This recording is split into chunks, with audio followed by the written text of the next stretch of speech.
It's time to take control of your journey towards chess mastery. Magnus Carlsen introduces Chessable, the definitive solution for studying chess. Move Trainer uses the science of spaced repetition to identify your strengths and eliminate your weaknesses. There's no need to set up a board, remember which page you're on, or keep track of all the moves you miss. Move Trainer empowers you to go from the opening to the endgame with confidence. It's a seamless, effective, and fun way to study chess. Choose from one of the largest online chess libraries in the world, with hundreds of titles ranging from classic books through to our exclusive Chessable courses, including over 100 free courses. Get expert insights from International Master John Bartholomew, Grandmaster Sam Shankland, International Master Christoph Sulecki, Grandmaster Simon Williams, World Champion Magnus Carlsen, and hundreds of other instructors. Get started now and join our growing community of over 100,000 chess enthusiasts at chessable.com. Chessable, take control of your journey towards chess mastery.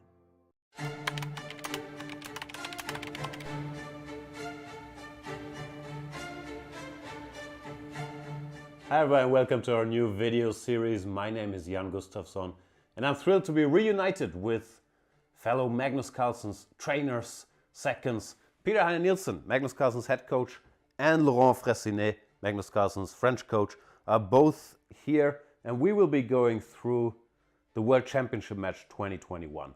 Our experiences with it, the games, what we prepared, where we felt things went well, where we felt things didn't go well. Peter, we have different perspectives because we were in different locations. Very much. I'm looking forward to talking to you guys about it because you were in Thailand during all the match and I was in Dubai with Magnus and his non-chess team. So I see some kind of debriefing where we will discuss what was the mood in Dubai, what was happening in the technical department in Thailand, and we got to sort of basically compare notes and get the two kind of inside looks from the match.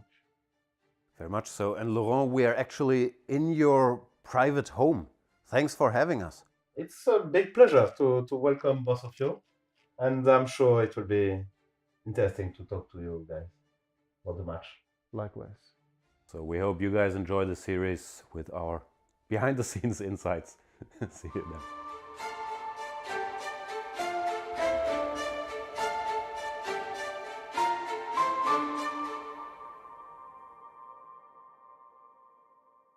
I kept Chessable a secret for 3 years at least, and I was using it for myself. And I, maybe never expected how big it would become. I have always been into games, and I think games are fun ways to pass your time. Sometimes they can be educational as well, but I think chess is the perfect game that has it all. It's a game that not only entertains you, but also teaches you about life skills, from things like time management to the consequences of your moves or your actions. Once you make a move, you cannot take it back. I really fell in love with the game. And of course, given my competitive nature, I wanted to get better at it. And I found it extremely difficult after watching countless videos and reading some books. You would put in all that effort, and then when you get to the board, it's like it all disappeared, it all vanished, and you performed at the exact same level you were before that. And I looked around for a solution that could perhaps use the latest technology, the latest learning science out there to help you learn chess, and there was nothing. So that's how the idea was born. I've been building things since I was 14, and I always enjoy bringing a community together around a product. And we got a lot of energy from the chess community as well. Really from day one, when we announced Chessable, there was thousands of people who thought this was a good idea that had to be realized. And they've been fantastic with words of encouragement, support, advice, ideas on how to improve the product. And I believe they've been listened to over these years, and Chessable is exactly what that initial community wanted. And it's part of our product process to actually keep listening to them going forward into the next years. Chessable is definitely a product that was built by players, for players. I think we have stuck to that vision, and it continues to be exactly the same. what has changed is we now have a lot more great people in chess helping us realize this. You know, when I started, it was John and I, there was two of us, and then at some point we had 3 or 4 people. We had a small community around it. But now there is really an incredible amount of people that I never imagined all pulling in the same direction. So the future is bright. It really excites me what we can achieve together. And I just look forward to it. It's been absolutely incredible to see the reception by some of the top grandmasters in the world, like Grandmaster Anish Giri and Erwin Olami. And this sort of validation across the spectrum of players is fantastic, and it's really what keeps the entire team going. So, fabulous. Hi, my name is David Sinemaza Kramali. I'm the co-founder and CEO of Chessable and the Chief Operating Officer of the Play Magnus Group.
It's time to take control of your journey towards chess mastery. Magnus Carlsen introduces Chessable, the definitive solution for studying chess. Move Trainer uses the science of spaced repetition to identify your strengths and eliminate your weaknesses. There's no need to set up a board, remember which page you're on, or keep track of all the moves you miss. Move Trainer empowers you to go from the opening to the end game with confidence. It's a seamless, effective, and fun way to study chess. Choose from one of the largest online chess libraries in the world, with hundreds of titles ranging from classic books through to our exclusive Chessable courses, including over 100 free courses. Get expert insights from International Master John Bartholomew, Grandmaster Sam Shankland, International Master Christoph Silecki, Grandmaster Simon Williams, World Champion Magnus Carlsen, and hundreds of other instructors. Get started now and join our growing community of over 100,000 chess enthusiasts at chessable.com. Chessable, take control of your journey towards chess mastery.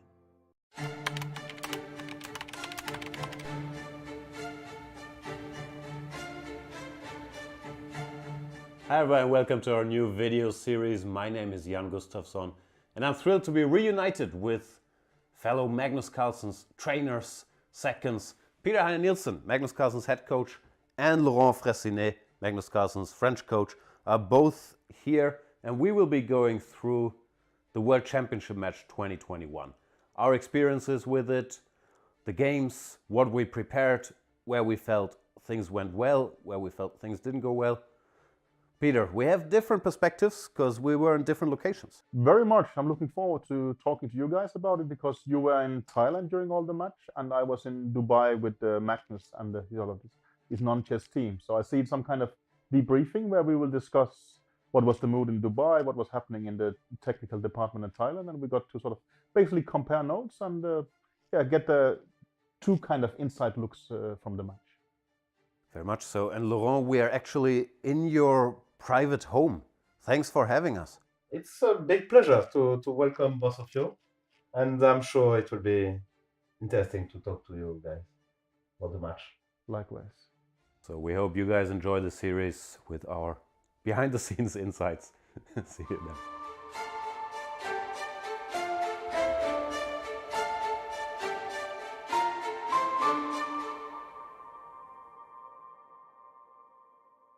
I kept Chessable a secret for 3 years at least, and I was using it for myself. And I, maybe never expected how big it would become. I have always been into games, and I think games are fun ways to pass your time. Sometimes they can be educational as well, but I think chess is the perfect game that has it all. It's a game that not only entertains you, but also teaches you about life skills, from things like time management to the consequences of your moves or your actions. Once you make a move, you cannot take it back. I really fell in love with the game. And of course, given my competitive nature, I wanted to get better at it. And I found it extremely difficult after watching countless videos and reading some books. You would put in all that effort, and then when you get to the board, it's like... Hello everyone and welcome back to Chess24. This is the second leg of the Indian Chess Tour. 16 of India's top grandmasters are going to fight it out over 15 rounds in an each play each format for not just money, not just fame and glory, but also the golden ticket to play the big boys club, the Champions Chess Tour. It's going to be Srinath, Grandmaster Srinath, and myself who will be with chat through the whole journey. Sri, welcome. How are you doing? Thank you, Tania. I'm doing good. How are you doing? I am super excited, and I thought we should just go live, even though we've gone live a little bit earlier than planned, because chat was asking if this is an ad-only stream. It was a good one. All right. So, Sri, now this is the second leg of the Indian Chess Tour. We've got 16 top grandmasters of India. You were also there for the first one, which actually Arjun won. And with that, qualified into the next event of the Champions Chess Tour. Means a lot to the players. Should we take a look at our starcast for this event? Let's bring up the lineup chat. And this is what it's like. We've got Arjun returning for the second time. Then we've got Gukesh, who's been on fire, winning so many open tournaments back to back. And Sri, of course, we've got the bullet beast of India, Nihal Sareen as well. Yes, I think that's one of the most exciting additions to the second leg of the Indian Chess Tour, Tania. Arjun has been simply unstoppable this year. He has been winning a lot of events. He has won like 3 of the events in the first half of 2022. And Gukesh kept finishing second in all of these events in which Arjun was finishing first. And in the second quarter, Gukesh started taking over. He started winning. He won 3 events in a row in Spain continuously. And there we have Arjun and Gukesh in the top 2. But Nihal didn't play in the first leg of the Indian Chess Tour. So this is an exciting addition, and I'm really looking forward to see how this adds up to the contest. I'm looking at this at the lineup in front of us, and it's just such a fun mix because we've got these super talented youngsters, but we've also got some very experienced grandmasters here. We've got Grandmaster Surya Shekhar Ganguly, who needs no introduction. We've got Karthi here, Abhijit Gupta, who had a great run just now at the Sharjah Masters, finishing third in probably what is the strongest open tournament that's taken place in a long time, and a very interesting mix up here with Vantaka and Aradhya Garg. Sri, what can we expect from these 2 debutants in the Indian Chess Tour? I'm pretty intrigued to see how they will fare in such a strong lineup. And my expectations, my forecast, they might take a while to get used to it. They might take a while to get acclimatized to the rest of the field. But after day one or day two, I think they will pretty much get used to it, and they'll start picking up their level. I think they will be able to compete pretty reasonably well. It's such a huge opportunity. I mean, even regardless of the kind of performance these two end up with, but just playing in this event where every round they will be facing a very strong opposition. It's going to be a 15-round round robin event. And with that, we've got about 7 minutes. And by the way, there's an interesting question in chat. And I think this comes from everybody knowing that you work very closely with Nihal and with Arjun. Who is your favorite in this event? I know you're supposed to be not biased as a commentator, completely unbiased commentary here, but any personal favorites for you? I mean, if we are talking, it really depends on which context you're using the word favorite in. If we are talking about the favorite to win this tournament, I think Arjun is a favorite. He has established himself as the dominant person in this field. In fact, Arjun and Nihal had a head-to-head encounter, a knockout encounter in last year, the knockout format. And Arjun came on top of that one. He defeated Nihal 2.5, 1.5, and he was also pretty much dominating in all the games. And back then, it was a massive upset at that time. Nihal was a clear favorite, but Arjun won that, and then he won that tournament. And in the first leg of the Indian Chess Tour, he completely dominated the whole thing. He scored 11 out of 15. In the traditional scoring format. I know we don't have that. It's 3 points for one win now. But in the traditional format, if we took that, he scored 11 out of 15. And the second best had 9.5 out of 15. That was a level of dominance that Arjun displayed in the first leg. And it's interesting. We have these WhatsApp conversations quite often. Some of it is public. And Arjun was not at his best in the first day of the first leg. I think he scored something like 2 out of 4 or something. He was playing super fast. And I was like, dude, what are you doing? And he was like, today I just wanted to have fun. From tomorrow, I'll start playing more seriously. That's how he started this one. And then he was just toying with the field and scored this amazing score. So I think Arjun starts as the clear favorite in terms of that usage of the word favorite. But we'll see. I'm pretty excited to see how his competitors fared, what challenges he'll face. Arjun definitely was a comeback king in that first leg of the Indian Chess Tour, and Anshika saying that Sri is his own favorite. Some very poo vibes from Kabhi Khushi Kabhi Gum coming up. But you know what, Anshika, I do know Sri a little bit. I couldn't agree more with that statement. And we've got just about 4 minutes to lift off. Sri, let's quickly take a look at the format of the event. It's going to be a round robin with 4 rapid games every day. Well, 15 games, you're going to have 4 games today, 15 minutes with a 10-second increment. And it's, of course, a lot at stake for these youngsters. We've seen the kind of game changer it is to qualify for the Champions Chess Tour and play and have the opportunity to compete against, well, the big league in the chess world. Pragnananda showing exactly with his consistent performance there just how big it can be for these youngsters' careers. Let's quickly take a look at the first round matchups that are coming up. We've got Ronak Sadhwani taking on Karthi Surya against Nihal. That's quite an experience versus youth matchup right there. And then we've got Abhijit playing Mitra Baguha. We've got Abhimanyu Puranik against Aradhya Garg, who's a wildcard entry into the Indian Chess Tour. And we've got Mendoka against Diptayan Ghosh, while Visak will take on Harsha. Vantika against Arjun. So a really fun start. Both these players were there in Chennai for the recent Olympiad training camp. They've spent some time together. Of course, as you mentioned, Sri, that Arjun is a big favorite, not just because he's won the first leg of the tour, but generally the form that we've been seeing by Arjun over the last few months. But Gukesh will have something to say about that. Also eyeing that title, will be playing against Arvind. Yes, Arvind making his entry for the first time in the Indian Chess Tour as well, along with Nihal. He missed the first leg, and he's joining the second leg, and there we have the players as well. I wonder what Arjun is doing.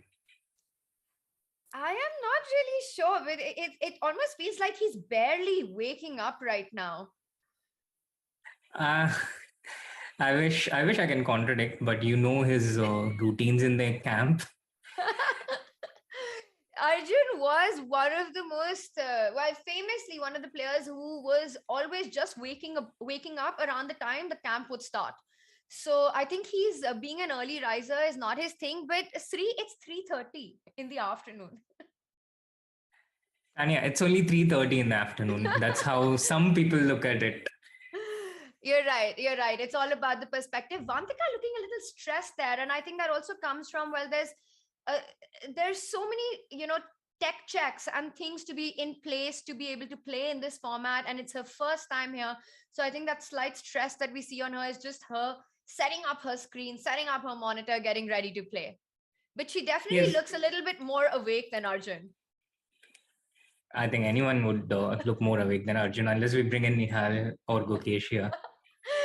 They would give a bit of a competition. And speaking of Nihal, there he is. Well, today I think he's made a bit of an effort there. Even Gangs, we can see absolutely ready to start. This is going to be a big match between the two, because we've often seen in these formats that, the first game, there's little time between the games. It often sets the tone for the day. So these two heavyweights playing against each other with a big age gap. I think Gangs is the oldest player of the field. Yeah, he's definitely the oldest player of the field, but he performed incredibly well in the first leg. And that was after coming from not great performances in Vaikanzi, and Gangs had dropped a lot of rating points, and it was as if he took a stand that, okay, I'm not going to take this anymore, I'm going to hit back. And he was very much amongst the top in the first leg of the Indian Chess Tour. I think he finished fourth place after a very nice win against Abhimanyu Puranik in the last round, which really set things up. And there we have the first move on the board as well. Surya starts with e4, and Nihal instantly coming with e5. I expect. Of course, it's the Italian. Surya's go-to opening, and Nihal responds with d6, surprising Surya right in the fourth move. And you say surprising because we know that the more common replies to bishop c4 is to go bishop c5, develop the bishop immediately, or even the move knight f6, which often invites knight g5, hitting that f7 pawn, and then there's the crazy line with d5 and all hell breaks loose. But Nihal choosing a lot more of I don't know. I kind of don't want to say passive here, but definitely a restrained approach, going for d6. The one drawback of this move, according to me, is that now you're committing your bishop on f8, that it's not going to come out to the very active square of c5. You will probably end up developing it on e7. And with that, it is definitely taking on a more defensive stance than it would on the c5 square. Absolutely, Tania. But I think this kind of evolves from these variations. It started with knight f6, the slow Italian being d3. And here bishop c5 was the main move for a really long time. But Black also started playing this move h6 here with the idea of, getting this d6 g5 setup. And pretty quickly, they figured out that you can do this with a close center. You can get this d6 g5. Stockfish shows a good 0.7, 0.8. But over the board in rapid chess, it's not at all easy. And I remember even Harika had a very nice win against Hoi Fan sometime last year with this exact setup. So the approach started changing somewhere in 2020 or maybe even earlier, but it became mainstream later.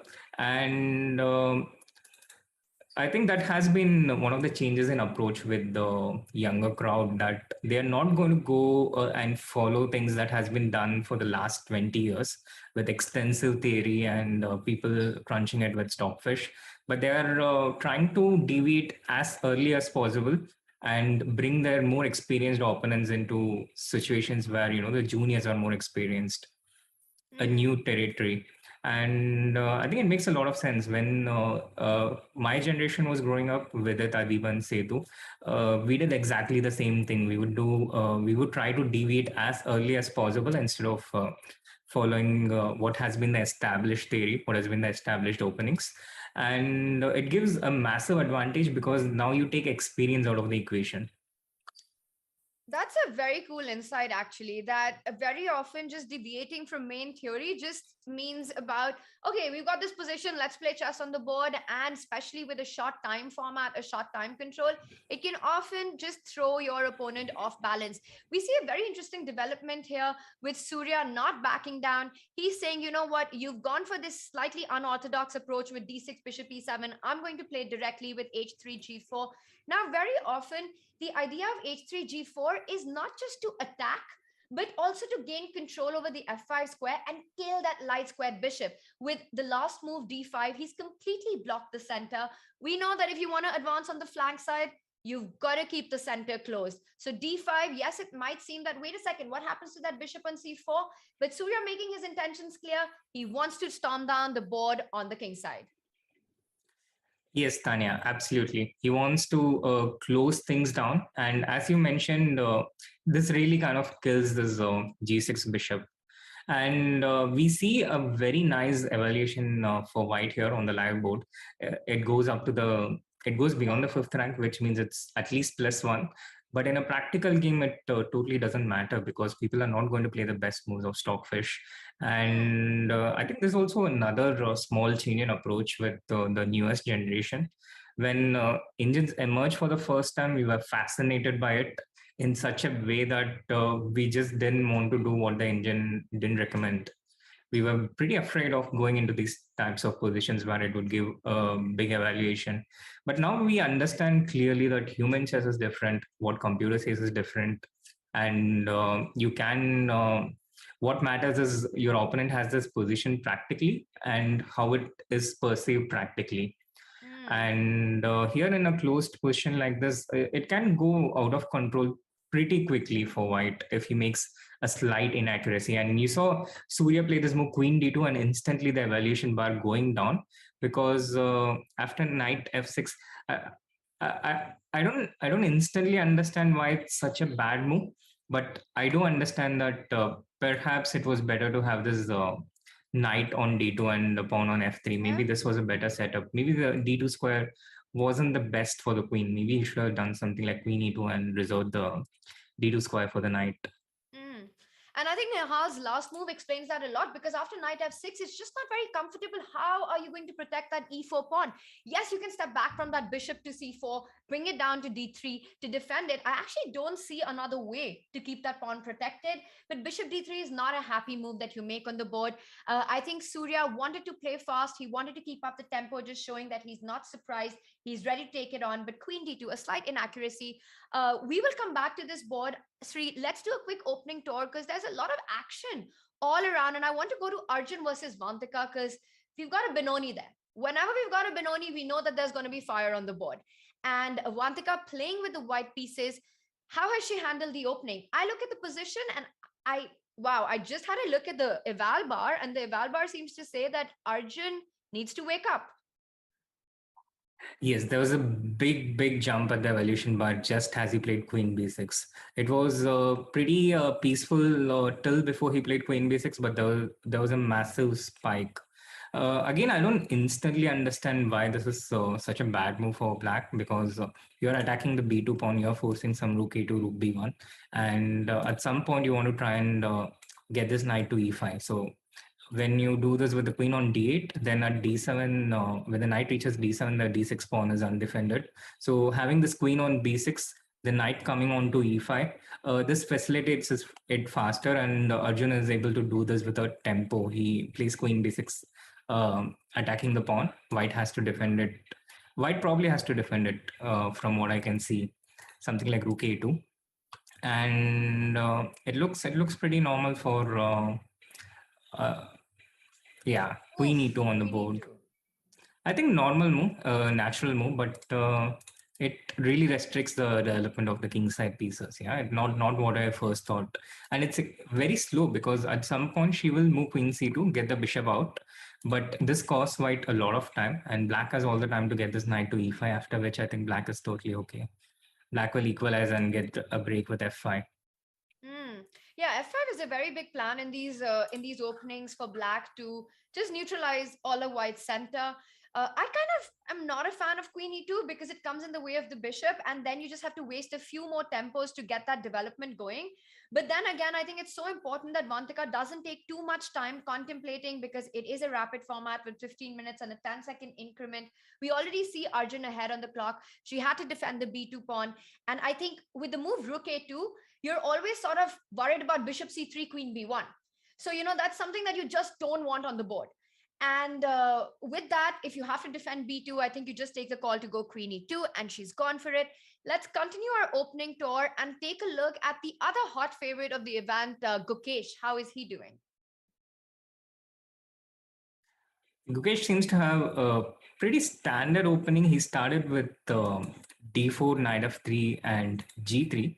And then a few moves later, he went with b3. So he went with a double fianchetto.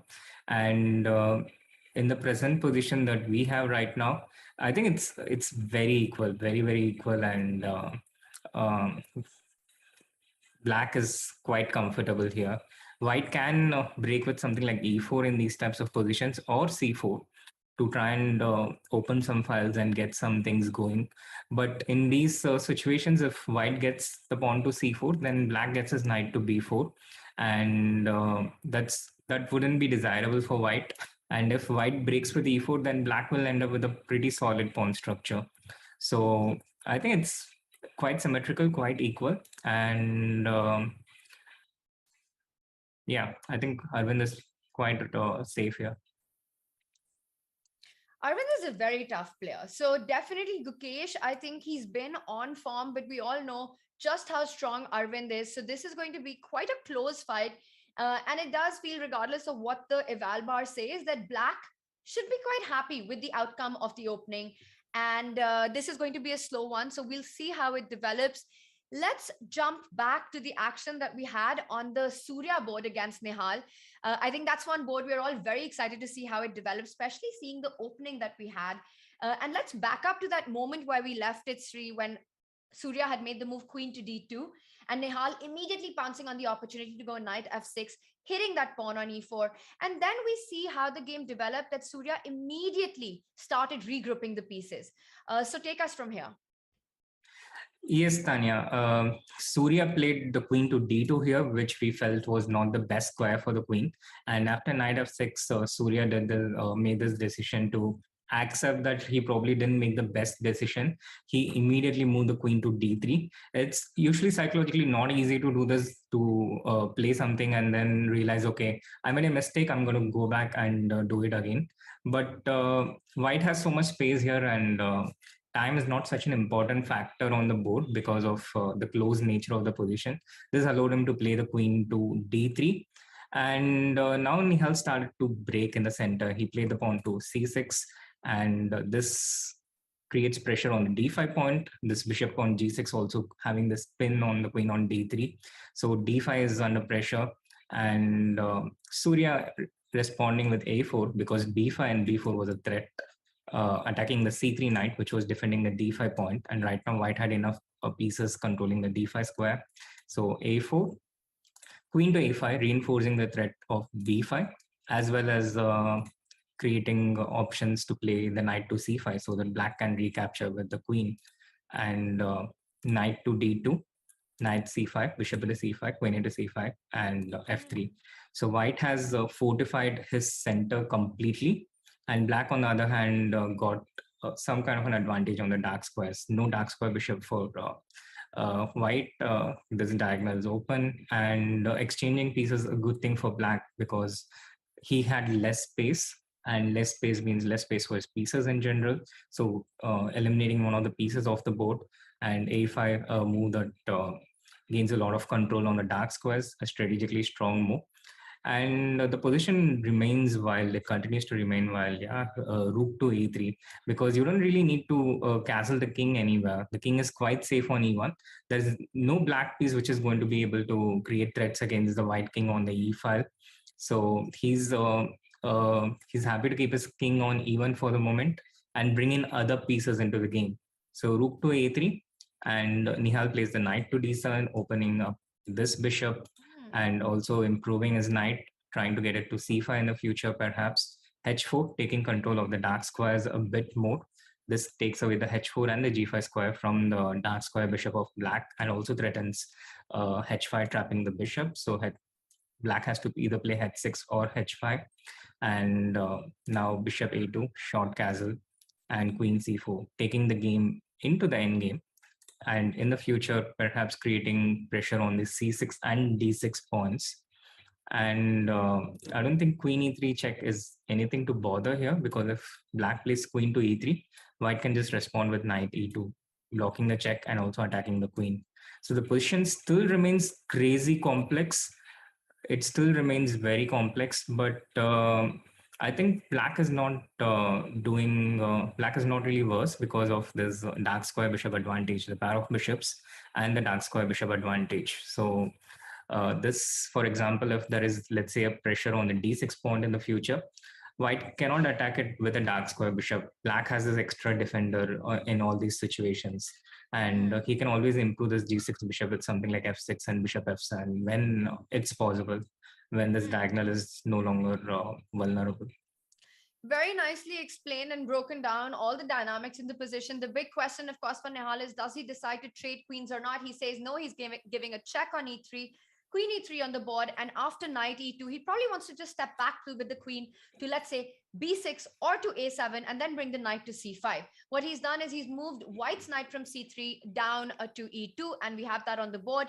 So Nihal making his intentions clear. He wants to play with the queens on the board, bring that knight to c5, also provoking white to go rook b3.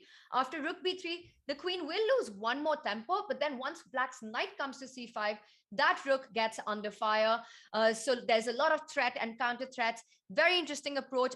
Meanwhile, a lot of wild action on the Abhijit Gupta versus Mitrabha Guha board. And I think we need to jump to that because, wow, white has sacrificed an exchange. Well, currently a rook. I think we have to take this from the top, because this position, the only way to understand is to start from the beginning. Yes, Tania, all the way back to the beginning, Abhijit started with d4, which is like a signature move. And the game moved into the Ragosan Opening, which I think chat must be quite familiar by now. Almost every Indian player seems to be playing this, starting from Vidit, Harikrishna to all the... I think almost every Indian grandmaster has this as part of their repertoire, and it's one of the most solid systems. The bishop to b4, the queen's gambit declined, Ragosan, and in this variation, in recent times, white has this option to play a3 here, forcing black to take bishop into c3. Queen a4 check forces knight to c6, and once we get this knight to c6, the pawn to e3, forcing black to take bishop into c3. Otherwise, the strategy would make no sense at all, taking the bishop back. So bishop into c3, b into c3, and we have this position for white where he has given the pair of bishops in exchange for a bad pawn structure, double pawns. And this is very, very, very common in the Queen's Gambit declined and the Nimzo Indian types of positions, where white has a knight on c3 and the black bishop on b4. And this also allows black to get some immediate action in the center, because white is a bit underdeveloped. So knight to e4, but white just sacrifices this pawn on c3. So one of the ways to do it is by playing the pawn to e3. The other option is to get this bishop out on f4. And this has been quite topical in the last 1 year.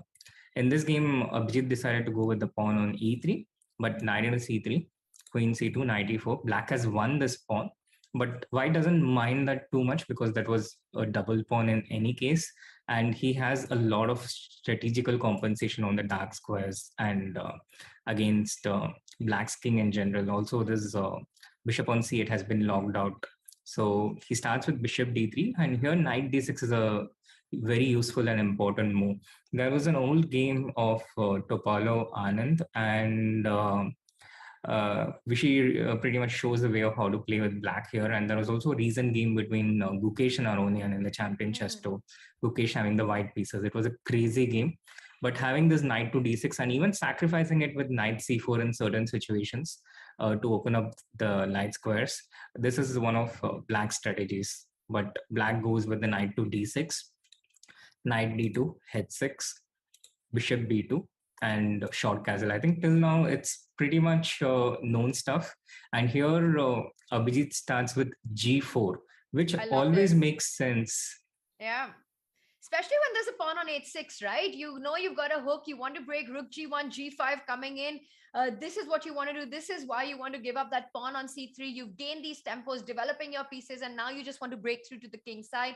So already asking big questions to black, and black responded with diluting the situation in the center. He said, you've gone for the flank attack. I'm going to open the center. He trades on c4. Quite a logical approach by black as well. And after a few trades, let's just go on with how the game proceeded. Black again strikes in the center. Once again, the whole principle of if your opponent plays on the flank, you play in the center, you're trying to break open white's king. Abhijit says, no ways, I need to keep my king safe. I'm not going to take that pawn on e5, even though it's free, and goes for the move d5. Really blocking the center here now, keeping that king safe, hitting that knight on c6. Tempo, it's all about essence. Time is of the essence. So black goes knight a5, attacking that bishop on c4, and Abhijit decides to come back with the bishop. No piece trades. He needs that bishop because look at that king on g8. You want to eye down that king. You want to make sure that when d6 comes, the bishop on a2 is a complete monster. And after bishop a2, c6. I just love how Mitrabha is constantly trying to break the center here. Yes, Tania, it makes a lot of sense. And he also responded quite quickly, I think, considering the amount of fire his position was under. He reacted quickly, he reacted confidently. And when Abhijit played the rook to d1 here, he took bishop into g4. He didn't flinch. He didn't flinch at the opening of this g file. He took bishop into g4 instantly. And now after rook g1, bishop into d1, Abhijit plays the queen to f5. So he's literally going all in. Unbelievable stuff. I mean, he's just given up the rook on d1. You don't even capture the bishop back. And you play this stunner of a move, queen to f5. And regardless of what the eval bar says, this is shock moment for the opponent. Absolutely. But it looks like Mitrabha wasn't too shocked by this because he didn't spend a lot of time. And he played knight b3 quite quickly, disconnecting this bishop. I'm looking at the position, and let's just point out the dynamics of it. Instead of knight b3, let's just back up with the knight to a5. With this move, queen f5, white has got multiple threats. You've kept the queen on the diagonal. You want to set up a battery. One of the big threats is to go bishop b1. And suddenly you're threatening mate on h7. And if black goes g6, for example, let's make a move. Let's say a6. Bishop to b1, threatening queen h7, and suddenly after g6, that rook on g1 comes into play. Rook takes g6, f takes g6, queen g6, queen h7 would be checkmate. So queen f5 has major venom. Let's also see what happens if black is careless, tries to defend against the other idea of the e5 pawn being under attack with a move like f6. Bad idea once again. Yes, you create a lift for the king on f7, but white can perhaps first give a check here. Maybe go d6 or d takes c6. And once either you interpose or let's say you go king h8, after king h8, all hell breaks loose. It's game over because suddenly bishop b1 and there is no way to fight against queen h7, rook g7 ideas once the king comes to f7. So this looks absolutely deadly. And I am quite impressed that under such fire, Mitrabha barely took a moment and then played knight b3. He doesn't go bishop b3, but he goes knight b3, blocking that bishop on a2. And the first question is, after bishop b1, I see it now. Sri, let's ask our chat. What is the point of the move knight b3? While I was talking, I figured it out. Why he wanted to bring the knight to b3 and not the bishop to b3. Chat, tell us, why can't white go bishop b1 right now? This is just a brilliant way to defend the position, no? Absolutely, Tania. But I can only agree or disagree with you once I find the difference myself. I still haven't You still found it. haven't? I'm very proud of the move, but it immediately comes to mind the moment you realize that black played knight to b3. Let's see what chat has in mind. If chat has figured out what happens after bishop b1. By the way, I might be totally wrong, and maybe once you play the move, the eval bar is going to go crazy. But I think that's the point. Let's see, let's see. But meanwhile, I'm not quite surprised that Mitraba reacted with such speed, because I mean, that's kind of his signature, to let the chat know a bit about Mitraba. He has been one of the most recent grandmasters from India, and he qualified to the Indian Chess Tour last year by winning the Vidit Chess Tour, the open tournament. And there's actually a cute little story, although it might contain a bit of narcissism. But if you don't have a problem, I would like, can I go ahead? Yeah, let me just check chat what is going on. And oh wow, Sri, guess who we do have on chat with us? No wonder Srinath retired. And good, Kirat, I think that was what I had in mind, that knight b3 vacates the a5 square. And I think the problem with bishop b1 is that you've got queen a5 check now. Yes, queen a5 check. True, true. Queen a5 check, and if the king takes the bishop, then queen d2 is checkmate.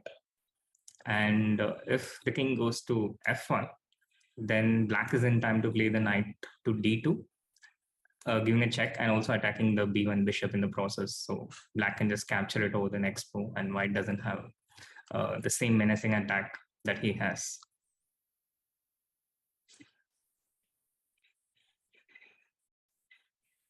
I'm secretly trying to convince Vidit to join the stream. I tried to, but he was he's playing in this Prague tournament quite soon, and I thought I also don't want my players to be losing. I mean, to get over extended, you know. Not disapproving, but that's why I didn't insist.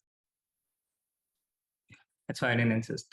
Meanwhile, the chat is like the Mitrava story, please. So while you try to convince with it, I'll go ahead with it. So yeah, Mitrava won this Vidit Chess Tour, and he got a chessable course as a prize from that. He got a chessable course. He had the option to choose which course he wanted, and chat guess which course he went on to choose as his prize. So he chose this course as his prize, and then he started playing from pretty much that repertoire. And if you see, then all of his games pretty much started from d4, knight f3, g3, c4, and he was oh yeah, we have queen d5 on the board. Yeah, so he chose the lifetime repertoire Catalan, obviously not 1b3. He chose that, and then he pretty much modeled his repertoire after that. And then we started working together at some point later in the year. So I did show this move knight d6 to him. It was in one of our sessions. So that's a backstory. And queen in d5, f6, queen e6 check, wow. king into d1. Okay, so amazing developments here. And quite quickly, that too, let's just back up to the moment queen e5 happened, as you were mentioning, hitting that pawn on g7, lots of mating threats. And now f6, I think, was the only move. It does weaken the diagonal, but you've got to defend against the mate. And now that knight b3, you're thanking your stars that knight is on b3, stopping this bishop from a2, spitting the fire down the board, queen e6 check, king moves. And I look at the speed with which Mitrava is handling this position. White picks up the bishop on b1, the knight on b3 is attacked, and black goes knight c5, hitting that queen, not giving white the time to set up the battery. But the question is that after a move like knight c5, what does he have in mind if, let's say, white insists with queen f5 and ideas of bishop b1? He goes queen g4. Right now, I think black has this comfortable check, queen d5 check with the king on d1. So he has all these defensive ideas. out there on the board. And I think that will allow him to get some time. Also, wherever the queen goes on this diagonal, black can just do queen to d7 and bring in more pieces into the game, more pieces into the defense, and especially on this d file. So once he manages to get these pieces out, I think he should be able to defend it pretty safely and comfortably. So queen g4, and now he's having a think. While g7's attack, queen d7 makes a lot of sense here. It's on the board. And I think if white isn't able to build an attack, then that extra exchange, especially given white's king in the center, the rook coming to d8, I think will start to count. Let's move on to another game, and we'll come back to this one. Yeah, and also a quick update. We have the first result of the first round here. Vishak has drawn with Harsha Bartakoti. This game went pretty quickly. Vishak, a pretty solid player in general. And with the white pieces, I don't think he really gave much chances for Harsha to create something. Yeah, looking at the position, the final position, I don't think we missed out on much in this game. It looks like it was quite an even one. Let's quickly jump to the Surya Nehal board because, wow, a lot has happened. And let's just back up to the moment we left it and quickly get to this point so that we can understand how did white manage to get the king to g1 with this queen blocking the diagonal. So rook b3 happened. Yes, Tania, exactly as you pointed out. But I don't think this is a great arrangement for white at all, because now look at how these pieces are kind of tripping on each other. And the d5 square, which is an important square for white, because you don't want to place a pawn on the d5 point. This also comes under fire. So I think this was a very, very clever play by Nehal, starting with queen e3 check, knight to e2, and then going queen b6 and queen to c7. And now Surya played the rook to c3, but this messed up his coordination completely because this knight on e2, it's just not getting to d5 at all. And white loses this control of the d5 square by white loses control of the d5 square, and yeah, there's no replacement out there. So Nehal just goes with this knight to c5, and now Surya tries to create some open lines on the king side. He starts with f4, kind of plays into black's hand, I would say, because this bishop now comes onto this diagonal. It opens up space for the dark square bishop, bishop f6, rook e3, bishop e5. Nehal doesn't really mind losing this bishop, the light square bishop, which never really had much scope. And he doesn't mind losing this pawn either, because at the end of it, the position has opened up significantly. And this opening up is bad for white's king. Black's king totally safe at h8. No way for white to open up the h line. But the more and more the position gets opened up, the more vulnerable white's king gets. So I think at the end of it, white's piece is totally out of coordination. So Surya tries to castle, get his king to some safety at least, rook f3 and short castle. But the king is still under fire. There are still open lines, and Nehal immediately going queen e7, defending the f8 rook, attacking the h4 point, g5, rook into f3, rook into f3. He takes the pawn on b2, and after c3, this bishop is temporarily out of the game, but I think it's still doing better than this bishop on e2, and I think Nehal has taken over the game a bit.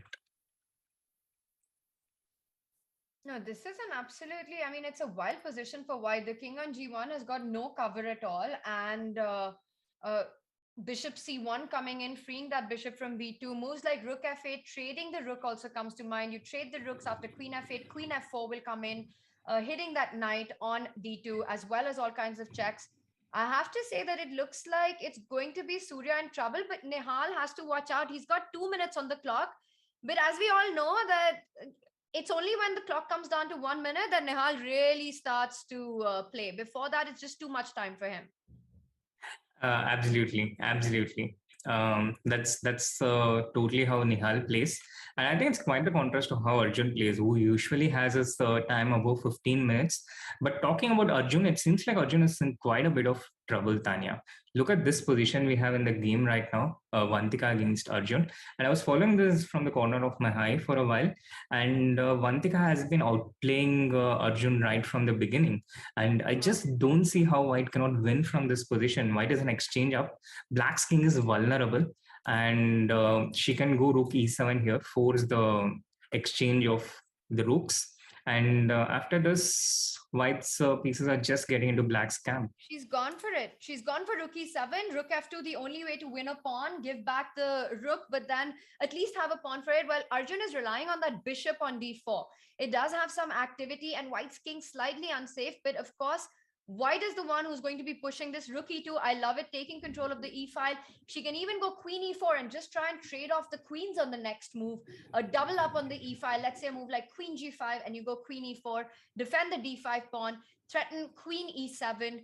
And this looks like Vantika might be scoring the first big upset of the tournament. Absolutely. And I'm not surprised because Vantika does have this ability to score these big wins. And in general, she gets underestimated a lot because of her because of having a low rating in general.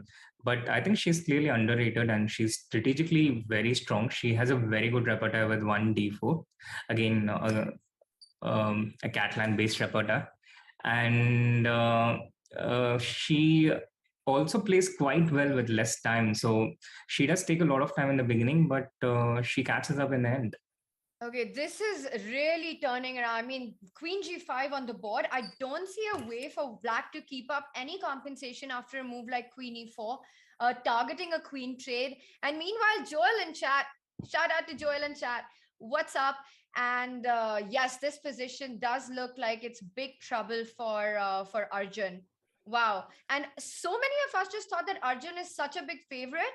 Well, of course, it's still a long, long tournament to go and it's just the first game, but he's playing against one of the lowest seed of the event. And then to be outplayed like this, quite a phenomenal start there for Vantaka. Yes, outplayed completely, you know, not some blunders, not some oversights. I think she's played this game fantastically from the start to the end. And with queen e4, she threatens queen e7 check now. If the queens get traded, it's basically game over. Yeah. So Arjun has to try something like bishop e5 or bishop f6, try and keep the game going, try and create some pressure. But White has these two open files. She has the f file and the e file. And it should be possible to force the trade of the queens at some point sooner or later. And the king is also relatively safe. So I think Vantika is going to win this one. The only thing she needs to watch out for, Sri, is that clock management. She's down to 2 minutes on the clock, and she does have a few weaknesses on the board. Playing devil's advocate here, the pawn on g3, the pawn on d5, also the bishop on e5, nicely guarding either of the heavy pieces to come down on the board. So Arjun really relying on the fact that Vantika is low on the clock, and he can try and put pressure on these weaknesses on the board. Saradeep asking, why did Arjun play Benoni? I'm sure Arjun's asking himself that question as well.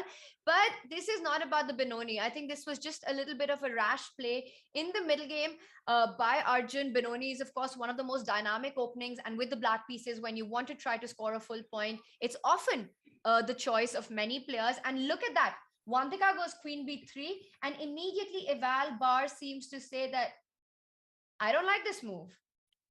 Yes, I think the problem is after h4, White doesn't have this move g4 or any way to defend the g3 pawn. So even if White takes queen into b7 check, Black can just go king h6, and now there's suddenly counterplay on the g3 point. So this is the reason why queen b3 is disapproved by the engine, and it's not going to be easy for White to find a way against this. And Arjun plays h4 immediately. He spots the idea that the king on h6 is super safe. Yes, you have a tempting check on b7, but nothing after that. And once the g3 pawn falls, White's king is in a lot of danger. And now with 1.5 minutes on the clock, Sri, has this been a bit of a turnaround moment in this game? I think so, Tania. I think it has certainly been a big turnaround moment. And I was pretty confident that Vantika had very good chances here. I was pretty excited. But now I think it's not at all easy. I think now all three results are in play, because when you have a position of advantage and when suddenly things turn around, it becomes incredibly hard to adapt and get used to the new situation. And she tries immediately to bail out with rook into e5 and queen into b7 check. Now the position is completely equal, but the problem is Arjun has more time and he can dictate things. He can set the direction of how this game goes. So it's a pretty unwelcome change for Vantika here. And the best thing she can get out of this is a draw now. The more commentary I do, the more I realize the commentator's curse is a real thing. We were just talking about how this is all set to be the biggest upset of the day. Vantika has an extra exchange, has played a phenomenal game so far. And on that very moment, we see Queen B3. We'll probably have a look a little later to see what went wrong. We've got this king pawn ending. And does either of the side need to be accurate in this? After king G3, it just looks like Arjun's king is more active. Let's say if you go king F5, you've got king F3 and E4, just a sample line, king E3, king E5, D6, king D6, king E4. This looks like it should be a draw because black will eventually pick up the A5 pawn and lose the C5 pawn. Yes, I think this is a pretty straightforward draw out here, and I really don't see how black has a way to create some chances here. And Vantika has probably calculated this as well. So immediately after things started turning around, she pressed this emergency exit button and she's like, okay, I'm not going to let this spiral down. I'm not going to let this be a domino effect. I'm going to bail out with a draw. And that's also not a bad result for her at all. This is a debut in the Indian Chess Tour, her first game in a tournament like this. And she starts with a draw against the favorite of the tournament. And exactly how we were discussing, the game is being played out. And after king c6, as we mentioned, black marches over to the a5 pawn, white picks up the c5 pawn. And I completely agree with you that, yes, some missed chances for Vantika, but definitely a good start, starting against the top seed, the man who's been on fire, Arjun, dominating the game, Vantika here. And eventually, one small miss, but still, I love how she took things under control. Didn't freak out, didn't panic in that moment, and just bailed out in a very practical manner. This one is going to be a draw. Do you want to jump to another game, Sri? Yes, Tania, I think we can go back to the Surya Nihal game where Nihal has really taken over and he seems to have the more time now. His time hasn't changed at all since we left that. He has been playing with the 10-second increment, but he has really accelerated and he has blown open Surya's kingside cover. The king has no pawns in front of it, and Nihal has rook e8 and rook e1 incoming. So I think he's completely dominating this, and it's going to be a difficult defense for Surya.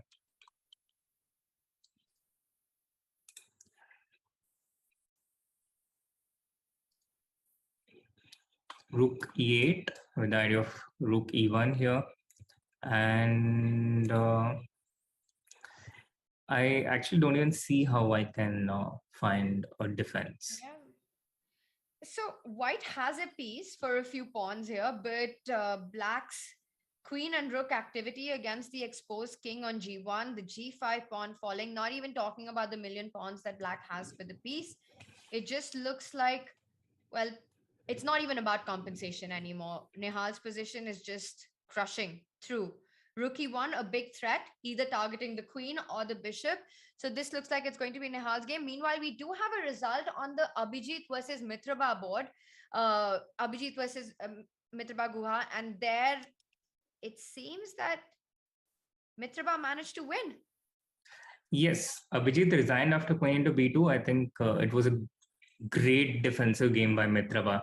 He just diffused Abhijit's initiative, and he just very calm. He did that with great calm, excellent speed, and he was, I think, pretty accurate throughout this game. Yeah, no, this just felt like Abhijit had this gamble in the opening where he sacrificed the rook for this initiative, developing pieces, throwing down g4, g5, sacrificing the rook on d1, threatening all these mates, but with precise defense. The gamble did not pay off. And with that, Mitraba Guha starts with a win. We have action on the other boards as well. Yes, and the game between Raunak and Karthikeyan also seems to be in a pretty interesting situation where Karthikeyan has 2 rooks and a pawn against white's queen. So technically he has more material, but he has only 30 seconds remaining. And black is clearly better over the board, but we'll see if Raunak manages to find some counterplay and save this game, or if Karthikeyan takes this through. And Raunak is also a player to watch out in this championship. He's perhaps not the favorite, but I think he's definitely one of the top contenders, and an excellent player in the shorter formats. I think exactly I was going to say these rapid and blitz formats are really Raunak's forte. But both these grandmasters, very strong players, very experienced. Queen G3 and black immediately opens with E3. Moves like Rook D3 you don't want to play because that allows white's queen to get activity from the G5 square. For example, Rook D3 hitting the queen would only help white in this case. After E3, black has sacrificed the pawn but created a weakness. We also see that white accepts it, and now he's going for checks. And I'm just thinking, is this Karthi bailing out? Is he saying that, you know what, you have enough activity with the queen coming to G5, I'm going to give a couple of checks, and that would be the end of the game? No, I think it's just Karthi trying to create lines for his rook to get towards white's king. And I can see some variations like rook d2 check. And if white goes with the king to f3, here I think rook into e3 can get very dangerous for white. Rook d3 check, king f2, rook into g3, king into g3. This pawn endgame coming by force. And here only black can win. And wow, yeah. Yeah, it could be a draw, but only black can win. And when you have like 20 seconds, I think you're happy to go into these safe situations where you can't lose, but you have a percentage chance of winning. And he's got 8 seconds. He needs to make a move, though. He's calculating this endgame. He's got 5 seconds. Okay, finally makes a move on 5 seconds, decides not to go for the endgame. Which could happen anyway if white goes king e2, yeah? It could happen anyway, but with the king in a different spot. And but yeah, I think I'm not really sure if black can improve here. Raunak goes with the king to f2. Again, with rook into e3, we can get into the pawn endgame, but it looks like white has exactly the enough amount of tempo to hold this position. So Karthikeyan trying to create some chances. He's trying to create, but is he over pushing? He's got 13 seconds on the clock. He's playing against white's clock as well. Raunak with 2.5 minutes. Wow, Karthi really playing the gamble here with 13 seconds and going for b4. So after c takes b4, you have now given up all ideas of going into the king pawn ending. So there's no more rook takes e3. What does he want if white actually accepts the pawn on b4? I'm not, I think he just wants to create this C pass pawn, Tania. So he goes rook b3, rook into b2 and tries to get this pawn to queen as quickly as possible. Maybe do the same with rook d2 check, even faster. Forcing, yeah. Yeah, king f3 and rook into b2. And queen g5. And he probably figures that black cannot really lose this one, because let's say worst case scenario, I want to bail out as black. I just play the rook to b3 and I start giving you non-stop checks. And with this way, black can take a draw even if he loses the c4 pawn, for example. So I think it makes sense. Yeah, go on, Sri. Yeah, I think it makes sense for him from his perspective to try and keep the game going as long as it can, as long as he doesn't have this risk of losing. We have this on the board, by the way. Rook b3 played. I'm expecting queen d5, pick up the c4 pawn, and then count your cards here. Absolutely. And this can also go either way, but as black again, I was not... Sorry, after king g7, black does have the additional option to go queen d7, but you luckily have the move king to f8.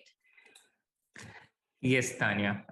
And all the rooks are protected. This rook on e8 protected by the king, this rook on b3 protected by the pawn, and this pawn on e3, black can take it anytime. So it's a calculated risk by Karthikeyan. He is not really risking anything. He's not really likely to lose anything at this point. And Raunak in a deep think right now, trying to probably figure out what happens in this position after white takes the c4 pawn and black takes the h3 pawn, and if he's safe here. And to me, it looks totally safe for white as well, because if the black rooks are out here, then white can take a repetition whenever he wants. The black king would be pretty vulnerable. I completely agree. Wow, do you think that was a bit of a mouse slip there, going queen c5 and not queen d5 check? I think he's just protecting the e3 pawn, Tania. He's Possible. trying So after to... rook e3, you can't really take on e3 anymore because the king pawn ending is now lost for black. Yes, the king pawn ending is lost for black because after king d4, this pawn is just lost and black cannot defend it. So Karthi goes king g7 anyway, provoking white to take on c4, and then we reach the same position.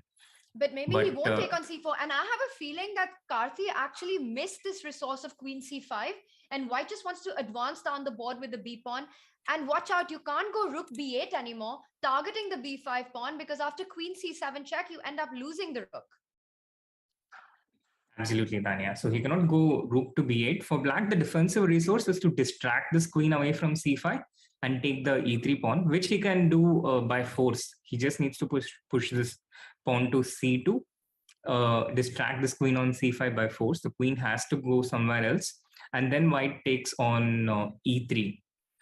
Black takes on e3. And I think the game should end in a draw one way or another. But do you want to pass this moment and have a look at the Gukesh game, where there seems to be fireworks all around? Let's do it. Oh, wow, something happened there. Queen f7. Just as you were about to, but we need to understand, and oh my God, that is a stunning double attack. Instead of queen c6, which was played, Ronak Sadhwani, missing the golden moment, just rushes a bit too quickly with queen c6, queen f7, hitting those two. And the point is that if you go c2, and this is stunning, let's just back up a moment. After queen f7, if you go c2, black captures the rook on e8, and you can't queen because there's queen h8 checkmate. Yes. I think I spotted it only because I saw the evaluation spike. Otherwise, you're just psychologically averse to moving your queen away from this deadly c2 pawn. But yeah, now c2 has been played. The c pawn will be captured. The b5 pawn will be captured, and I think we are heading towards a draw here, despite the extra pawn for white. Wow, this is just incredible, that miss with queen f7. We would love to have the player's camera on our screen and take a look at what's going on with them, if their body language gives anything away at this moment. But I think Ronak just doesn't realize what he missed so far. Yeah, unless he checks Stockfish at the end of his game, which I hope he doesn't, because that's only going to be a distraction from his next game. And I hope no one tells him either from his from the people he's conversing with. Amazing stuff. All right, well, do you want to, now that things are more under control, and I think here we can safely say that black has put pressure on the f4 pawn, which means that white can never advance the e3 pawn. So he's just blocking white from pushing that passer, and with that, everything is safe, and it's safe camp, safe days here for black. So Karthi looking good. This most likely will end in a draw. Let's quickly run over to the Gukesh game. The Gukesh game is crazy, Tania. It was pretty equal. It was pretty symmetrical. But now we have Gukesh's king on e3, and Arjun is completely dominating here. His king is safe. He has his e7 pawn well protected for the moment. But what he doesn't have is a lot of time. He has only 10 seconds. So once again, we see a situation where one of the players is completely better over the board, but has very little time. And Gukesh is incredibly resourceful. If you had to choose one player from here to save your life, and you have a worse position, I would choose Gukesh. What if it's a real life situation? What if you had to pick one of these players to literally save your life? Who would you pick? If it is a worse position, I would definitely choose Gukesh, because I think he's just. See, I'm not talking about chess. I mean, like, literally save your life. Literally save my life. Oh, then I think it would be Surya. I had a feeling like then you need somebody with experience and strong and able to do things off the chessboard. And also, he's apparently a black belt in karate, if I'm not mistaken. Yes, he's a black belt in karate, and rest of the field is mostly under 20 here. It's That would amazing be a the wise amount bet. of people who are under 20 and under 25. And I think Yeah. about 25, we have maybe 2 or 3 players, Surya, Abhijit, and who else? Yeah, I think that's about it, no? Yeah, that's pretty much it. We have 2 players about aged over 25.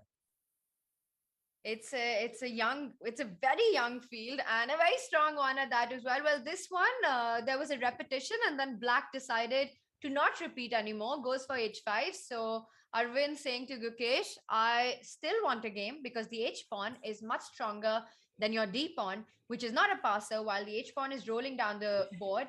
Meanwhile, White needs to find a way to get to Black's king for counterplay.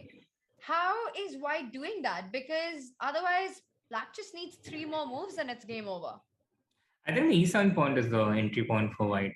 Something like Queen e8 and attacking the e7 point and forcing a perpetual check.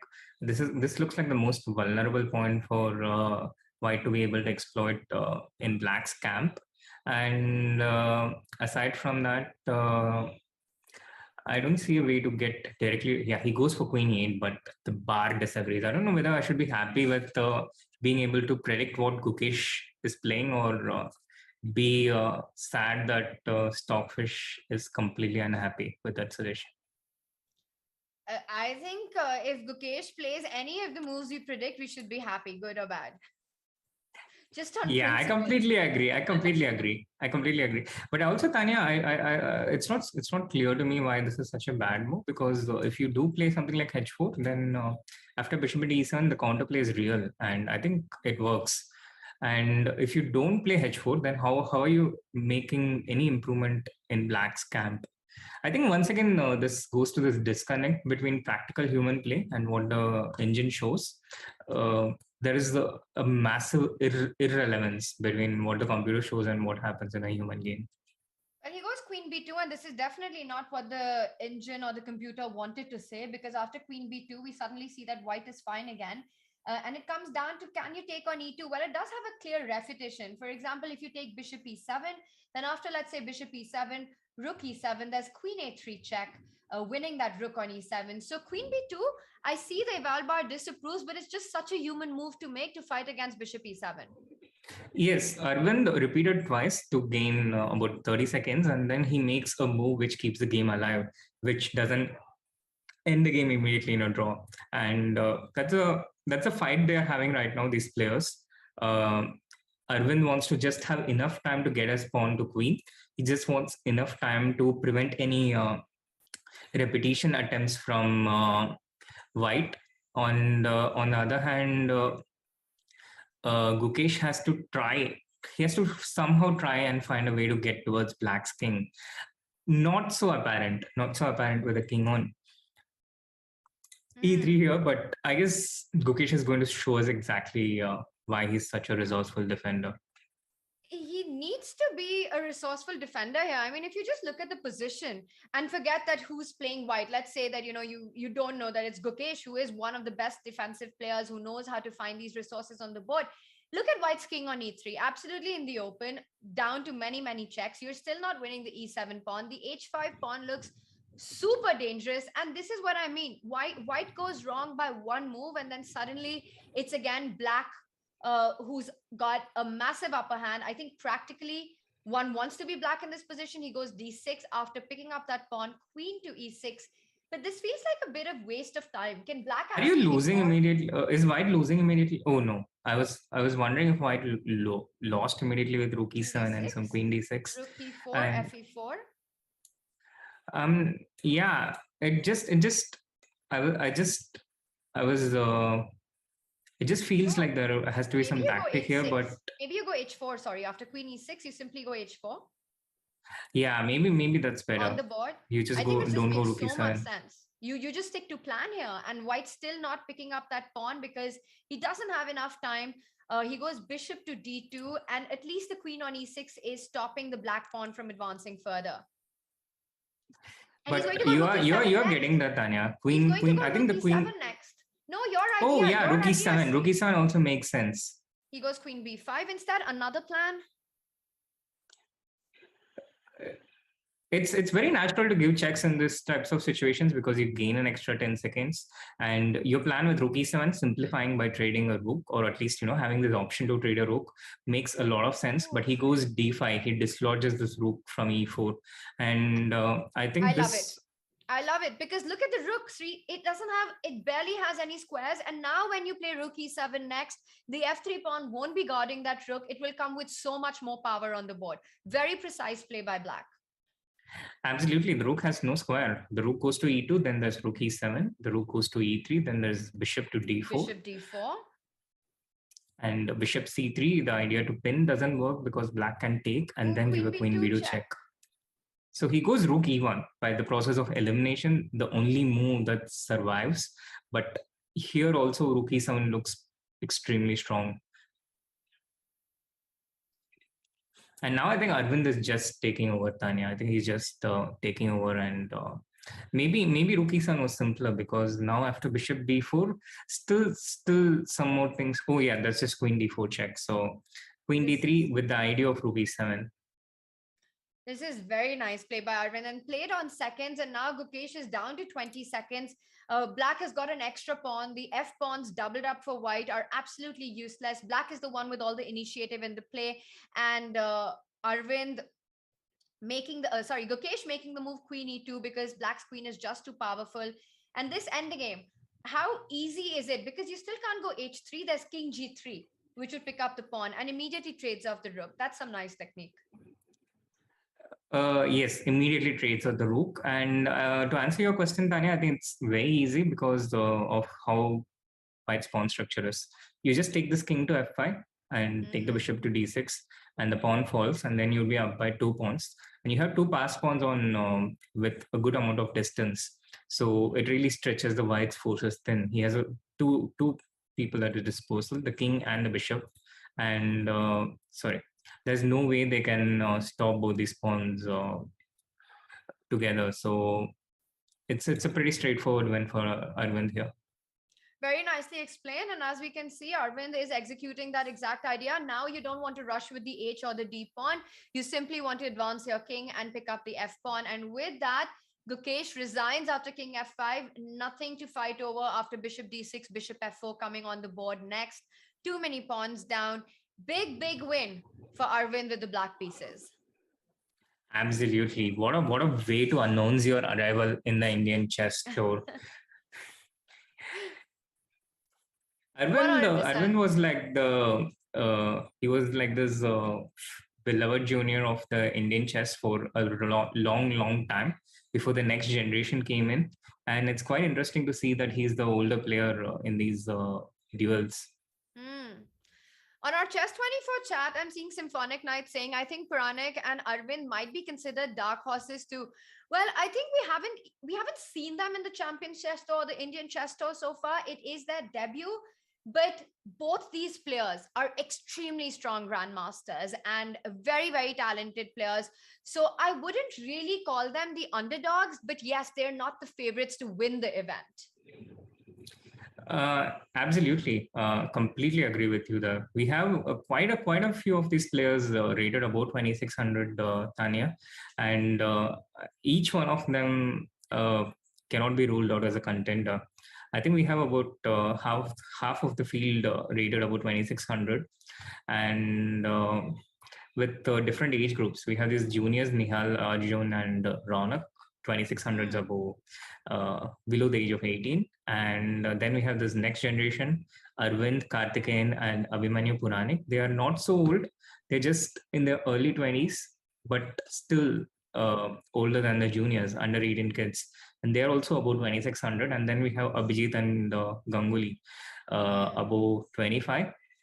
Aged about 25 and also 2600s. And amongst these 8 players, I think all of them are contenders. Absolutely agree. And with this time format, really anything can happen and it's a field wide open. Let's take a look at how round 1 went for our players. And there we have it. It is the football scoring system, as we call it, that for every win, the players get 3 points. And for a draw, both players get a point each. And we see Nihal Sareen, Arvind, Abhimanyu, and Guha scoring big wins in round 1. Meanwhile, we have Arjun Well, Vantika scoring, I would say, the big upset, even though she drew the game in the end. It was a phenomenal game through and through. Arjun on the backseat, always being pushed to the edge there, managed to survive at the very end, escaped with a draw. So Arjun, Ronak, Karthi, Harsha, Mendoka, Diptyan Ghosh, Visak, and Vantaka all at one point. Meanwhile, some heavy favorites there we see with Gukesh and Gangs, who lost their first game, and Abhijit and Aradhya also at 0 points. Yes, and we have some pretty heavyweight round 2 encounters coming up, Tania, which, by the way, has already begun because the Gukesh game happened. It took a long time to finish, and with the exception of Arjun against Gukesh, that's one of the big encounters in round 2. Arjun is playing with the white pieces against Gukesh. That will start a bit delayed, and Karthikeyan and Arvind, both these games will start a bit delayed, but all the other games have already kicked off, and we have Nihal Sarin with the white pieces against Abhijit Gupta, and another delightful encounter would be Ronak with the white pieces against Surya. Very interesting. And chat, we will be having the players' cams very soon. Some tech issues there, which will be fixed hopefully by this round. And there we have it, just as we were talking about it. Nihal and Abhijit on our screens. Abhijit, of course, had a tough round 1 loss. We saw him come with this interesting opening idea, sacrifice that rook, go for the king, go for the attack, but it wasn't a payout day for Abhijit. And this time, let's take it from the top. Nihal looking as chill as ever, played a nice round 1 game there. What was the opening choice in this one? Nihal started out with 1d4 Tania, which is again, I think his childhood move for the white pieces, d4, knight f6. But the second move, instead of going for the mainstream c4, he went for knight f3. Not the mainstream move here, and very much in the style of Nihal. He generally likes to go into these, he tries to avoid opening preparation as much as he can and tries to get a game as much as he can. So knight f3, g6, knight bd2, an offbeat system with the white pieces. And after d5, he just developed his pieces, this bishop to b2, the other bishop to e2, and black is also pretty comfortable here in this King's Indian like setup, knight f6, g6, the pawn to d5, this bishop coming on and developing from b7, because the bishop usually doesn't have a good square on this diagonal. You go to g4 and after h3 you're kicked out. You go to f5, then there can be something like knight to h4. So you develop this bishop from b7 in these types of setups, and then break with c5, which is what happened in the game, and white breaks with c4. So this bishop gets scope to get into the game later. And it's a pretty quiet and symmetrical position in these types of structures, but white usually has a little bit of extra time because he starts first, and rook c2, a nice little strategic move, trying to get the queen to a1 and bring this rook into the game. D into c4, knight into c4, bishop e4. Abhijit opens up the position, but this can be quite dangerous because again, white has a little bit of extra time compared to black in these positions. But Abhijit thinks it's safe here, so he goes bishop e4. Queen comes to b7, vacated by the light square bishop. And after rook d1, knight c5, h3, we have this position on the live board. And again, from my first look, I think black is okay here. Black is totally fine. It looks pretty equal to me. Very interesting. I'm having a look at all our boards, and it's a very different narrative from the round 1 we saw. We saw wild positions across all openings. But this round, I think the players are a bit more settled in. They're a bit calmer. Their opening approach is a bit more restrained. This one will also develop still a very rich position, but it'll take a while before things heat up. Let's take a quick opening tour and take a look at some of the other action that's on as well.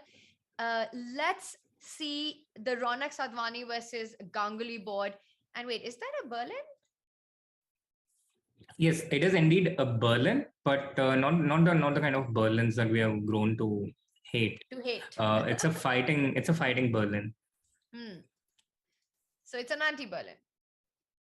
Not exactly, Tania. No, I think the anti-Berlin goes 4d3 here. Instead, what Ronak did was he went short castle, knight into e4, and here we have this famous Berlin endgame that starts with d4. But Ronak didn't go for that. Instead, he goes for rook e1 here, knight d6. And this usually goes into a pretty symmetrical position, knight into e5. And it's the same, it's a identical pawn structure for both the sides, and it's pretty equal for black here. He takes knight into e5, rook into e5 check, bishop e7, etc. Instead, what Ronak did was he was like, I'm not going to take the pawn back immediately.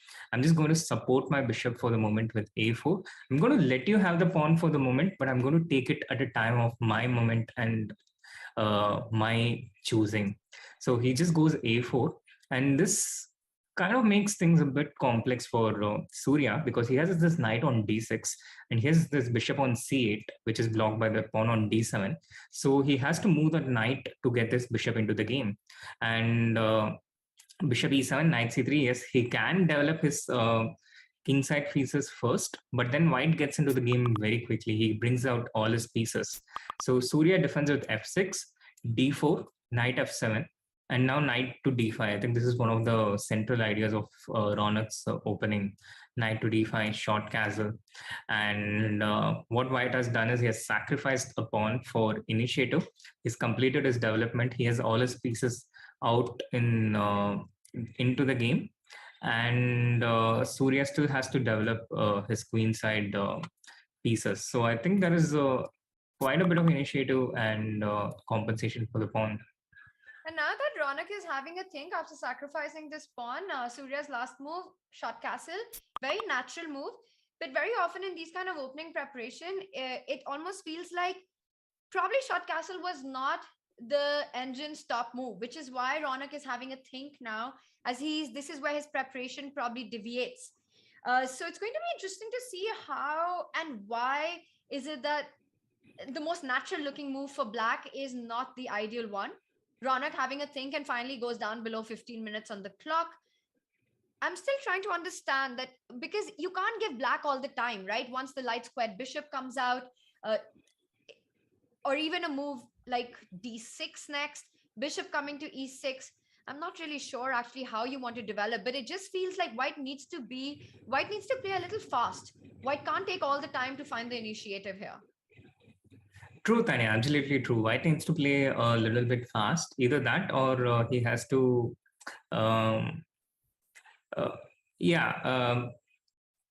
he goes for b4. Exactly what I was going towards.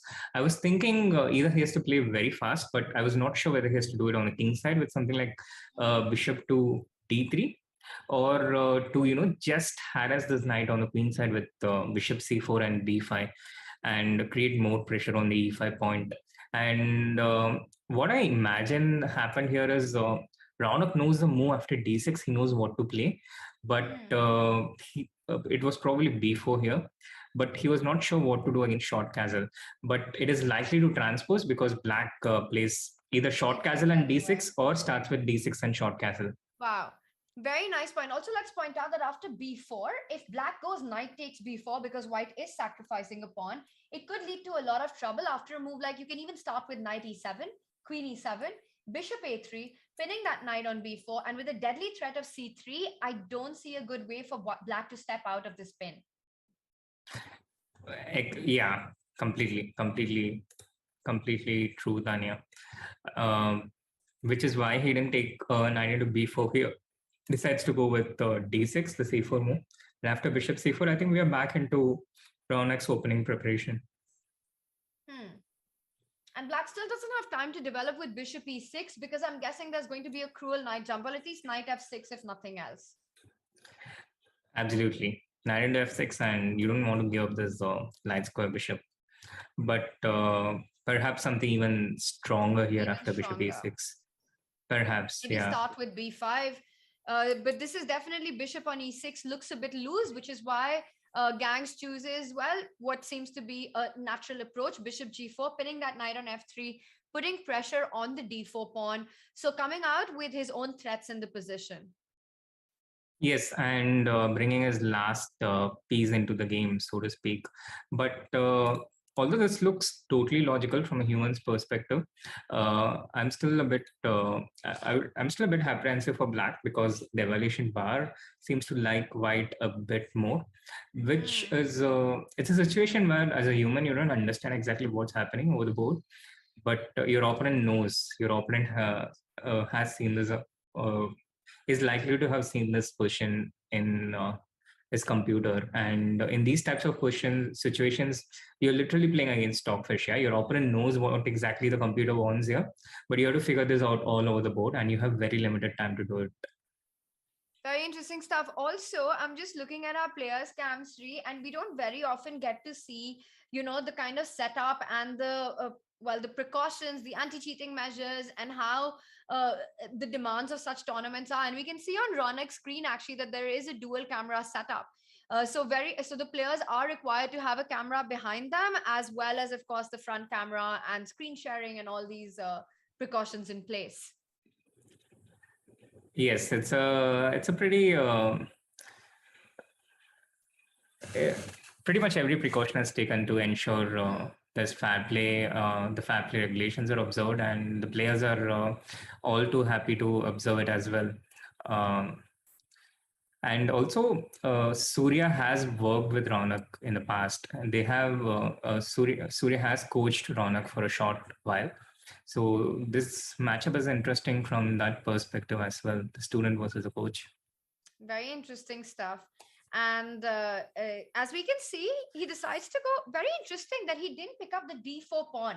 I'm just trying to understand. Oh, I see the tactic, but let's ask chat, Sri. Why did black not go knight takes d4? Sri, please tell me you spotted this one. Now I'm paying attention, Tania. But all right, chat, if it brings with it, I'm happy to pretend that I didn't see. Vidit, I believe, will be joining us shortly as well to give us his insights into the games, and that's always going to be fun. So I think he's probably going to join us for the next game. Knight takes d4. Let's see if chat got it right. What is happening here, and how sharp is chat? Or are they also just waking up like Arjun? I think that's the one thing that the chat has better than Arjun. He certainly wake up earlier. I'm on the chess 24 chat. Still no answers there. What happens after knight takes d4? And what about our YouTube community? The YouTube community is pretty. A lot of people have come up with moves from what I can see.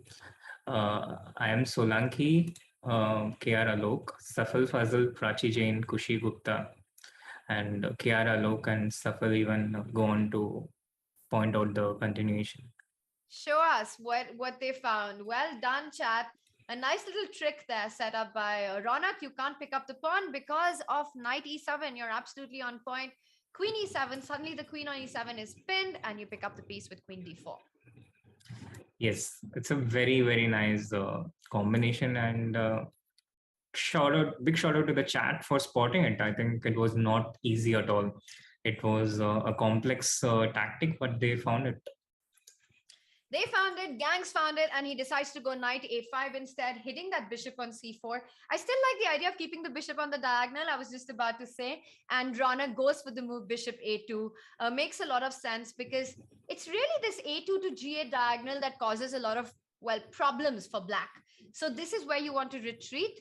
Bishop a2 played. I'm not loving Gang's knight on a5. It's not a gangster knight at all. That was a nice pun. Yes. I try. Knight on a5, sad. And in general, if you look at how both the pieces are playing, the pieces of both sides, black's piece is not exactly coordinated. This knight on f7, not exactly sure what it's doing with its life. Existential problems.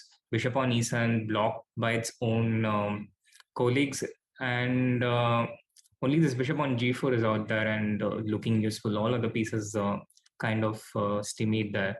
And white, on the other hand, knight on d5, happy with its life. Bishop on e2, looking towards a rosy future. This bishop coming out to d2, attacking a5 with a tempo. It's this difference in pieces, the quality of pieces, which really give white this small +1 advantage. I really like that term, a rosy future. It's very poetic. All right, so let's come back to what do you think who has a rosy future in the Diptyan versus Visak board? Because there I see G4, G5 on the board and I love the position. Let's try and break this down because white has got a king in the center, but it's black's king that needs to be a little careful, at least for the next couple of moves, as white has already gotten that G5 break in. It's amazing how in these fast formats, you see a hook like h6 and the plan is clear. You want to go G4, G5. Yes, and it's extremely effective, not just in the shorter formats. In general, I think this is one of the things which really took off post 2010, as far as I know, that it showed that something like G4, G5, something like pushing these pawns on the flank, it is incredibly effective, especially when your opponent has limited space to defend against. And here this king on G8, limited space, there's no way for the king to run out, no way to get evacuated. And if black doesn't find a way to close down on the G file, if black doesn't find a way to keep it closed, it can get very dangerous for Vishak here, and he's justifiably spending a lot of time trying to figure it out here. Yeah, it's a very, very critical moment and he's down to 6 minutes on the clock. So he takes the decision to keep the G file closed, the H5. I like it. And once white moves the knight to H4, you can always defend the H5 pawn with a move like G6. So white chooses the alternative to get the other knight to A4 so that E4, so that when black does play G6, there's knight F6 ideas coming in.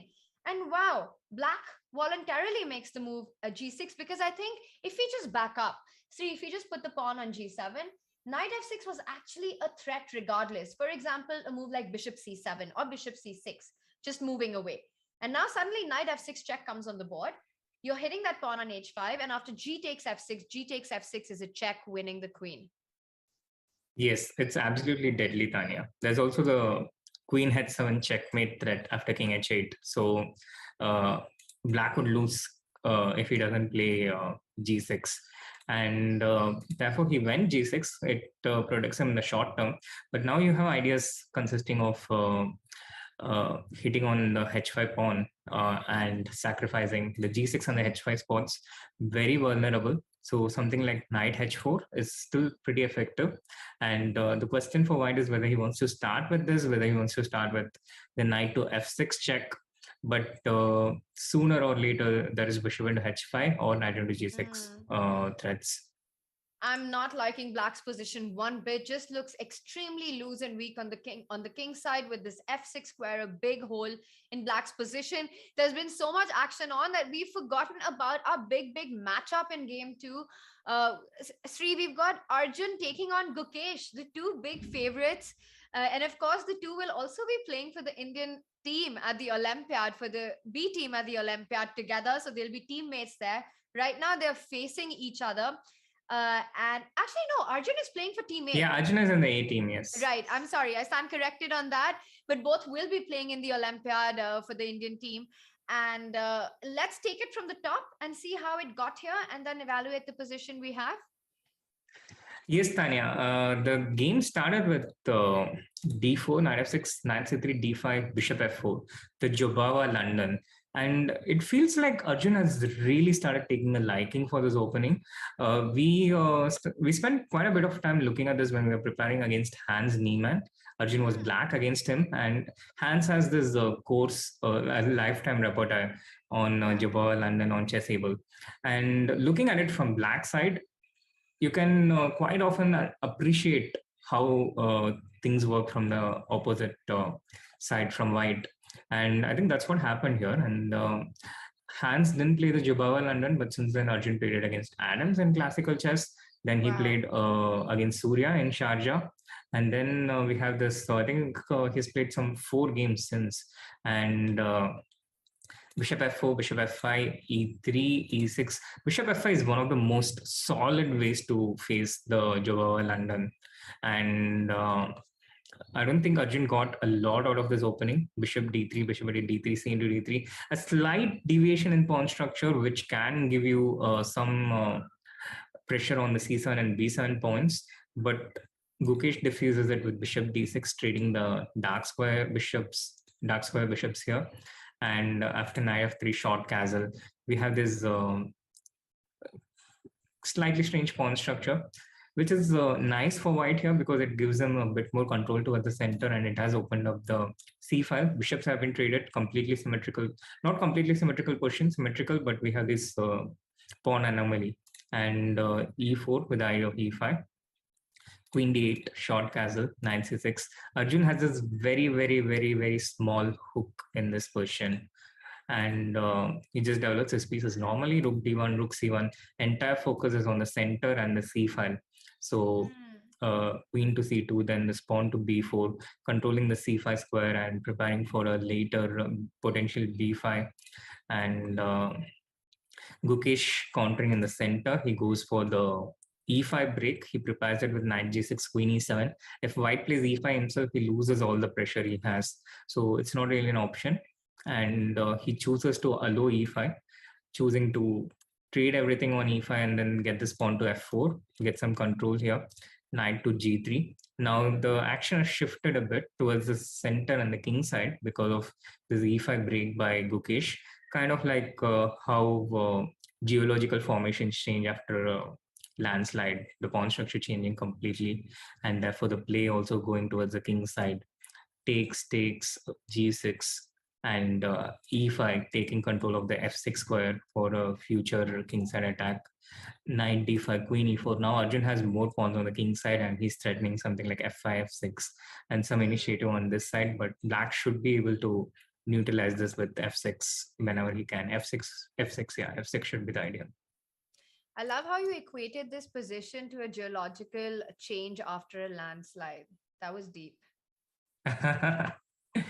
But looking at the position that we do have in front of us, queen e4, as you mentioned, centralizing the queen. He's got this slight initiative of trying to get this f5 into the game.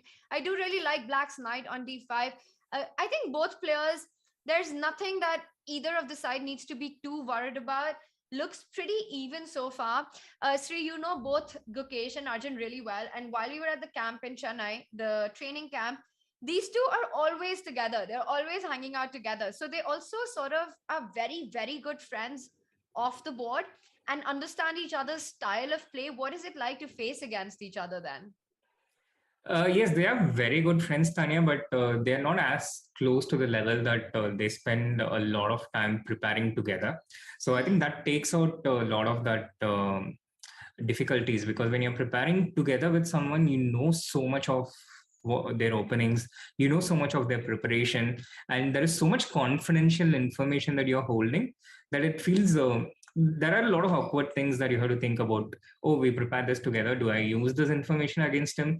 But you can't really use this information because it was confidential. But they're not close in terms of their professional lives yet. So I think it's just preparing against any other familiar opponent. All right. So, well, right now things look like under control. Although I'm still looking at Arjun and just looking at him, I feel he needs to just, he's still in his zone a bit. He still needs to wake up and get to the board, but definitely more in control of the position than what we saw him in round one. Let's continue our tour and see some of the other games that are on. And I want to take a look at the Karthi versus Arvind board. Once again, Karthi has advanced all the pawns on the king side, f5 break on the board. But of course, these positions are a bit deceptive. It looks like white has got everything, but black is so solid in these hedgehog structures, and that bishop on b7 can often turn out to be a monster. So this is one of those positions where we can, use that cliche of don't judge a book by its cover. Absolutely, Tania. These kind of questions, black's question is like a spring, it looks all compressed, but you open it and it just punches you in the face. That's a really good one. Have you been working on these? Not really. I haven't been punched by a spring, just No. in case you're wondering. But No, I'm glad to hear that. No, I love it's like, and that is so apt actually what you're saying, that it's actually like a compressed spring, and then before you know it, you're like, oh, okay. I have been on the side of the chessboard though. I have been hit by compressed springs on the board. So I know what I'm talking about there from experience. We all have. We all have. And this comes a lot in the form of this d5. It happens when these bishops, which look restricted for the moment, when they open up, that's when hell breaks loose in White's position. And this is exactly what is happening. He played e5 and now he's played the pawn to d5. And an attempt to defend it with counter attack with something like g5 can perhaps even be met by d into e4. I'm not sure if this if something like this works, but it looks pretty tempting for black. This is one way the game can go, because black is winning a lot of pawns at the end of this, and it will be a rook against two minor pieces. So I think this is one option for black. And I'm g5 looking at our is analysis board of that last position and the live board, and that's definitely a geological transformation after a tsunami. absolutely. It's like a formation of it's like the erosion of a continent. Yes. I'm going to try and think of something around that, but go on. Yeah, so d into e4 is, I think, one of the tempting options for black. And it's also it's difficult to take your eyes away from it, because the other option, something like moving away the knight, and here black's counterplay isn't coming that quickly. So Well, if d into e4, yeah, g5 on the board. yeah, g5 is on the board, and now it's up to Arjun to make this decision to steer the game into. He's in control of what direction he wants the game to go into, and I think he's likely to do d into e4. Wow, I really, this is one of those moments where I think the decision you take is just so critical to how the rest of the game will pan out, and deciding to move the knight and going to defend this position with f6, or breaking in the center with d takes e4. And I'm trying to put myself in this situation and think that what option would one go for? And I think it's so hard to choose knight h5. To just feel that after knight h5, you're allowing white's pawn on f6. It's very scary to play that kind of a position for the rest of the game. Yes, and I think the decision a player takes, there's a lot of weightage to what looks attractive, what they like, because that's where their attention goes towards. It's not just brute force calculation like how Indians do, but we have a very, very strong sense of preference in how we take decisions, and that he goes with d into e4. Yeah, I think you're all hoping for this, d takes e4, and this is definitely a guarantee of a fun position. Sri, you had a line that you were showing us after g takes f6. Let's take a look at that one more time, because it's so forcing now. Yes, absolutely. White has to take g into f6 here. Anything else, and his position kind of stands opened up. So Let's he has to take. If after d takes e4, does black actually have the time to go knight e4? I think he does. I think he can even take this and. Bishop e4, queen e4, and then suddenly after queen d2, the g5 pawn hangs, the knight on c2 under pressure, but mostly the g5 pawn with a check. So you don't even have time to go f6. Yes, even f6, queen into g5 check, and the f6 pawn also falls. House. Yeah. Yep. So he has to take g into f6. There's no other option. And now black has to take a into d3. He's a piece down. So he has to justify it with e into d3. Again, white has to take f into e7, otherwise he's just losing everything. And now you have to take the queen, because you are down by 2 pieces as black. So d into e2, you want to take back the rook. And also both the queen and the rooks are attacked. So black has to force this, white has to take the queen. And now e into f1 comes as a check. This is an important detail in this variation, I think. Although Yeah, although it might be possible even to take rook into d8, you don't really want to go into something like that. So into f1 check, and now white can decide whether he wants to take with the king, get his king closer, rook into d8, and something like king e1, keep everything protected, or even king e2, or he can take with the rook, which feels a bit less tempting, but you defend the f5 pawn. So your king is not close to this point, but you keep the f5 pawn protected. But out here, you get your king close to this point, but you lose the f5 pawn, you lose an additional pawn. So this is a decision that white has to take. Black will probably take with the rook, and after king e2, the f5 pawn is loose.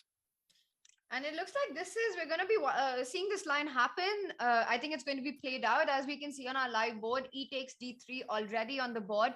Looks quite forcing, because I think if white moves the queen away, for example, let's say you go queen to f2, just as an example, because queen e5, maybe bishop f6 is there.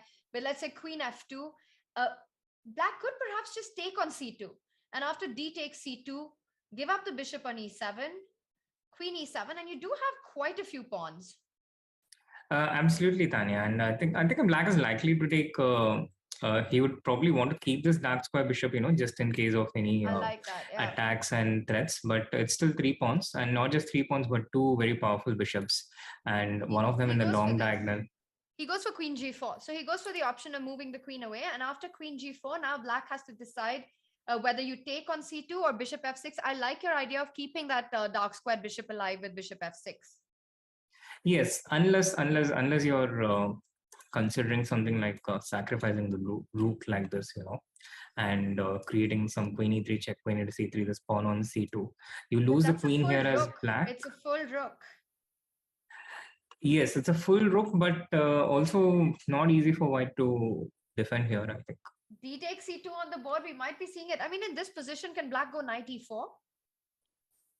e4? In this position, knight e4, I think there's some queen e3 check happening. Knight f2? Yeah, knight f2. And by the way, we have this on the board, Sri. Queen takes d2 played, f takes e7, black can pick up the full rook, and then we're going to see this line happen. Absolutely, Tanya. We're going to see this line happen, and after knight e4, I'm still struggling to find a clear-cut way. Maybe rook queen f8, d4 check, or queen d4 anyway, knight f2, right? Yeah. Queen d4 check, knight f2. I was just curious if I want to do this or that. And look at the it's not an easy decision. Look at the eval bar, Sri. It's crazy. White has a full rook, but the eval bar says the position is absolutely even. I know. It's like the standard evaluation. It's just 0.00. It's Stockfish's favorite evaluation. You're not even surprised anymore. I'm mind blown meanwhile. I know. Every position, somehow it comes down to 0.00. It's like the universal truth. Unreal stuff. Okay, so we've got this position on the board that we've been looking at, and it's a really fun position because black is down a full rook. It has this monster bishop on b7. We were discussing knight e4. It's played, hitting that queen on d2, blocking that monster bishop I was just going to rant about on b7. Black still doesn't have time to go c1. I'm still struggling to see why does white's extra rook not count in this position. I think the simple answer is the c2 pawn, Tanya. So let's say we go queen e3 check, knight f2. This is the variation we are discussing. Then black goes rook c8, trying to queen. Right, you have to defend it with rook c1. And in this position, black doesn't have anything instantly, but it's a long-term game. And you can't really play with this rook out on the board. So let's say I just make some move like rook c3. I keep things hanging in the balance. White can't really free his rooks. So it's like one of these rooks tied down, and that is exactly why it doesn't really count, because if you can't really use what you have, what's the point of having it? That is some profound stuff. Sri, in your off time, do you also do therapy? Genuine question. Am I getting therapy? Am I giving therapy? Which one are you asking? Both, really. Feel free to answer.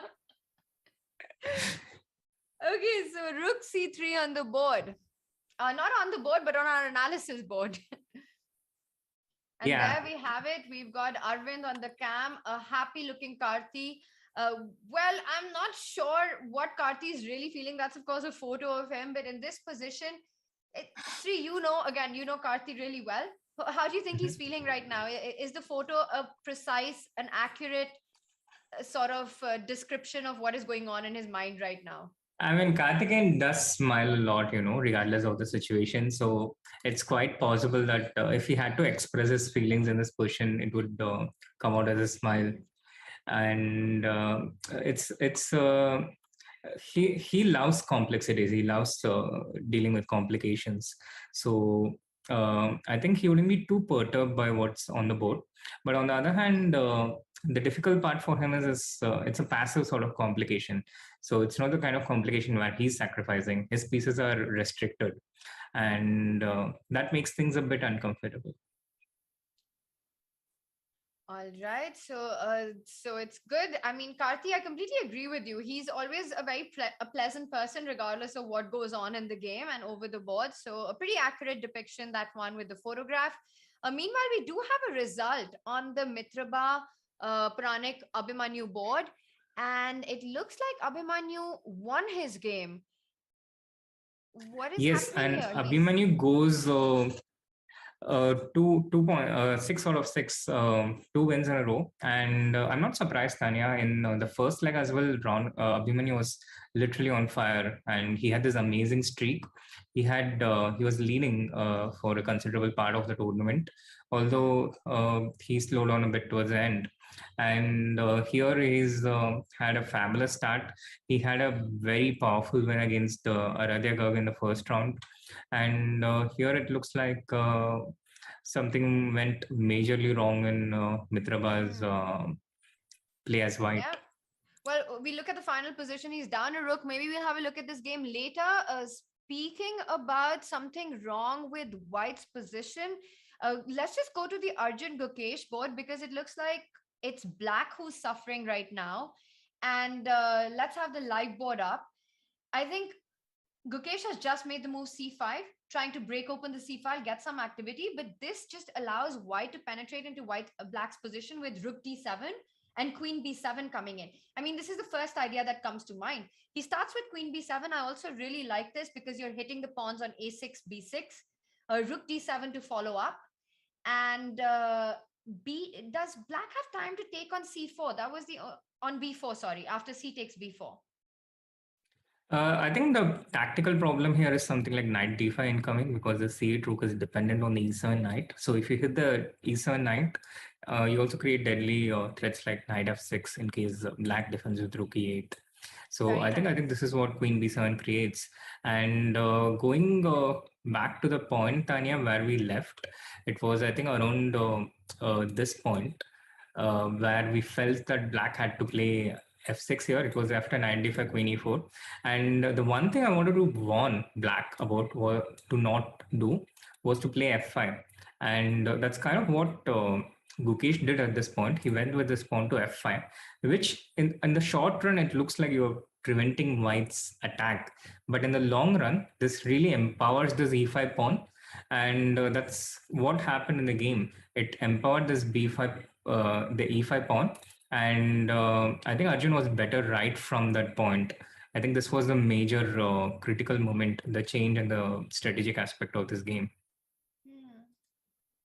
Oh, it looks like Gukesh is in big trouble now, no? With this b6 pawn gone, he's down a pawn. He tries to get some activity by getting his queen c4, so creating threats. The knight on c3 is attacked. The pawn on f4 is attacked. Does white have the option to just simply go queen c5 and say, I'll capture the c5 pawn, you can take the f4 pawn, I'm still up by a pawn? He certainly does have this option for sure, Tania, but I think he might, he goes for it. He goes for queen into c5, queen into f4, and I think he might have something even more here, not just being ahead of pawn. I was trying to see if he can actually come in with the rook to d7, but that does allow these checks with queen c1. So it's not absolutely foolproof to go in with the rook right now. Yes, it's not absolutely foolproof to go in with the rook, but maybe you can. I don't see a quick way, to be honest. I don't see a straightforward way for white to be winning here. But what I feel is maybe one of the simple ways to try and convert here is to just trade queens. Because an endgame like this, you would be up by 2 pawns, and if you can take this a6 pawn, it's these 2 pawns just run very quickly. So this is, I think, one simple way to try and convert this position. Arjun simply goes h3, which also makes sense. He's creating some room for the king, and he's keeping his options open. And black doesn't have a threat because after rook c8, you can just take on e7, and rook d8 is incoming. Very So nice. he doesn't really have a threat right now. It's kind of hard for black to actually make a move with the knight not moving anywhere, no c6 square, no d5 square, the queen not having a good square to move. I actually really like this quiet move h3, just passing the ball and saying your move, and the opponent doesn't really have a good reply to it. Yes, it's a very powerful move and very uncomfortable for your opponent to face. And Gukesh goes king g7, which immediately probably should lose with rook d7. You And have to after watch out for queen do c1 you just go check. knight d1? I was thinking something like king h2, queen f4, and g3, keeping this e7 threat alive. And there are no checks. f2 is covered by the c5 queen, d2 is covered by the rook. And if you play queen g5, then after h4, the queen has no way to defend e7. Super nice. Super nice that after g3, there are no checks on the board. Yes, it would be a killer if it works concretely, and it's not a difficult calculation to. It's not a difficult thing to calculate, and I think Rook d7 wins the game on the spot, because if you can't do this as black, if you can't give this perpetual, then there are even there are a lot of knight d5 related tactics here. Yeah. All right, this looks like big trouble. Can we quickly jump over to the Vantaka board? Because I see there's a lot going on there as well. Is this just busted for black? Unfortunately, it seems so, Tania. This bishop on h8 symbolizing black's position. It's there's no counterplay for black. There is no way to get out, and f7 is lost by force. After the f7 pawn is lost, this pawn on f6 is going to queen. And Vantaka down to 3 seconds. She makes a move, takes on d5, but this gives a very key pawn. And now the f6 pawn will be an absolute monster. You can just simply move with the rook to b7 here, for example, and then just start pushing the f pawn. Yes, and it's pretty much lost for black here.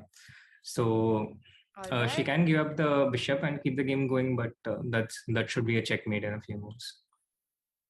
Oh, maybe can he calculate a line like rook f8 here, or is that completely crazy? Rook f8, king f8, bishop h6, f7. Where exactly? Instead of rook b7. Rook f8, king f8, f7, but rook into g5. Go bishop h6. Go bishop h6 first. But then king f7. Oh, king f7. Yes, that makes sense. Well, he plays the more sane move, rook to b7, as we were discussing. Rook falls back to d8, f7, and this is game over in a much more normal way. Yep. And Harsha gets on the scoreboard with that. All right, and let's quickly move over to another board. What about the Nihal game? Let's take a look at Nihal. The Nihal's game seemed to have flattened out, Tania. Nihal got this slightly better position, the kind of positions that he likes, he enjoys, where he can keep pressing. And I think he was creating chances through the major parts of the game, but Abhijit was up to it, and we are right on time to see it end in a draw.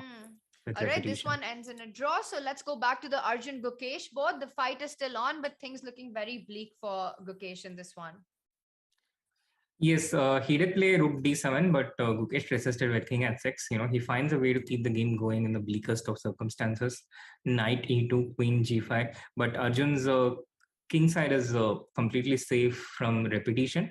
And he just plays king h2 once again, passing the ball because he probably didn't see an immediate way to close off the game. So he goes king h2. And again, as white, I would... just try and take the a6 pawn if I can. I'll just try and take plunder black's position, so to speak. Black cannot defend. Black is tied down. So I'll just try and collect everything and then try and get a queen trade.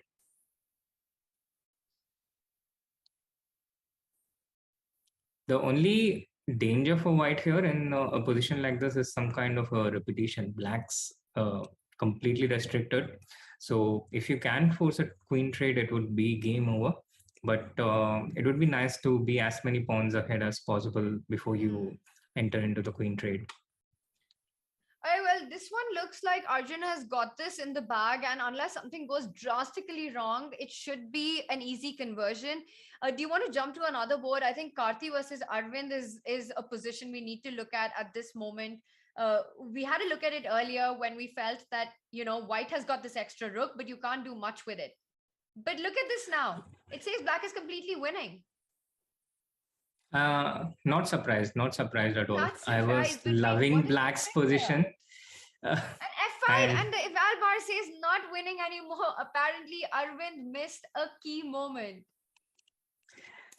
Was it just F6 or F into G6? I actually didn't see what was wrong with F into G6, because you can't take queen into E5. There's queen G2. You can't take rook into E5 because there's C1. So I actually didn't see what was wrong with just taking the pawn. But what he played also makes sense. And Karthi is so perilously low on time, Tania. Yeah, he plays H3. Oh my God, that was a moment. No, but something has to give here for Karthikeyan. F5, there's a deadly threat of H4. This king is so dangerously exposed, and there's no one protecting against C1. So something like H4 queen, H2, C1 queen, it looks over to me. It looks like black is winning here. You were mentioning about F5 and F6. My point is that what is the difference between F6 and F5? And when you're down on second, it's so hard to decide whether you want to go F6, F5. F5 is so tempting because it feels so much more aggressive. But turns out that's where he went wrong. And I think for me, the key thing was to protect the G5 square, because I want to play H4 and disturb this queen. And F6 kind of takes control of a few key squares, and now we have H4 in the game. The point is now after queen G5, there is rook G4 check. Oof, and queen G2 mate. Yes, so queen H2, C1 queen, and now I think Karthi will resign. So it's a beautiful game by Arvind. I think we should have Arvind OP in the chat. What an amazing, amazing game. Beautiful. Unreal stuff, no? And this is his second win in a row, right? Yeah, it's his second win in a row after defeating Gukesh with the black pieces. And now he's defeated Karthikeyan once again with the black pieces. He started with 2 blacks and he starts with 2 out of 2. And both these games were beautiful attacks against the white king. Amazing stuff. No, this is just incredible. I mean, sacrificing a rook and playing, well, sort of strategic positional moves, keeping white's army just paralyzed, and then in the end finding this trick with rook G4 ideas and queening at the end. Incredible stuff there. This might just be the game of the day so far. Absolutely, Tania. And this is the kind of Arvind we have all grown up watching.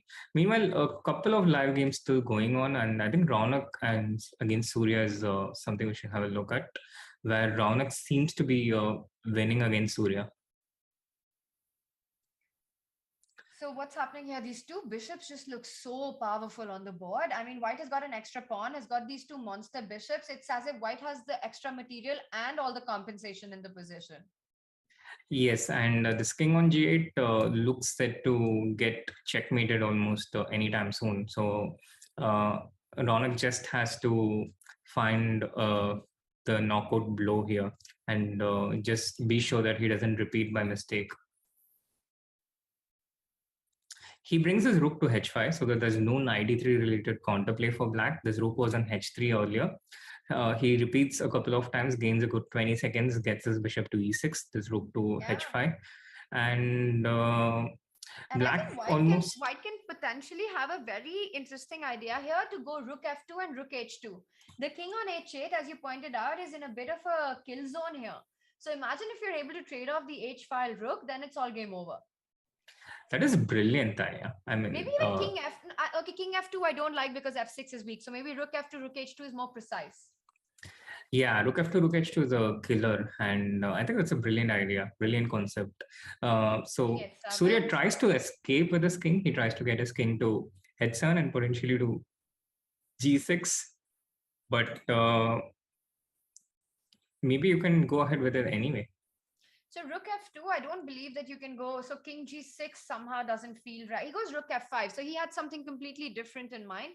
He makes the move rook f5. What does he want now? Maybe he just wants to move that bishop from g5 and trade off the h5 rook like that. And now Maybe. let's say bishop to c1 or bishop f4, one of the two moves. Bishop f4 seems nice. You want rook g7, but do you really want to trade this rook on h5? Yes. I like having this rook on h5 for white. Maybe I just want to take this b5 pawn and okay, now that you point out that the b5 pawn is hanging, which I completely missed, by the way. And Ronak chooses a third move. He goes for f7. He's just going for the kill. He goes bishop f6. He wants rook g7, and this is just going to be checkmate. Yeah, this is going to be checkmate. So if rook f5, bishop f5, king h6, amongst other things, at least rook h2 finishes the game on the spot. Indeed. And what a moment for our special guest to come in. Do we have a special guest? Yo. How are you guys? Can you hear me? You know, I was in the waiting room and already in chat I saw people saying that iska internet chala gaya. So, Chat ne dekha that you were there, yeah? No. It's like a gust of wind flowing. Yeah, if I'm late, it's like because Nasik's internet failed. Anyways, let's come back to the games before we discuss the important topics. So what's happening? Is this the only game going on? There's another. So this game has ended. Ronak has defeated Surya. A very nice game where Ronak set the balls rolling right from the opening, and we have the Arjun Gukesh game where Gukesh has escaped from the jail. He's done it. He's an escape artist. Always. You know, I just opened YouTube chat with it, and the first message, literally the first comment I see on it is that I'm a sim for Vidit. He's beautiful. Thank you. I cannot blame them. They're right. So narcissism OP. Well, we had all the brains in our commentary. Now we also have the beauty. So Tania, you cannot say this. Srinath was here, so there were no brains. Look at some chess before we just make this into a chill stream. I'm glad that got cut out. And what did you say? I missed it. Chat, please tell me what you said. And look at this position. King comes to h5 and there's no way to defend the h4 pawn actually. Yeah. What happens after knight f3? Rook e2 check, rook e3. And the a3 pawn falls. Yeah. No, this is just draw. You know what? Gukesh will start playing for a win. Knowing him, he'll now start pressing with black. Yeah, he's like Karpo is popular for doing that, yeah? Yeah, very for defending and then taking over. Gukesh and Arjun are both quite big favorites in there. I think they've been just on fire, and I think there's so many qualities that they have which are similar, and you know the kind of things that they do. But you know the one standout thing that I think which is common between Gukesh and Arjun?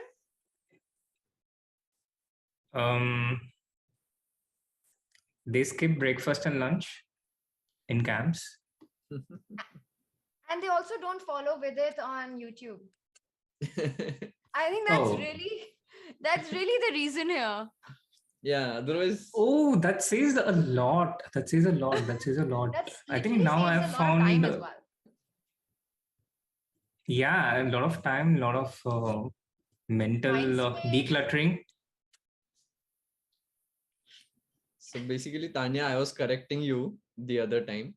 You said there were a lot of brains here, but no beauty. But how can you say that when Srinath is doing the commentary? Oh, ouch.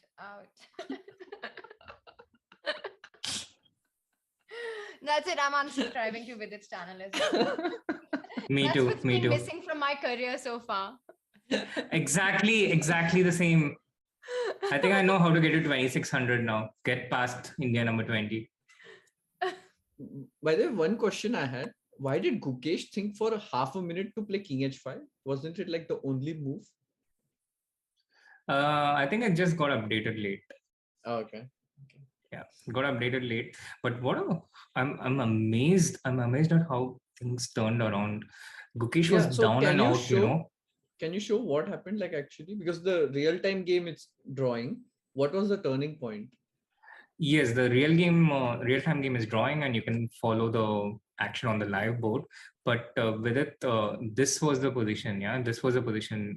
Queen b7, rook e8, Yes. queen into b6, queen c4, queen into c5, queen into f4. Yes, and now simply h3, king g7, rook d7, king h6. Gukesh finding a way to keep the game going. I think king h6 was a nice move. Very nice. Knight e2, queen g5, just surviving, just keeping the game going. King h2. Now he starts trying to create counterplay with f4, f3. Not much, not really creating any concrete threats, but keeping some hope going. e6, queen h4, not training the queens, justifiably, understandably so. Queen e5, insisting on it. Pawn to f3, and queen e3 check, queen g5, queen into f3. Very natural moves by Arjun. Knight to f5. This is completely lost, this position. I know, like, let's say even if you play something like queen f4 here, I think white is winning. Is it knight f4, no? Yeah, queen f4, knight f4, any move. White is up by 2 pawns, and white is, black's king is in distress. But Arjun went for queen b7 here. I think this was the start of his trouble. He tried to go for black's king, but it's not mating immediately. It's not mating queen concretely. Queen e3. Yes, queen e3. Rook into h7 check, king g5, h4 check, and black king has this move, king g4. And now there's absolutely nothing for white. The game has turned around. It was, so this was the moment. Because you go queen b7 and rook h7, and it's also tempting and forcing. Black can't help but march down the board with the king. And then you just realize that that's where you went wrong. I mean, this is just so hard to not go for white, to not play queen b7 and rook h7. I don't know. Not for me, actually. I think I repeated like 2 or 3 times. I want to trade the queens. I want to trade the queens. I would have tried to find ways to do that in this type of situation. Also, especially knowing Gukesh, how slippery he is, I would have tried to find the safest option. You know, not. I wouldn't have taken queen b7 as seriously here. Vidit, what about what's happening in the game? Like, is he about to lose a rook? Like, he has to play rook e6 maybe, because he's losing a knight. Oh, rook c4 I told you. knight e3. Yeah. Let's just show that rook c4. If rook d4, there's king e5, and rook c4, knight e3. Now rook d4, there's knight c2 check. King e5 in the live board. Yeah, now live board king e5, and you hit the rook and the knight. So rook c4, you still have knight e3. This is not easy draw. Now knight d3 check. Knight d3 check. Yeah, knight d3 but he played rook g2. He is going for the exchange. Yeah, I think this makes sense. Yeah, this makes sense. Yeah, rook into d2, king into d2, king into f4, and calculate this.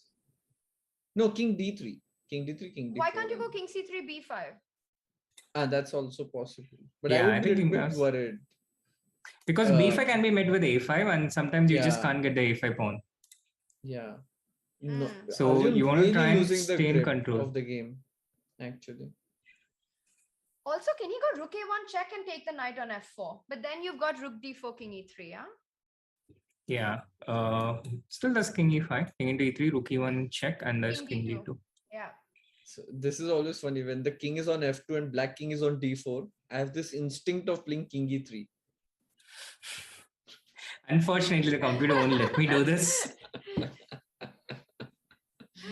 I wonder where that comes from. It's just instinct. So rook d2, and how was the forced draw after rook trades here? Rook d2, king f4. You want to go king d3, you mentioned. Yeah, king d3 looks relatively safe. On the board? And he goes for it. So Okay, this is crazy. Yeah, we wouldn't have imagined this position ever after what we had like 10 moves ago. Yeah, Gukesh never fails to live up to his expectation. Yeah, at least till now. And there we have it. The game ends in a draw. And I can imagine how much Arjun would be kicking himself after this game. He would be like, I was so winning. And this is what you were saying, no? Gukesh is probably the most resourceful player here.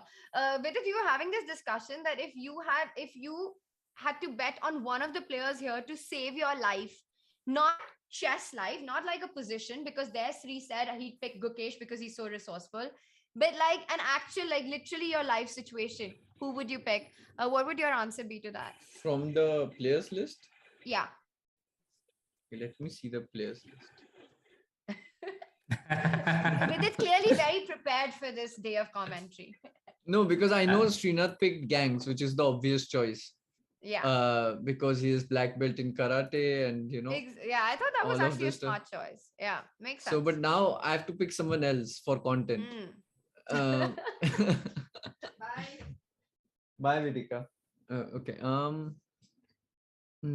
It's very tough. Tough choices. Is he allowed to pick someone from the commentary as well, or just the players? But that would put him in a spot now, because then, like, if he's also allowed, then he'd be like, who should he? Then I know who he'd go for. Then Sri, you'll feel bad. I would pick Arjun, I think. Arjun, yeah? Yeah, because he's a super nice guy. Yeah, he'd be good just company. For that reason. He would just disarm Gangs with a smile, yeah? No, just I think if he calls anybody for help, everyone would pick up his phone. He will not save me, but he'll find resources to save me. In your vlog, I think they all voted for Arjun being the most mischievous out of all of them, no? Yes. Yeah. Yes, looks are deceptive. I learned in the training camp that looks are deceptive. I always thought Arjun is very innocent, but he's not very innocent. It took you a chess training camp to learn that? Yes, I had some experiences, but okay, let's not go there. But then that's also the point of a training camp, you get to know all these things about your teammates. Wait, the game's begun instantly? Yes, because this game went overtime. So with the exception of Arjun and Gukesh, everyone else's round 3 has begun. And some pretty interesting round 3 matchups there. There is Abhimanyu against Nihal. There is Abhijit Gupta against Raunak, which is again one of the trendy openings in Ragosan, one of the trendy lines in Ragosan, which Abhijit played in round 1 also against Mitrava. And the other game of interest is Surya against Karthikeyan. I think also in Sharjah he played this against Yilmaz, if I'm not wrong. Yilmaz Mustafa. Yes. But yeah, I mean, I think you trust me. I have a vague memory of it. I think knight f3 will be played here by Abhijit. Knight f3 castles. Yeah, Black goes castle. Where is your initiative? I guess rook d1. And the problem with black is it's not easy to develop. Like you have to play rook b8, bishop d7, b6. And after that also you're not threatening anything. So white has the luxury of time. It's like more of a positional sacrifice than an immediate counterplay or something like that. It's long. Yeah, what I understood analyzing these positions in general is, as black, you have to be very careful about opening up the position. Yeah, trying something like e5 generally it doesn't work, and you have to be very quiet and patient. Rook b8, b6, or I'm not even sure about b6.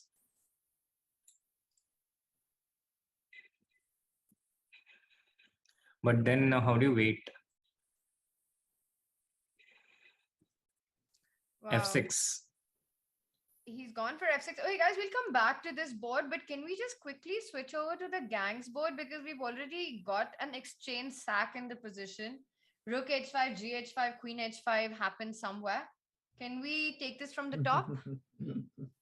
Yes, Tanya, it started with one e4. Once again, Surya going for his childhood first move.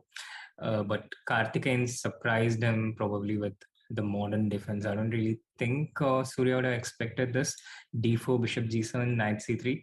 And with the modern defense, black has two ways to put his pawns. This pawn goes to d6, but the other pawn, it can either go to c6 or a6. And in this case, Karthikeyan went with the pawn to a6. And this usually gives rise to a very strong initiative for white, this setup with bishop e3 and the pawn to h4. I think Vishy also had a game here very recently in Norway chess against Magnus Carlsen. And this was opening the modern defense. So h4, knight f6.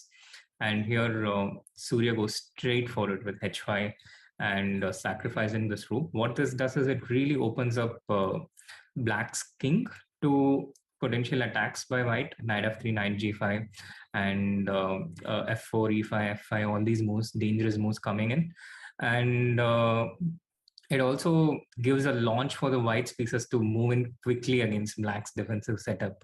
So a pretty effective idea by Surya. And also this is the variation in which he defeated Peter Swidler with the white pieces. And I think probably what is his win against the highest rated player in his career. This looks absolutely crushing, I must say. Absolutely, yeah. Pawn on e5, knight f3, knight g5 incoming.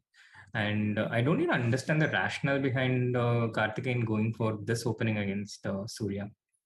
I think he wanted to play for a win, like keep more chances. By the way, can you remind me what are the stakes? Like what are they playing for? Well, the big stake here is the ticket to the Champions Chess Tour. The winner qualifies for the next event of the main event of CCT. And of course, there's prize money to be won with every game, with every point that they win. Okay. Yeah. So it's, awesome. But I think the big thing for all these players is qualifying for CCT. Right.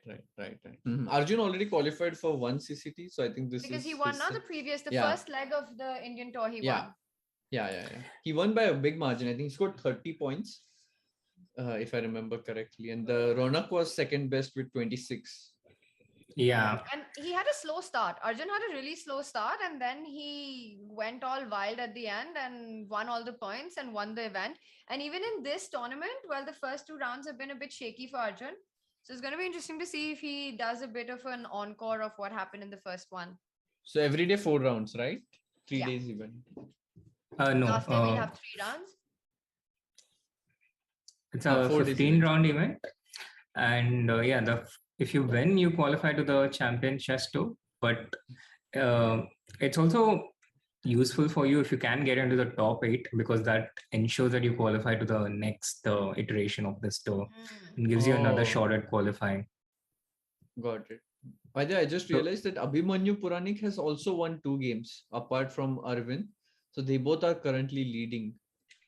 And super convincing games. Abhimanyu and Arvind both have won just brilliantly played attacking chess. Okay, so Queen e7, and I wanted to ask you, Vidit, why did Black not go for short castle there? How does the attack continue if Black would have gone for castle? Is it because castle is suicide? Yes, it looks like it, right? But what is it? Do you go bishop g5 or do you go bishop d3? Bishop d3 looks like very natural. f5 is the only defensive move. Yeah, I can even play knight f3 maybe here. Start with knight f3 maybe. Also possible. Because you don't want to invite business. Queen d8 business. And this is too dangerous, yeah? Yeah, it's the rook, extra rook is just not applicable. The rook on a8, the attack is just too quick. No development. But what he's done with this queen e7, queen f8 idea, it also doesn't look like it's helping Black's cause. No, it's Murli's position is so bad right now that he knows it. Of course, he knows it that it's really bad. And look at the time on Gang's clock, 15 minutes. It's just like crushing win. If you. It's like waving the red flag at Gang's. Because Gang's is going to storm in, and this is exactly the type of position that Gang's enjoys. where he gets initiative, where he has these sacrifices incoming. I think he just played right into Gangs's hands with this opening today. All right, this one looks like it's busted. Should we move on to the Abhimanyu Nihal board? Because as we were mentioning, Abhimanyu's been on fire. Nihal as well has had a great start. How's it going for these two? It came off a very mainstream slow Italian setup. Nihal went for something forcing, and even a bit uncharacteristic. I would say that he went for something so into theory, into mainstream theory, but it looks like he has come out a bit better prepared in the opening. Abhimanyu misplayed. If you go 2 moves back, instead of knight to e4, if I'm not wrong, knight h4 was played by Magnus. I think he forgot. It looks a bit weird to play knight h4. I think it was played against Wesley, and Abhimanyu couldn't recall that, and he played knight e4, which just helps Black's cause. First of all, there's no threat after e6. Like knight c5 will be taken care of, and bishop f3 is a strong idea. But Nihal didn't take bishop into f3. F1, he goes bishop e7. Which is, I think, again, something in Nihal's style, he probably, I think he just doesn't want to open up the G file for Abhimanyu, knowing Abhimanyu's penchant for having the initiative. I think either bishop f4 or g4 can be expected here. After bishop f4, perhaps he's going to take on f3. Bishop f3, g takes f3, and knight e5. Is that a move? Rook e3 or queen rook e3. Yeah, just protecting. The thing is, with Black, you need to be a little bit careful sometimes. But here, Black has a dream position, I would say. So I would Queen not be f5 too worried. maybe? Yeah, queen f5. Yeah, looks very strong. Knight coming to f4. No, just f3 pawn is hanging. This looks tough for white. Yeah, so now bishop e7, maybe that's why white needs to play g4 to stop this. All right, forced, Black has to retreat. There's knight e5 I don't believe in, so bishop g6. Yeah, now bishop f4. And Nihal's style is to just take on e4 and play knight c5 here. I kind of like that, no? Because even this d3 square is weak. You can always trade off the b3 bishop. And looks like Black should be fine. Roughly balanced, yeah. Roughly balanced. Yeah. I guess he goes bishop f4. He's gone for bishop f4. So going to be interesting to see if he goes for this bishop f3 idea now. Because this is the moment. If you have to do it, you have to do it now and get your knight to e5. Yeah, he goes for it. Nihal goes for it almost instantly. Almost instantly. Nice. Again, And not queen what you'd f5, expect from rook Nihal. e3, I like Black's position already. Yeah, Abhimanyu clearly misplayed it. Wasn't there knight d3? There was bishop h6. Move over.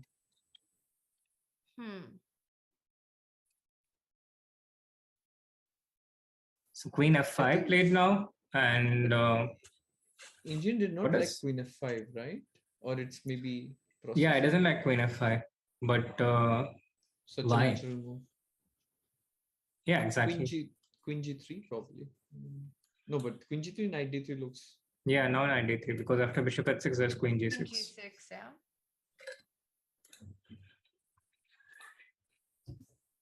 Yeah, this still looks good. I mean, you probably have to take on e5 now because you can't move the bishop away because f3 is hanging. No, but I think this is for sure bad. But rook e3, how else are you defending this? Oh, then knight do g6. you have some knight g3 related tricks? Yeah, I thought about this. Knight f3, king h1. Knight e1. And now you can take knight into f5. Yeah, knight e7. Because this comes with a check, and Nice. king into g2, you're surviving this. Yeah, we might see that on the board. Bishop Because e5 the problem is everything else is banned. So how is this coming? Bishop e5, knight e5, and knight g3. But after knight f3, oh, you have to take because otherwise rook e7 is coming anyway. Yep. But this is what Nihal missed, yeah? This is why queen f5 is bad. And now it all makes sense. Now it all adds up. But difficult line to find, no? Maybe now you can find it now that it's on the board. After knight e5, you can just simply go knight g3. But to spot knight g3 before you play queen f5 is not easy. Yeah.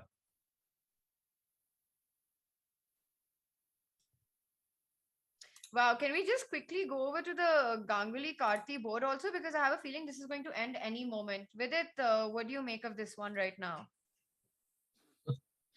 Massacre. This absolute massacre. What is this position? Oh my god. Now you know Gary, let's say. King c6. And queen f3. And now you take on a8. All this for a rook. Yeah, Gangs goes for ed6. He wants beauty, yeah. He wants the beauty prize. Yeah, you're absolutely right. That's a very Gangs thing to do. To try and find a very study-like finish. Of course. He's already thinking, what will I tell my students? His thought process. He's already planning for his next PCT class. C into d6, I guess you want to go rook into d6, right? Oh, nice. Ooh, that's brutal. Queen takes d6, queen f7. But can you take on e6 now? No, you can't even take on e6. Wow. I thought he wanted to play e7 and trap the queen, but it's too sad, even for Gangs. Yeah, but rook d6 is nice. Rook d6 is nice. I like it. Doesn't change anything, right? I mean, you just go king b1, and you, of course, there's nothing that black can do here. Yeah, I mean, you can keep the game going with bishop at e6. You take twice bishop on at e6. Yeah, you can keep the game going like this. I don't see immediate mate here for white, but that's actually true, because after king d7, I mean, if you have to go rook e7, then that's a bit of a pity. Yeah, maybe I'm not even sure if rook d6 is winning. This is how you mess up any position in chess. Yeah, that's why I think it's very important to just find one way to do it, but it has to be clean, yeah, instead of complicated. So why so let's don't you just c start takes with d6. So c The takes simplest d6, way to what's win. the line?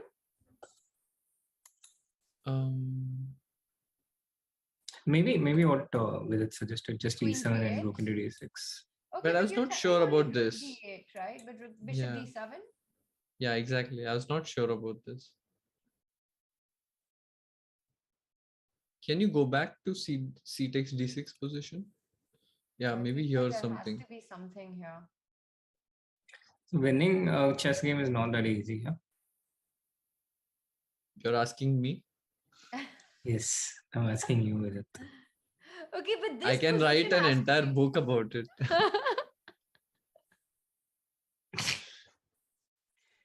You can do a blog about it. Vlogs. A documentary. Yes. Monetize your losses.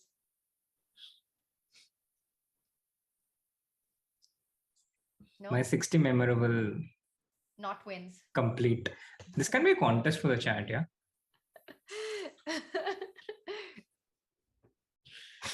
It's What- sad, what but you- it's true. How would you complete with it 60 memorable whatever? Mess ups. Yeah. What would Yeah, that mess vlog ups be was the called? first The thing in question is, what would that vlog be called? I wonder, like Gangs will come back after playing this game thinking that, oh wow, I played such an attacking, aggressive game. These guys must be really praising my play. Then he comes back and he says, my 60 memorable mess ups, complete this sentence. He'll be so upset. Already is upset. Look at his camera. He's already upset thinking about this. I think he's also probably just thinking that where is the checkmate in this position, by the way, which we still haven't found after c takes b2, king b1 on the board. And let's say he does pick up the d6 pawn. How does this game finish? I don't know. I was trying to distract from having to calculate that all this time. It's the other way around. We're just distracting chat with some chess now instead of thinking about with its vlogs names. But it's really not like I don't see a forced checkmate. Maybe you should win some material, but I don't see a forced checkmate. What if you Yeah. Do you have time to go bishop d5, bishop c6, or no, you don't? You just take on e6. It's too slow. But maybe you can. Who knows? I don't know. Now it doesn't feel so clear. Bishop d5. Maybe you just take on e6, yeah? Yeah, I'm not sure how. But maybe just take and No. d7 First and check. I want to First start with check. check. I want to start Yeah, with first check. bishop c6. Yeah. And bishop d7, rook e1, knight e6, rook Oh, e6, that's and it's a beautiful. double pin. Knight e6, rook e6 is mate. Almost. Mate Just issue. Queen giving. e7, rook e7 mate. Yeah, exactly. That's a nice finish. But bishop d5 is not a beauty prize now. yeah, but I think there should be prizes for beautiful chess games, like how it used to be in the 90s. I think that should be started again, because it really makes a difference. Like, people feel good and they think that, oh, I played this beautiful game, it will get a prize. And I don't know why it was stopped, this prize for most brilliancy prize. I think that's what it was called. yeah, I guess it's a very subjective thing, and we started finding brilliancies in repetition at some point. I mean, nowadays Bomb Cloud gets the attention rather than 3T games. That's sad. Yeah, I mean, I'm happy as long as it's Blonde Cloud which gets attention.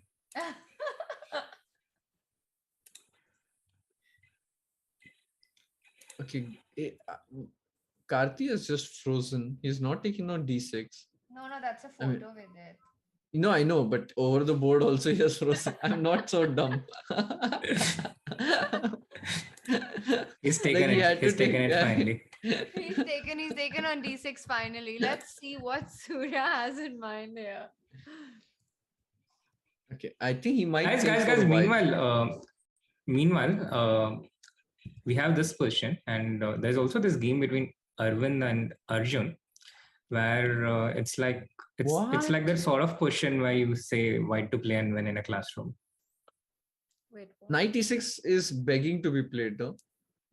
Exactly. Knight into e6, f into e6, queen into e6 check, bishop e7, bishop g5, and is there some knight f8 here? I think instead of bishop g5, can you play rook e1? Yeah, then rook he e1. goes long castle, no? But you can take it. You can just take it and be 2 pawns up. Yeah. And rook e8 is not even possible because you take the rook twice.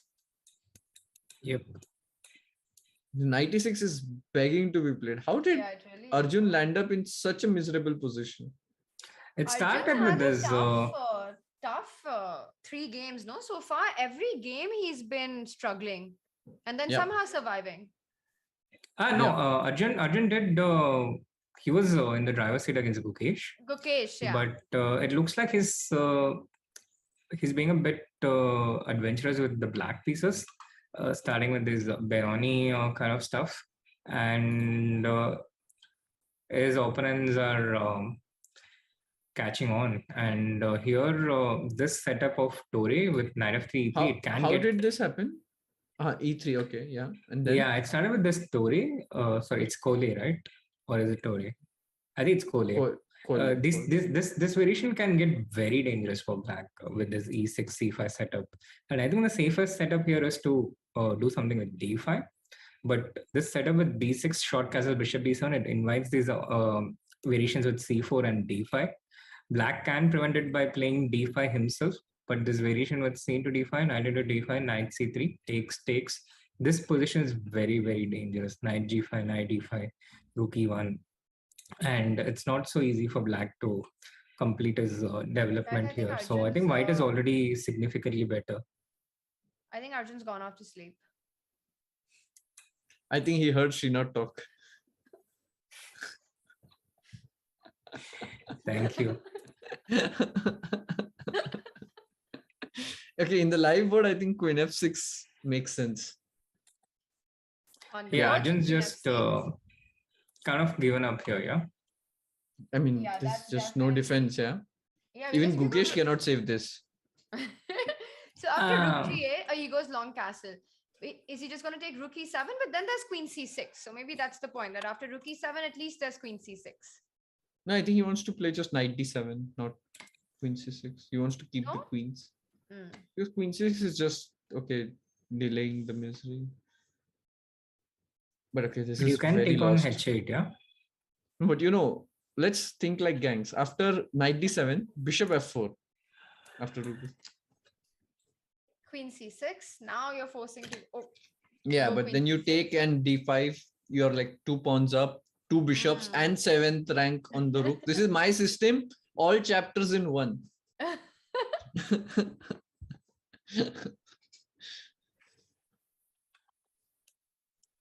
Yeah, he plays rook e7. Of course, you take the bishop. Yeah, very clean. Well, what do you No do chance. after Bishop that? f4. Yeah, bishop Yeah, f4. he'll play bishop f4. No, Arjun feels, it looks like he's tired and it just doesn't, it seems like something is missing. Yeah, it's an off day Some for freshness him. is missing. Like literally, you know, he at the start also when he was playing against Vantaka, it just looked like he's literally getting out of bed in that moment.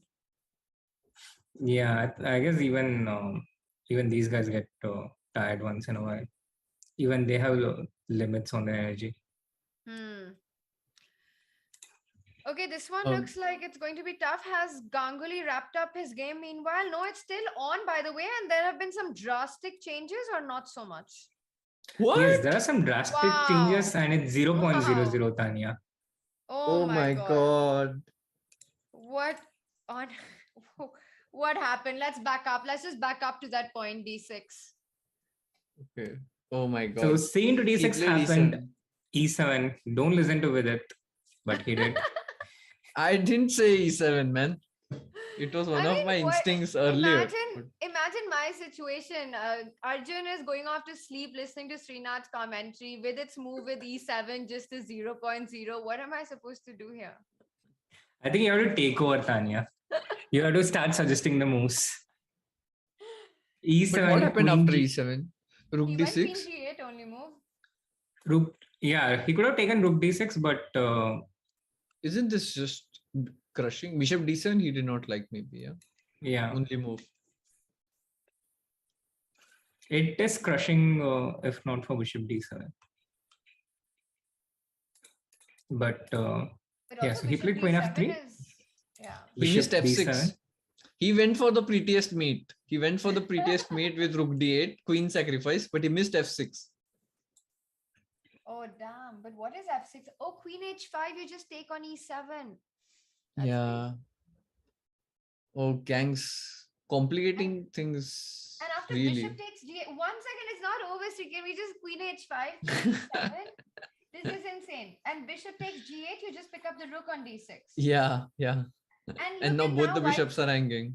This is a crazy position. White, both bishops are hanging, and suddenly it's white's pieces which are miserably placed. Oh my God. Queen e2, knight e4 played. Oh, knight c3. Every piece is literally hanging here. Oh gosh. Now I feel so bad for gangs, to be honest, because he played beautifully and then he spoiled it. Sounds like my game. The story of your life. Yeah, I have a lot of sympathy for gangs here. This is going to turn into a therapy session very soon. So 94. You come to the right place. Bishop b5 check, maybe. I don't know. King into e7? At least king e7. Oh, yeah. D7. Rook d7. Rook d7, king rook f8. D7. Yeah, king f8. That's the what I missed.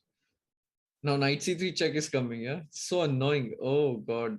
Will Murli win it? He has only 54 seconds. But rook d7, then there's queen d3. I get queen a3 or queen e1. Okay, I was also thinking queen d3, queen a3. Yeah, queen d3, and the thing is, you can just take this bishop. Oh. Ah, nice, super nice. Or you know, queen a2 and then ab is an idea also. True. Somewhere, like, you know. Oh my God. He played rook d8 in the game. All right, so he has to trade, and then he can Do take you king have E7. to? He can play king e7. But now the knight c3 doesn't work Knight anymore. is pinned, no? So you can't take the queen. So maybe after rook d8, you have to take rook takes d8. I mean, I'm not really sure if even this is so bad for black anymore, you know, because the white's pieces are not really not really playing great anymore. I'm not even sure if this is advantage for white. He's got 14 14 seconds. Oh, king e7 Goes was a for it. blunder. And It it's was a a blunder. And he had But why? 12 seconds on the clock. Because he probably But thought why? about Ah, no. Oh, bishop No. c8 was blunder. No! what is Rook into happening. g8 and bishop to g8 is a blunder. But why? He had to play probably bishop Queen d3. Queen h5. No, bishop d3 I thought. And just take this knight off. This knight coming to c3. Yeah. Yeah. Oh, Man, God. what a game by Karthikeyan. And now black I mean, is winning. And now black is winning. Gangs has turned this into a beauty game. Not sure if it's at the end of where he wanted it to be, but he has managed to achieve what he wanted. Oh my God. Bishop d3. He had to play bishop d3. He had to attack the king. He went for Bishop the greedy, c4. weighty way. C4, and this is He took completely. Is it just rook d8 now with idea rook d1? bishop Rook d8 and d3 just king f8 also, yeah? I think. like this. Yeah, even now king f8 because bishop e4, you just take bishop e4. I think he'll King f8 is a move tough king move to d6. make. No, I think he'll Yeah. play king d6 now. Just Yeah, queen king, d3 get the check? king to c7. And knight e2? king c7, Srinath. Yeah, Oh, now white is again better. Oh my god, and now white is better. What it's is even insane. happening? Okay, so Bishop rook d8 d3? has the idea of going rook d1 and knight c3. So bishop d3 Yeah. looks not natural here, no? Yeah. Gang's moves are forced here, at least. King f8. Now you have to take the knight. yeah. I think And once then you take play- the knight, the computer is happy for. And now you develop your knight or you take on g5. I was thinking, yeah, maybe. Yeah, this makes sense. Oh my God. Actually, you know what? Bishop It's on d3, the king board, by the f8. way. I don't take the knight. Can I play queen e1? Or it's too cheeky. Bishop c3, knight d2. That's how you lose. Yep. No. Okay, take it. Okay, we have Now this it's on the equal. board. It's played, knight f3 played, and now again the bar has the favorite evaluation 0.0. No idea what went wrong. G into f4, knight g5, Knight bishop g5. f5. And basically, Actually, the how king do on you get e2 is- out? Yeah, it's just absolutely stuck. Queen h5. Bishop c2. Bishop g6. Bishop g6, knight e6 actually. Oh my God. What is happening in this game? It could easily turn into a loss, I feel, for Gangs. The tide is against him. Yeah. No, but I think he's kind of safe now, yeah? Knight g5, bishop f5, g4. What? And then Takes. Queen f3. king King g8. g8. Queen b3. And now white wins by smothered checkmate. Oh, damn. That is super cool. If this happens, This is a beauty prize. This is a beauty prize. He has to find it. He has to find knight g5 and g4. If black consolidates, he's winning, I feel. So he has to act very quickly. No, but g4, rook e8 or something like this Okay. can. Yeah, but okay, at least your rook moved and now I can move the queen to d2 maybe. Take the pawn on f4 or something. Yeah. This is an absolutely insane Is game. bishop into c2 a move here? King c2. Yeah, okay, and now draw, yeah. Not so sure. Black is still a pawn up. Yeah, but okay, what can white do? He has to play this. Nothing else works. Yeah, white has to do this, but if white has to do this, that gives us a clear picture of the evaluation. Yeah. And maybe that's the only way to do it because that last position, you lose the pawn either with knight e6 or knight h7. Yeah. You mean here? Yeah, queen d2, bishop c2, king c2, rook c8. No, queen c2, rook e1, right? So Yeah. king b1, take everything, and now it's not easy to defend both pawns. Okay, g4, he played it. It's he on the played it. board. It's on the board. Oh, he played fg3. Oh my queen God. f3. He did. What? No, king e7. King e7 he'll play. He'll play If he king plays e7. king g8, Yeah, oh he's my of God, course got not gonna fall 25 for king seconds. g8, He's queen got b3. 25 seconds. No, he'll play king to e7 and then they'll repeat the moves. King e7. Is bishop Queen f6 e2, also a move? Oh yeah, he's gone king He e7. played king Bishop e7. f6, knight h7.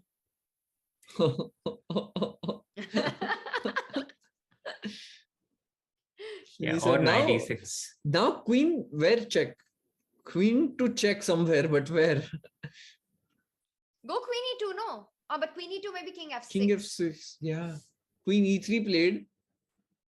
King f6, queen b6. Oh, King that's f6 you the can point. also take on draw? b2. King f6 you can take on But b2. you can play on this, no?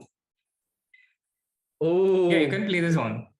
but now it says white has chances. But why Is can't what? you take on b2? King takes b2 after king f6. Sorry, Tania. You're of course right.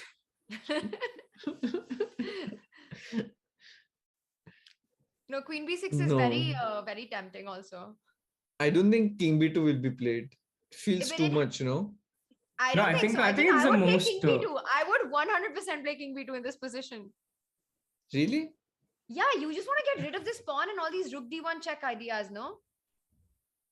If there was no pawn on a2, like let's say black's pawn was on a3, white could go for some He takes the stalemate pawn on ideas. g3. Oh, another this is line only, queen. brilliant.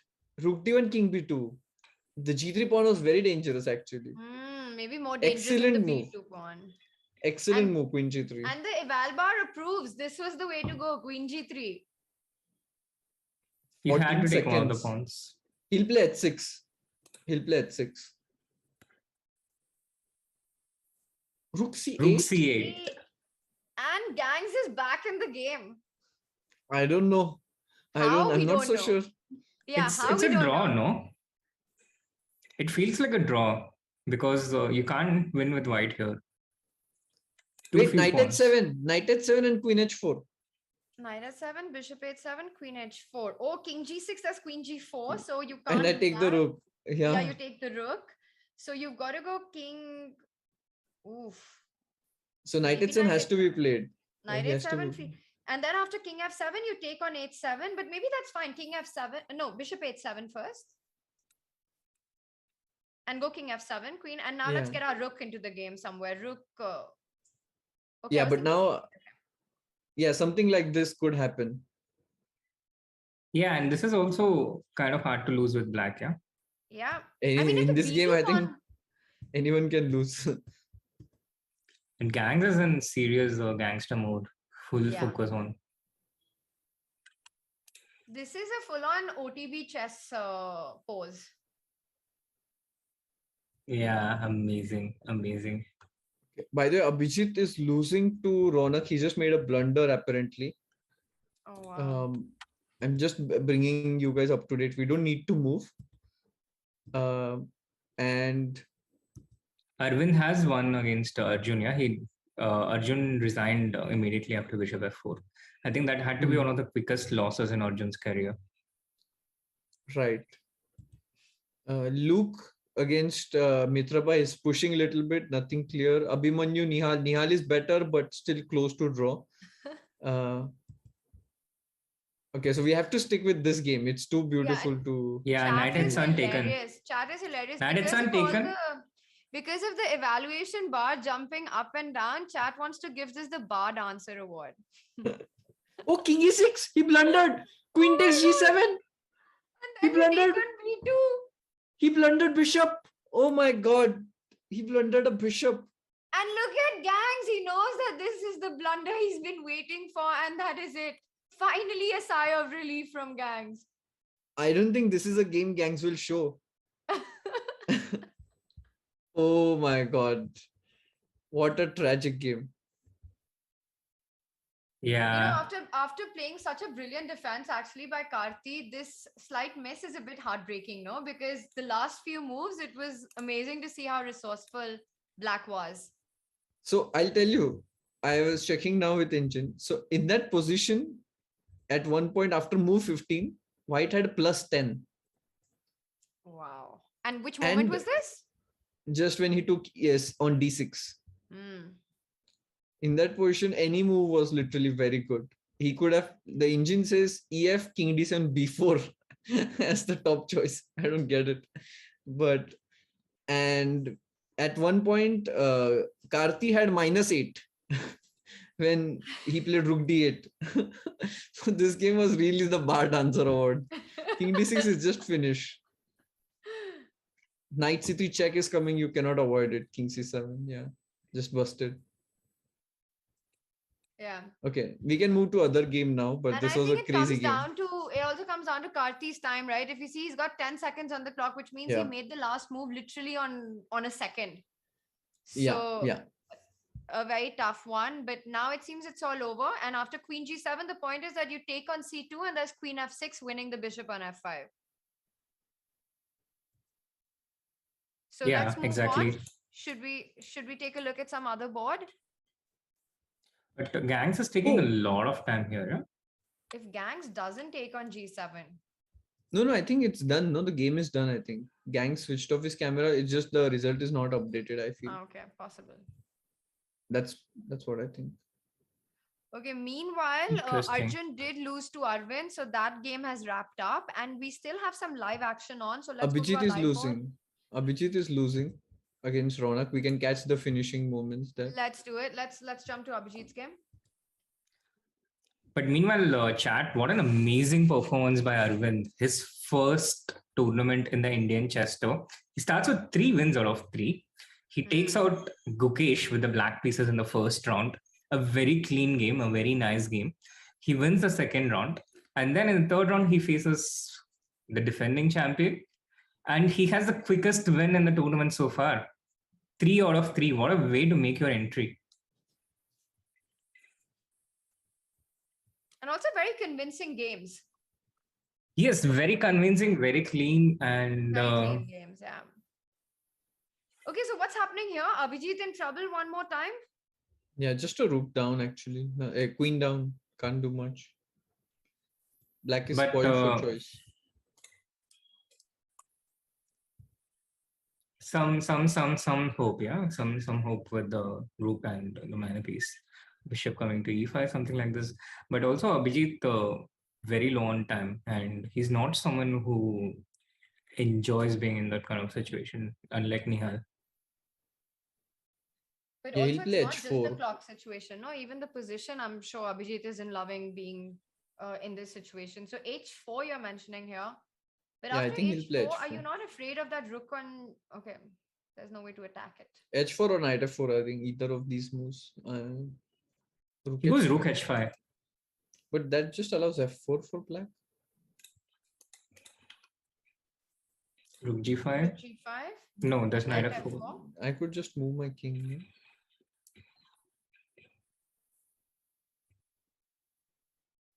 And maybe h4 now? But I've noticed that Ronak is one player who plays very, very fast. He's actually been having some really good results in these fast formats, no? It looks like he's really worked on his rapid and blitz play.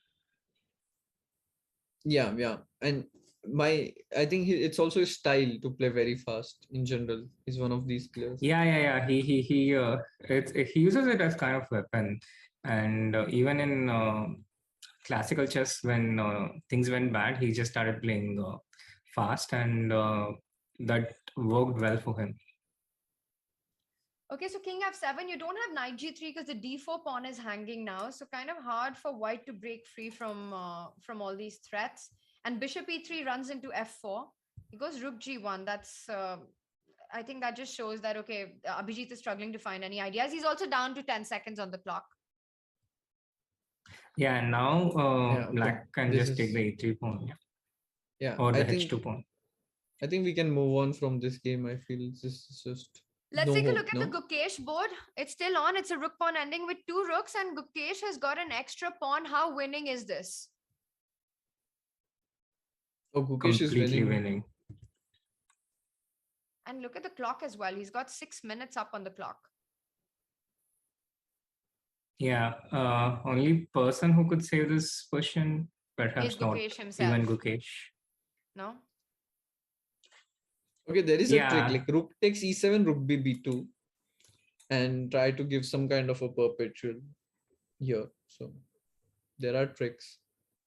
So rook g8, you just go king h6 and your king is safe, you're saying? I think even this should win, right? And who's mating King who is safe after here. rook h7, rook g7? Yeah, this is winning, yes. I think he'll just try to F5. calculate. You want to go for Yeah. stalemate, yeah? Yeah. But I think king f5, yeah, and king yeah, e6. just take this d6.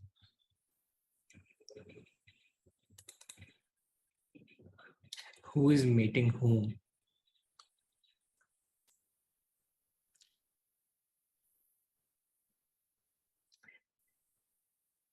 So rook b4 played. So he's thinking about this line with rook e7. But also, if not rook e7, it's hard to imagine white making progress any other way, no? Because the e4 pawn is hanging.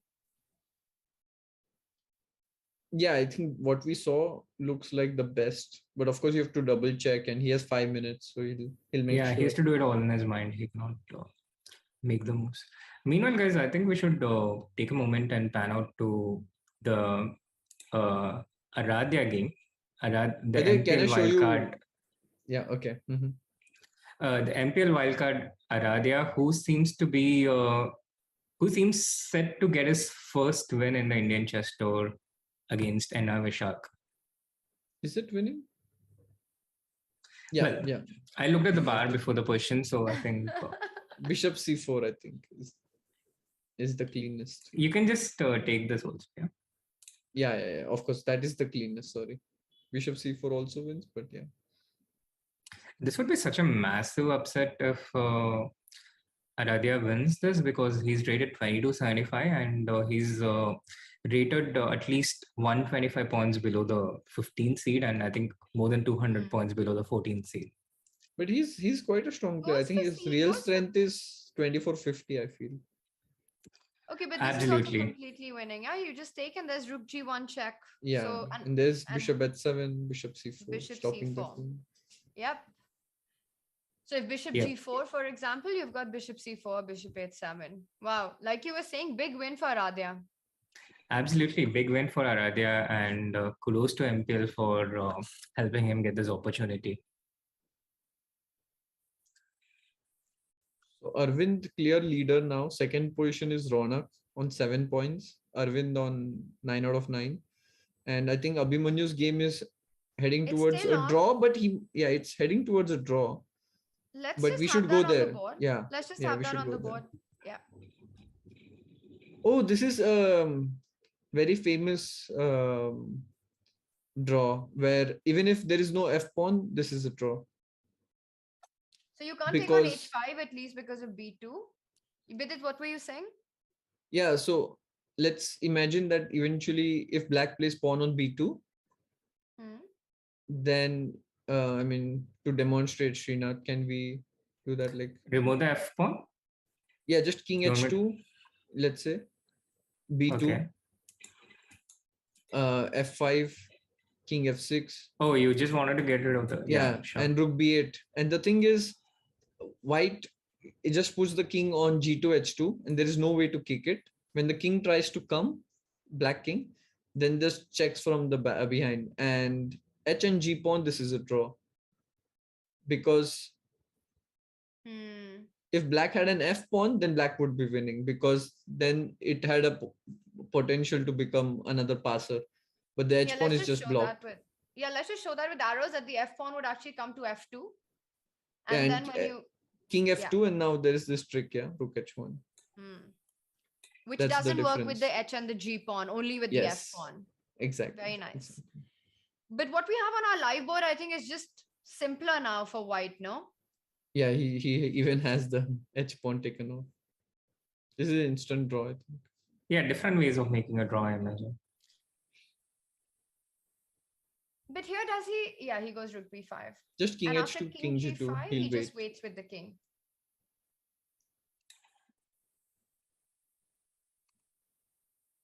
That's it. That's a draw offer, and now takes on b3, takes on f5.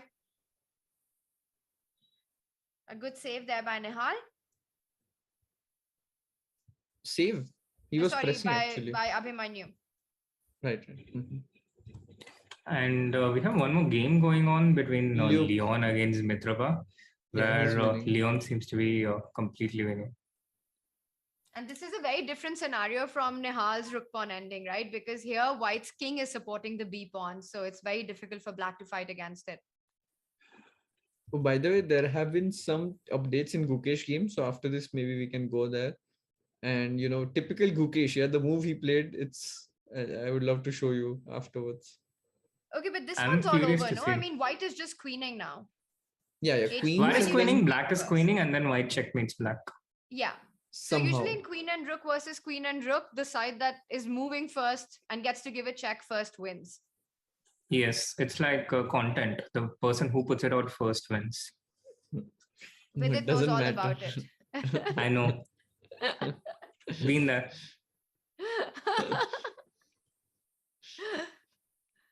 All right, should we move on to the Gukesh game? Or do you want to see the end of this? Maybe it could be fun to see how actually it works out. I think we have time to see the end. Yeah. Because the Gukesh game. He's down to 3 seconds. He is needs to going- make a move. He goes king e6. Yeah, queen e8 check. Because, you know, we might be underplaying it by saying whoever puts it out first, but you also need to have the skill to be able to do it and to execute it. So that's Exactly, also... Srinath. It's a very important point. Okay, queen f7 and checkmate, no? Or queen d7. I mean, there are so many checkmates.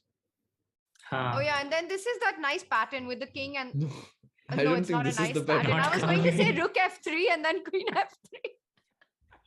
Srinath even messed this up.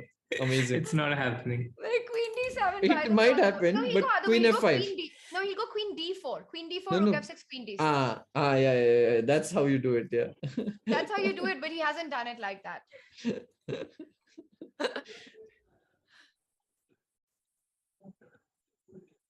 And now you can go rook d7 and win the game like this. Yeah. Almost After made it a Surya's mess, game, we yeah. are just a bit careful to say it's completely winning with. No, he just almost made it a mess, but okay, it's two winning. Queen f8, queen d6. Anything wins here.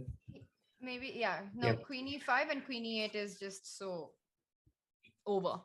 And that's it.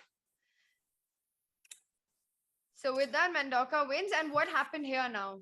So in that position, yeah, previous position which we saw, here Gukesh did not take on e7. He went such a cheeky way. He went rook g8, king h6, rook c3. The idea is after rook e4 to play g4 and give checkmate on h3.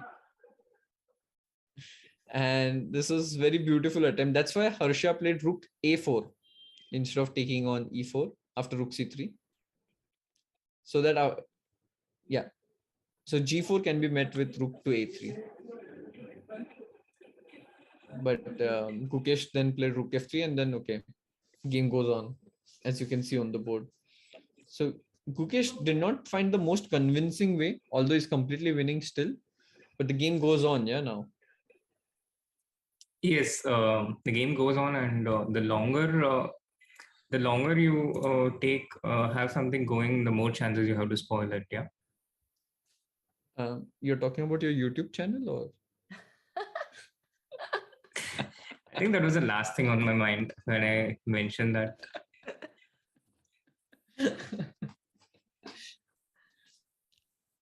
My channel is relatively young, unlike me. Also not spoiled, unlike you. Fine, Anyway. Rook g7. So rook g7. My chat will answer that while we focus on the game. What is the cleanest way to win? Rook h4, King g6. rook f8. And f4, First you f5, shut yeah. off all the escape, and then you move in with the check. That's actually really nice and instructive. Yes. Wonder what's on Vidit's mind with that grin. I'm a happy person, Shri.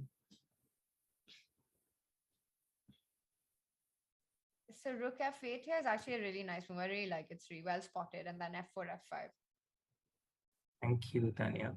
Really played though. Finally, some nice things about me on this trip. Will he play it? I don't think so. He'll play. He'll play. I think he's going to 28 go for maybe. it. You think Because, so? oh, he goes for F4. F4. He goes for But F4 you know, first. it was so winning at one point, and now it's no longer that. But So I'm a little bit worried. I mean, he goes F5 because King F7 there was Rook H8. I wanted to play actually Rook to A4 actually I wanted. Here? Yeah. Oh wow. No tricks, yeah. Rook F8, you can just take on E4. Yeah, I did not see a trick. I was actually going for something like E5 here. Yeah. That's really nice. And then there's a trick. But F5 and you trap your own rook on H4 also. I thought I can take the D6 pawn and Yeah. burst it open. So he had to play probably. No, he has played F5 with black. Actually, probably Tania's move King F7 might have been the way. But King F7 there was always Rook H8, no? And then Rook A4.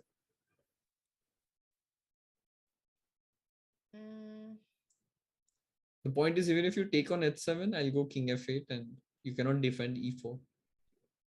Oh, I can just play Rook E4 here. Sorry. Yeah. Anyways, the game has like a lot of moves have happened. So he decided to F5, take F6.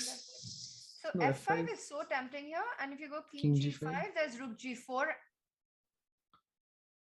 Rook G4. Yeah. No, just take the pawn on E4. Oh, that's what he did. And the bar did not like it. H5, I think, yeah? You stop Rook G4 business. Now your king is suddenly safe. Oh my god. We had such a simple win, no? Back.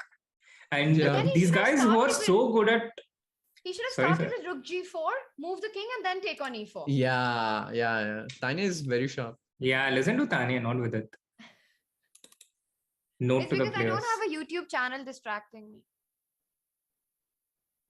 Well played there. Thank you. Yeah, so guys, please unsubscribe to Tania's channel. She said she doesn't have it. It doesn't distract her. That's what she said. Look at the bar. 50% now. 0-0. Oh my god. Yeah, I know. I mean, these guys were so skillful at playing bad positions, but they are also not 100% at their conversion. And I think it just goes on to show that it's just it's a game, not the person. Hate the game, not the player. But 1 second, why is this? I still feel with this D pawn, it seems like it's far from over, yeah. Rook D8. Rook D8. Yes. H4. I don't think Harsha will play H4. It's a great move, actually. Because actually after J to H4, King F4, it's made by force. Wow. No, not made by... Yeah, it's made by force because you can't escape with H5. No, Rook 8 is there, but still, I get your point. But this H4 is a brilliant move, I think. Yeah, he has to play it. If he doesn't play, I think he's losing. Yeah, Rook 8, Rook into D5. And Rook A4 check and it's a draw. No, he has to play H4. Will he find it? 3 seconds. 2, 1, play. Okay. What happened? Okay, wait 1 second. If not H4, is black in trouble if he doesn't play H4? I think so. Yes, I think so. Okay, there's clearly some lag going on. I'm sure he's made his move and hasn't lost on time. But why don't we have it on the screen? Is there something wrong with me? No.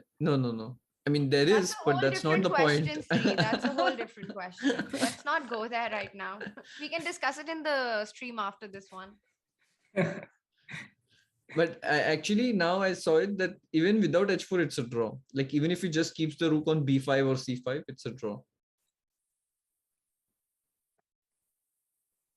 Even if you just wait, yeah? Yeah. But that's not an easy thing H4 is the nicest, yes.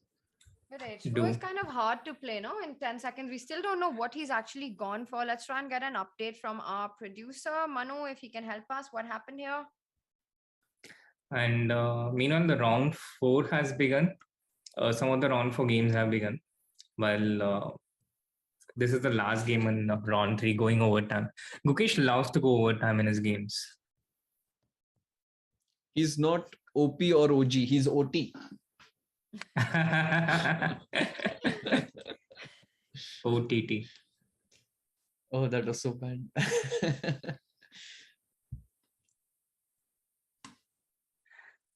Yeah, so Rook D8, and we are checking what's happening here. Meanwhile, I think we should go to the round 4, where the game between Karthikeyan and Arjun has begun.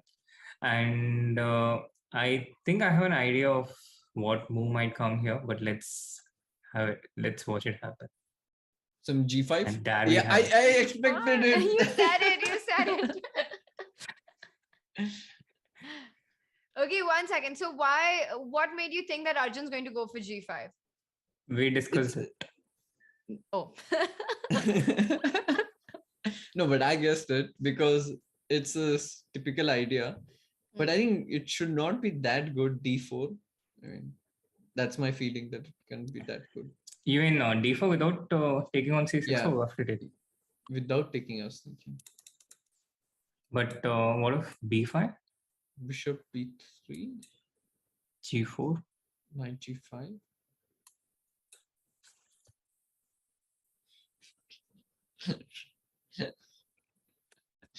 That's coach for you.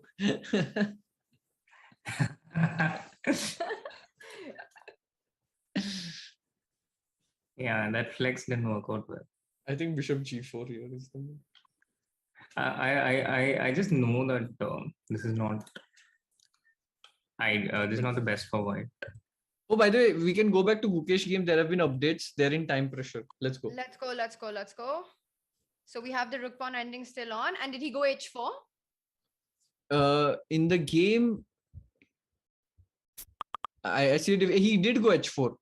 He did go H4 in that position. Super fine by Harsha. Yeah? In like 10 seconds, finding this resource with H4. And then how did it continue? And it's again the same end game which they have. So H4, rook G8 was played. Takes, king H6. King H6. Rook D8. Then HG, king G3. Same position like Abhimanyu, but colors reversed. I just don't have an update out here. So now the position is white king on F4, rook on D8, pawn on D7. This is so confusing though. But let me just quickly put it. Yeah, rook G8. Maybe you can refresh just play it on. No, just play it on. Yeah, I'm sorry. H4, rook G8, takes, king H6. King H6. Rook D8, HG, king G3. Yeah, I mean, I can just tell you how it came. Like we can just set it up. So D6, rook D5. Okay, like king H7, D6, rook D5, D7. The game is over, by the way. It ended in a draw. By the time we set it. Okay, this is actually what we were talking about earlier. Exactly. This is what we were speaking about. This happened. Amazing. Always stuff, study your rook endgames. Chad, this is actually a masterclass on this position in rook pawn endgames. Vidit, and you were mentioning that the H pawn is a draw because there's no way for white's king to help the D pawn, as well as black's king doesn't come to the F file. Yeah, exactly. So the H and the G pawn draw, but the F pawn would have won for white. But in this position, maybe not even the F pawn. Maybe the F pawn would have won. Maybe. Yeah. Maybe. By the way, I know there is no such thing as official hashtag or something like this, but we can create one on the go so that we can take some viewer interaction. We do have an official hashtag, don't we? Let's get an update on that actually. Manu can perhaps inform us what is the official hashtag, because we do know that we have some very cool contests which are coming up. So there will be an official hashtag. I don't know if we have one or not already. If we don't, then Vidit, what is your suggestion? What should be the official hashtag? So let's ask a question, and for that we can get an answer. Okay, so they can tweet at us with that answer. Yes, the hashtag is MPL Chess Champions. And tag us. So Tania, you create the question. What? That's just so much pressure. But okay, you take a while. You can take some time. You can take 2 minutes. Meanwhile, we discuss the games, and then you come out with a good question. That's ridiculous, Vidit. I'm just feeling very attacked. You're like, you think of a question while Sri and I just You're, analyze you're the the game. smartest on the I know, panel. right? What is this? You know that meme, "Main kya job chhod दूं?" That comes You're in the here. smartest on the panel. That's why. And now with Vidit is all trying to kinds of cover up for cover-ups. it. He's trying to cover up for it. But we do have a hashtag MPL Chess Champions with an S at the end. And I think we do have some questions ready actually with it, which we'll bring up after probably this round is over. Yeah. And there's a very cool quiz coming up with some very fun prizes. One of them is this mug. You see it? This famous mug. And then there's also a 3-month premium membership and a very cool chessable bag, which I'll show you. I'll get it and show you. So stay tuned for that. Yeah, but that is the competition. But we can just do something for ourselves. Okay, fine. Some So fun, you want me to come up with a interaction. question? Yeah, something which you want to know from the Janta. By the way, Srinath, Gangs is having +3 already. So after 10 moves, every game after 10 moves, he is having a winning position. Chat में Justice for Tania is on. I like that chat. It's not just in the chat. Why don't we just tweet that? Hashtag MPL Chess Champions Justice for Tania. No, disapproved. Not a bad idea. I think Abhijit is on a major tilt. No, does something like which post of Vidit has the highest views in the history of his YouTube channel? It doesn't have to be. It doesn't have to be a trivia, Srinath. That's the point. Something which you want to know from the chat, like Yeah, it's just that I know the answer for this question, and there's a bit of history behind that post, and I still can't get over it. Now you have to tell us the whole story now that you've started it. Tania, you're in the story. Oh, then let's not.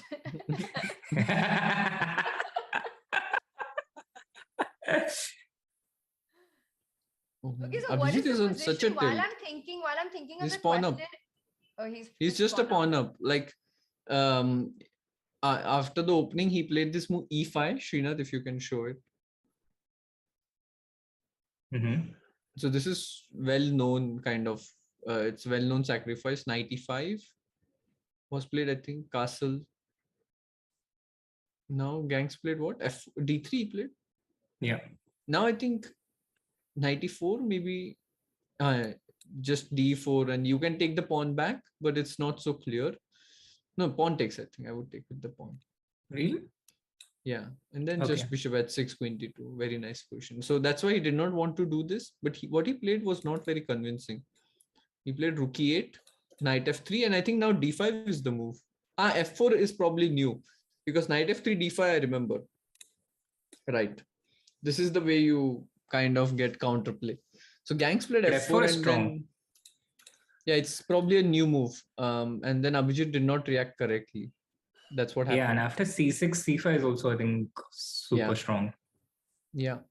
So the current position, if you look at it, black is pawn down and his pieces are very poorly placed. Very good position for Gangs.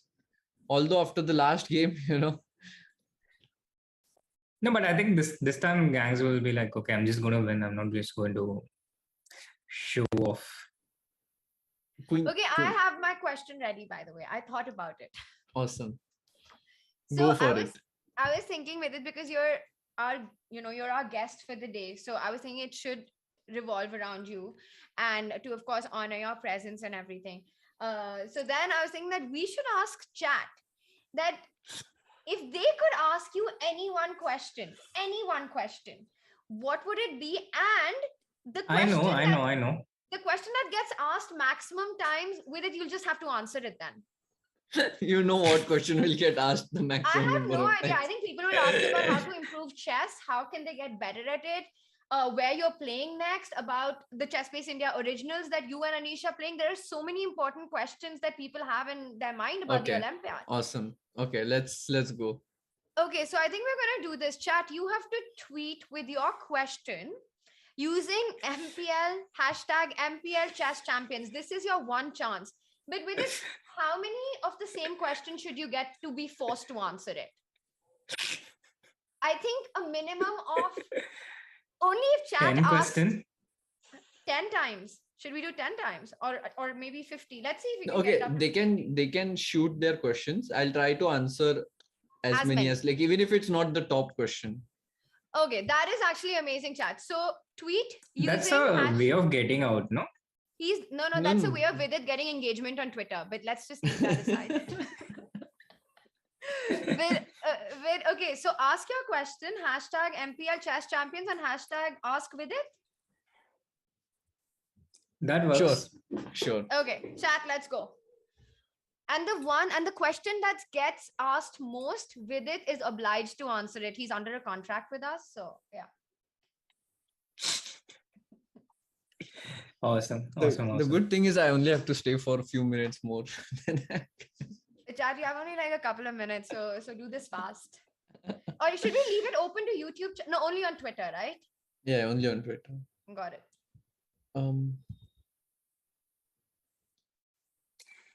So Surya is completely dominating this one, and the other interesting matchup we have in this round is between Ronak Sadhwani against Abhimanyu Puranik, and that will be an important battle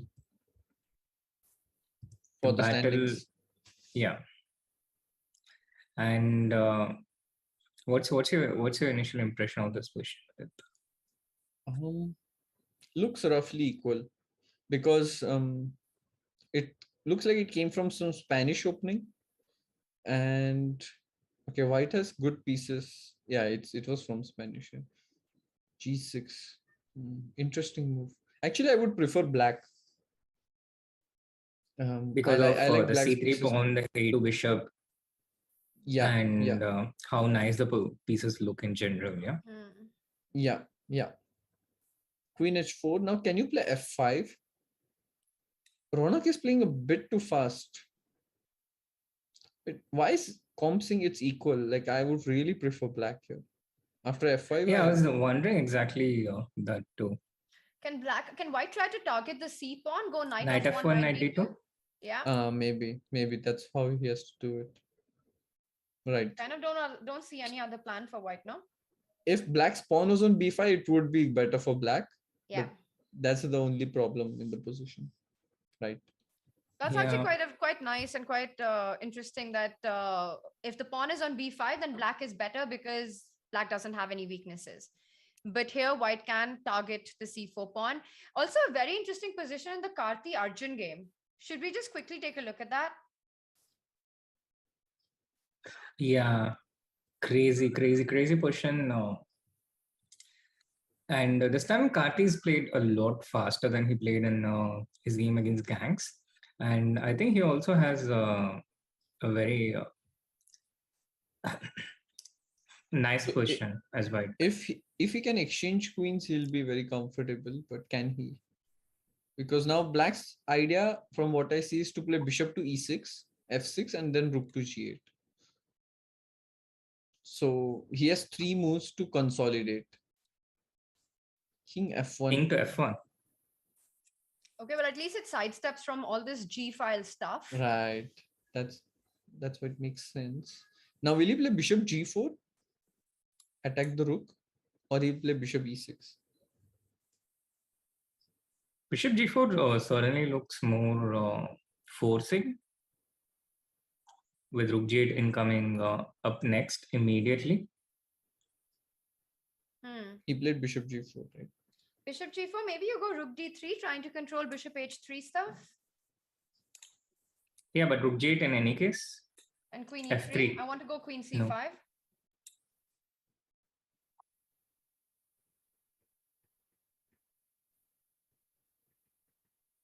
On the board, by the way, rook d3, rook g8 played. Yeah, and after queen e3, I'm not able to find good moves for black here. Or maybe just take this pawn. If you go rook d2, then bishop h3, rook g1 would be mate in a similar position. For example, if white would play rook d2 instead of rook d3, then that would be very dangerous. Yeah, indeed. No, also queen e3 runs into queen into h2, and I'm not sure if how this one goes into. Queen H1, Queen Bishop H1, there's Rook H3. G1. Bishop H3. You can't move the bishop, Tania. Oh damn. I'm sorry that you're influenced by Vidit here. No. No, I just completely forgot the bishop spin. Yeah, that happens. Okay, but Queen E3 on the board, so you're mentioning the line Queen H2 here. I think Arjun has to go for this. Otherwise, I mean, he's gone all in already. He's taken a lot of risks with his king, so he has to get as much compensation as he can. So Queen into H2, Queen C5 check, King F6, and I think Queen into C6 is also natural. King G7, and Vidit, are you tweeting? I'm answering. Yes, I'm answering the tweets. Okay, cool. Can you read some of the fun ones to us as well, so we know what's going on? Sure. I'll read it out. Okay, cool. So meanwhile, he's gone for this line. Yeah, the Queen E3 on the board, and I expect Queen into H2 to happen. So let's take a After look Queen one more C5 time. check, then I think Black has options. He can either do this or he can do this. There is one justice for Tania. Just saying. Thanks, chat. I appreciate that one tweet. I shall like it and maybe even retweet it. I'm very surprised it's only one. Wow, Sri really hurting my already hurt feelings. So King F6 on the board and we are looking at Queen C6. The problem is half of them are not tagging me, so I don't see the questions in my feed. But I see it from the hashtag. Yeah, from the hashtag I see it. Guys, it'll be easier if you just tag with it. And of course, don't forget the real motive and the agenda of this entire exercise is to just get traction for Vidit on Twitter. Because I'm busy. Greedy Queen Vidit. C6. Greedy Vidit strikes again, as they say.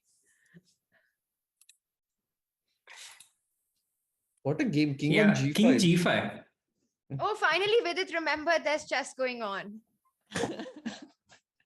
Wait, Queen H1 is a mate in one threat. So Rook G3 makes sense, right? Yeah, H5. Oh, wow. H5, Queen C7. Can I do that? Queen H7. Also, I had knight D5 actually a move ago. Now Queen F6 is mate in one, so don't fall for that. Yeah, but I was thinking if I can do this. Or Rook G2, same. Oh, yeah. This is nice. This is tricky. Yeah. There's knight E3 here still, no? Or am I missing something? Yeah, knight E3, Rook D8. Yeah, this looks scary. Because suddenly the king on G5 is just super safe, no checks. But I think white should be safe here. King G1 at the very least. And you know, I think white should be safe here. I don't think white should be risking anything here. Looking at this position, it feels like black's attack is too primitive. But King G5 just shows some very strong nerves on Arjun's side. Or maybe a bit of tilt on his side. I think it's more tilt. He's not happy with how things have gone so far today, and he really wants to get a win going. And he's trying to go all in, but his opponents are also very strong players, and you can easily overstep that line between ambition and recklessness. But King G5, I think this is still a kind of position where you're playing for all three results. And as you mentioned, it's been a tough day for Arjun. So he just wants to take as many chances as he can.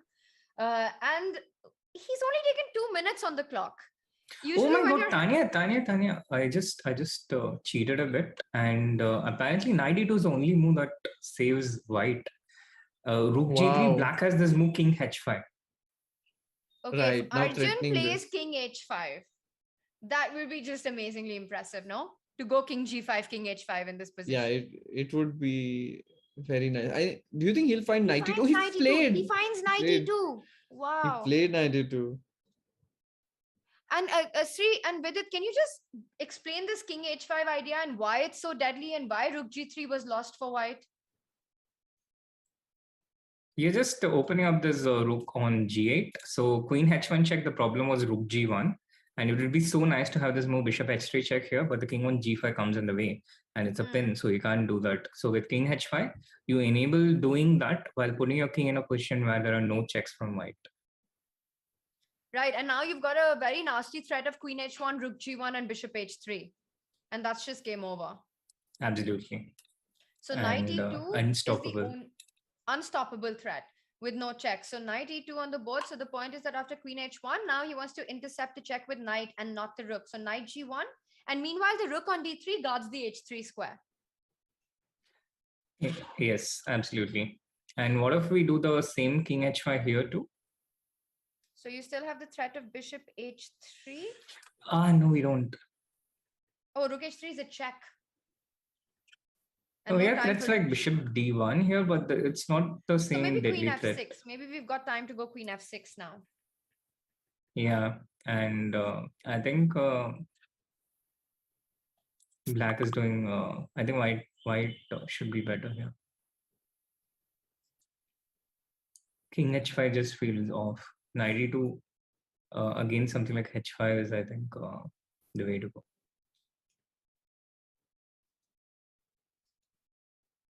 So there was a question on Twitter, but I was going to ask it, but then I already know Srinath's answer. If you could play one opening for the rest of your life, what would it be from white? I mean, that's just like asked for Srinath promotion. So I was like, okay, let Srinath promote his course.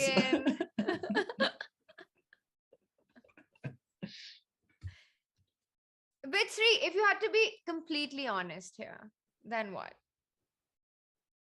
I'm always completely honest, Tania. I never lie. What question is this?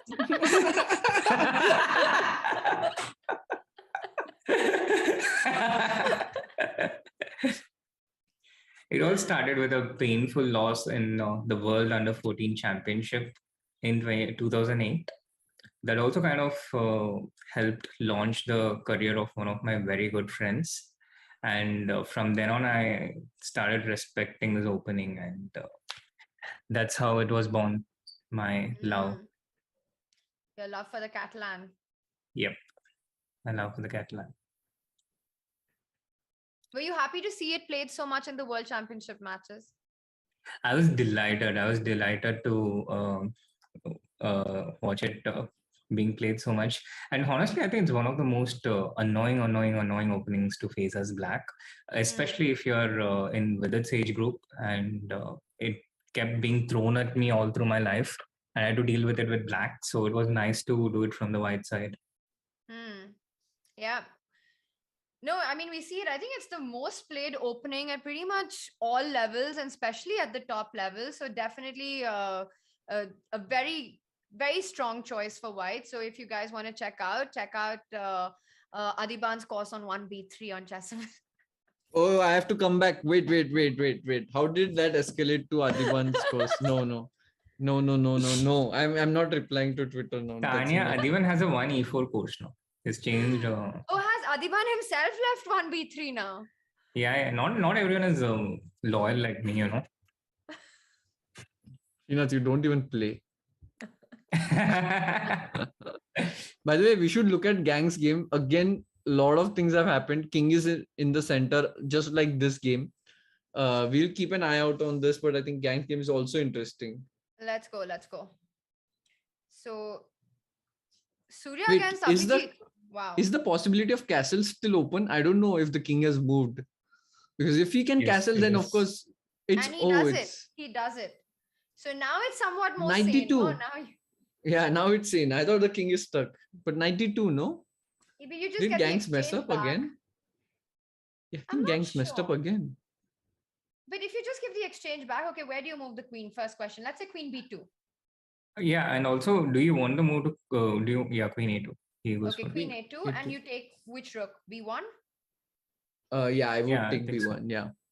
So knight b1, rook b1, or queen b1. Tough choice, actually. Maybe But queen rook b1. b1, bishop e5. Then rook e1 is not possible. Exactly. So And you don't knight takes feel like b1 taking probably. knight b1. Yeah, you have to probably. Yeah. That's what I'm After bishop thinking. b5, That maybe you messed go up. bishop c5. No, bishop e5 you can take, no? On e5. Oh yeah, bishop e5. That's the f7 point. is hanging. f7 is hanging, right? That's the point. And now something like queen d7, I don't know, it just doesn't feel like white is better because of the line square bishop. Plus you have bishop e5 at some point now. Yeah, He's it's gone for happening. Knight b1 is a nice move.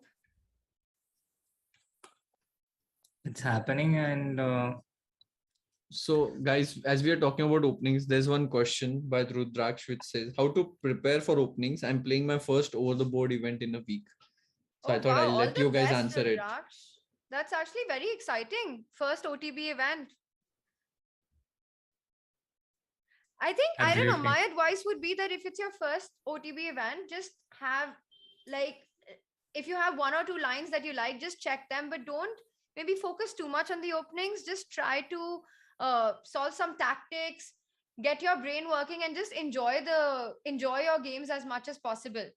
I think if you focus too much on the openings, I'm not really sure if it's such a great idea for the first OTB event that you play. I don't know. The thing That's is, how I feel. I know Srinath's answer again. Oh God, another plugin with it? I don't know. That's what he'll do.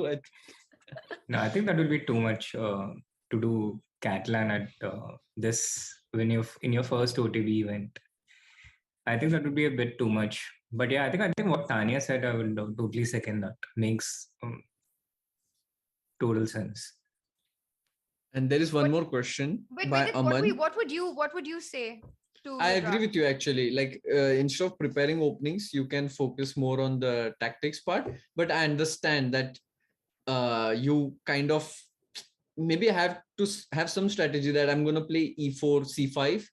And I remember how Samay had prepared e4, c5, knight f3, a6. And he knew some tricks in that line. Not very deep, but he knew the basic tricks. So if you can get a hand on your book or something which explains these basic things, I think you're good to go. Not to go too much into detail. Yeah, I agree with that. I think having one or two lines which you know a couple of moves in, but try and focus on being in shape. Like you're able to see small tactics. And most important is to just, I think, enjoy playing the games. I think naturally first over the board you'll enjoy, I feel. Yeah. By the way, one more I'm so question. excited actually. That's going to be fun. I don't remember the feeling or what it was like. Yeah. I know the story. Remember the feeling. I know my story as well, yes. So the first tournament I played, I also had a stomach bug. So wow, I was crying and going to the hospital and stuff on the second day. Nothing has changed, huh? The crying bit, my friend does it. Oh, by the way, Arjun is better or not. King is coming to h4. It's some crazy thing, is that? Oh yeah. Let's go for that. I also remember my first game, but I'll tell that story later. So there's one more question by Aman. Who is your favorite candidate? Candidate? That's actually a very interesting question, because who is our personal favorite candidate, or who do we want to see challenge? They will interpret it however the way they want. Okay, yeah. I think I'm rooting for Ding in this one. Interesting. Okay, and you with it? My answer was there are no favorites, as Anish Giri didn't make it. Oh. Hikaru. Nice. Oh yeah, it's gonna be fun to watch Hikaru as well in the candidates. Yeah, it would be very interesting if a professional streamer wins candidates. Will he stream the candidates? He will, of course. He will have it for sure. Obviously, there will be coverage. Yeah, there will be coverage, but I remember in Grand Prix, he used to come back after the game and analyze that game on stream. Yeah, it was insane. I won't be surprised if that happens during the candidates as well. Like he'll have his own team commentating, and then he'll also sort of come back and give his views.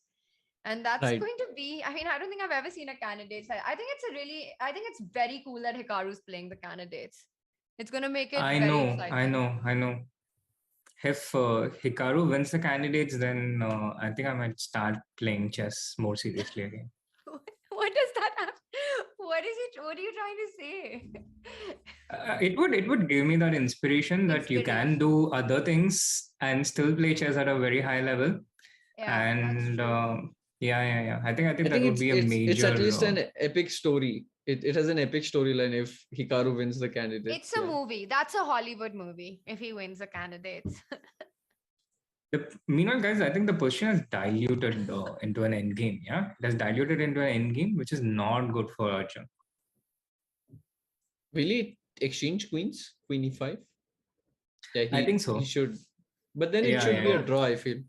I think he'll make but a draw. White is a pawn up. Queen e5 okay, on the board. By the way, some updates. I think Ronak is in a very critical situation against Abhimanyu. Ganguly is drawing that game. And yeah, so we can have a look at that because it's important for standings this game. Abhimanyu is on 3 out of 3, no? No, he drew the last game. He drew the last game. So they both are on 7 points. You know, Tania, we cannot say 2.5 because that's the difference in this. I realized. Yeah. So for every win, let's just remind everyone, for every win, you get 3 points here. So it's the football scoring system. And for a draw, you get 1 point, which is why Vidit said 7 points for Abhimanyu. He's had 2 wins and 1 draw. Yeah, because when I was playing Champions Chess Tour, I was like, I just made 4 draws. What's wrong with it? And my standings doesn't reflect it. You have to win. You have to score. That's what I realized. Yeah. What do you think about the scoring system with it? I mean, you played the Champions Chess Tour when you had the normal scoring system as well as this. What was your experience with it? To be honest, for my style, it suits more the normal scoring system. But I also realized that due to this scoring system, it pushed me to expand my horizons, try different things, because I was literally forced to take more and more risks. So it helped me grow as a player, I feel. And I think that was one of the biggest things that Champions Chess Tour wanted to achieve with this system was to see more, different dynamic chess on the board. I think not your game, but all those Berlin draws that were happening early on were just something that nobody wanted. And having this 3 points for a win changed a lot of dynamics in the way the players were fighting. I think also one thing which changes is like even until the last day, you're not sure who will qualify because suddenly 2 wins and you win 6 points, which really makes the qualification part more interesting. Yeah, because otherwise, the players who were safe on day 2 would usually just play it extremely sober and calm and not take risks. And it was always only the fight for the last spot. But this just opens up the field on the last day as well. Yeah, absolutely. Absolutely. Not just for the qualification, but for the fight for the first place as well. Okay, so what is going on? Guys, should we just do a quick tour of all the live games that are on and see where we are just really quickly? Because there are some games we haven't had a look at. Let's start with the one that we have. What is our objective evaluation here? And Black looks like he's doing well, no? With this pawn on e3, White's rook stuck on g1, that bishop on b7, looking good. I think Abhimanyu should be the one who should be pushing this. Abhimanyu should be the one who is pushing this, but I think White has some counter chances because of the potential counterplay against Black's king, and also it's not so easy to achieve progress on the king side here. So I think Raunak is pretty much hanging on. He's not totally out of this game yet, but you're right, Tania. I think Abhimanyu is pushing this one, and for White, maybe he should try and set up some kind of a blockade against the e3 pawn to prevent it from moving. He start with queen g4. Queen G4. So you've got a direct threat of coming in with the knight, and I'm wondering. So you move the king, and He just played King G7. By the way, his last move was King G7. Or did he recapture something? Probably. Yeah, he recaptured the bishop. He recaptured the bishop. Yeah. Yeah. And now Queen G4, King H8, and maybe something like Knight E2, and hold things together. All right, so things still looking fine for white here. Vidit, would you agree? Ronak might be on the defense here, but nothing's gone too wrong. Yeah. But I still feel his position is very delicate, because in the final position, can't I play Rook A3? Just take the pawn. Greedy Vidit? Yeah, but now I start creating threats, no? He has played Rook D1 actually, or in the game. Okay, so he's still threatening some Knight F5 stuff. Yeah. How do you defend against it?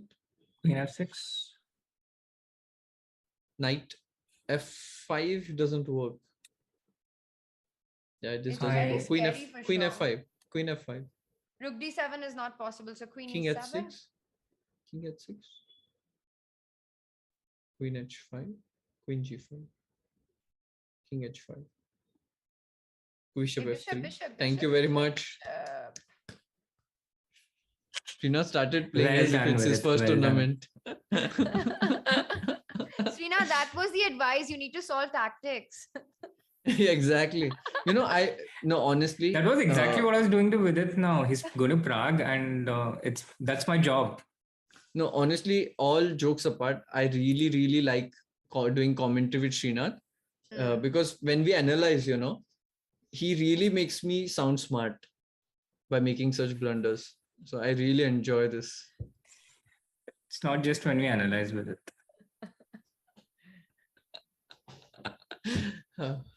Not to mention all the content that Srinath gives you. Does he? Exactly. No, I think he takes King G8 played by the prophylactic move. I like that, no? Because you just step out of all of this Knight F5 stuff, and now suddenly the Knight on D4 is actually pinned, and you have a threat of E2 on the board. It actually suddenly makes things very difficult for white, yeah. And let's say go Queen G4 here. I really like King G8. So Queen G4. Can we go E2 anyway? Oh, nice. But Rook E1? Let's just point out that Queen takes E2 would run into Rook H3. I was hoping Sri would fall for it, but maybe it still By the way, on. E2 is a great move, Tania. Thank you. Yeah, E2 wins. Because after Rook E1, there is Rook G3. After Queen G4, E2, Rook E1, Rook G3. Yeah. Very nice. And G2 falls. Oh, maybe it's not, because Knight F5? Crazy move. Yeah, King G1. No, then you just take. Yeah, King no. B6. And what about King H2 instead? Rook H3, that's what I missed. Oh, Rook H3, yeah, and then Queen H2. Nice. Oh, if this happens on the board, it will be crazy. I have to say, whether this happens or not, Abhimanyu's King G8 is a class move. Yeah, it's a nice move, indeed, for sure. Okay, so big trouble here. How is Gukesh doing against Diptyan? Can we take a quick look at that position? Gukesh has played very fast, but doesn't seem to have the position for it. Rook G7, King F8, or H8. Where do you go? I don't know. It looks tricky. I don't see why white is better, actually. Yeah, just Rook D7, I was thinking, but then you have Rook E1 check, Rook E2 check. So I guess white has to play some H4 here. H4, and now black doesn't have this idea with Rook E1 and Rook E2, because white has kind of found a safe spot for his king, and I think white is probably better because of the threats he can create on the 7th rank. So I guess it's H4. There was a question for me on Twitter. What hurts more, back rank or pin? I answered illegal move.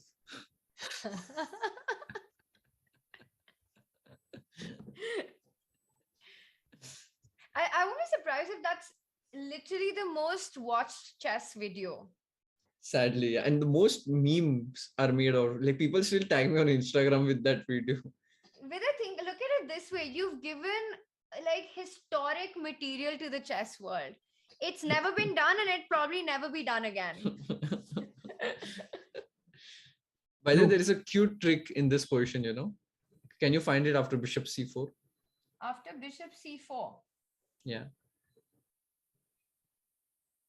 Rook e4. Yeah. And the trick is that, bishop d5, rook d4, and rook d5, rook e8. Nice. Yeah. So I think Gukesh might be in slight trouble. He plays bishop c2. So, okay, not controlling the e4 square. And but this king stops this d pawn very exactly. easily. That's what I was thinking. Can't I bring the king now? King f2 just actually. By the way, Diptan is a very strong player. He was very solid, but he stopped playing for a couple of years. But you cannot underestimate him, He's a very solid player. Absolutely.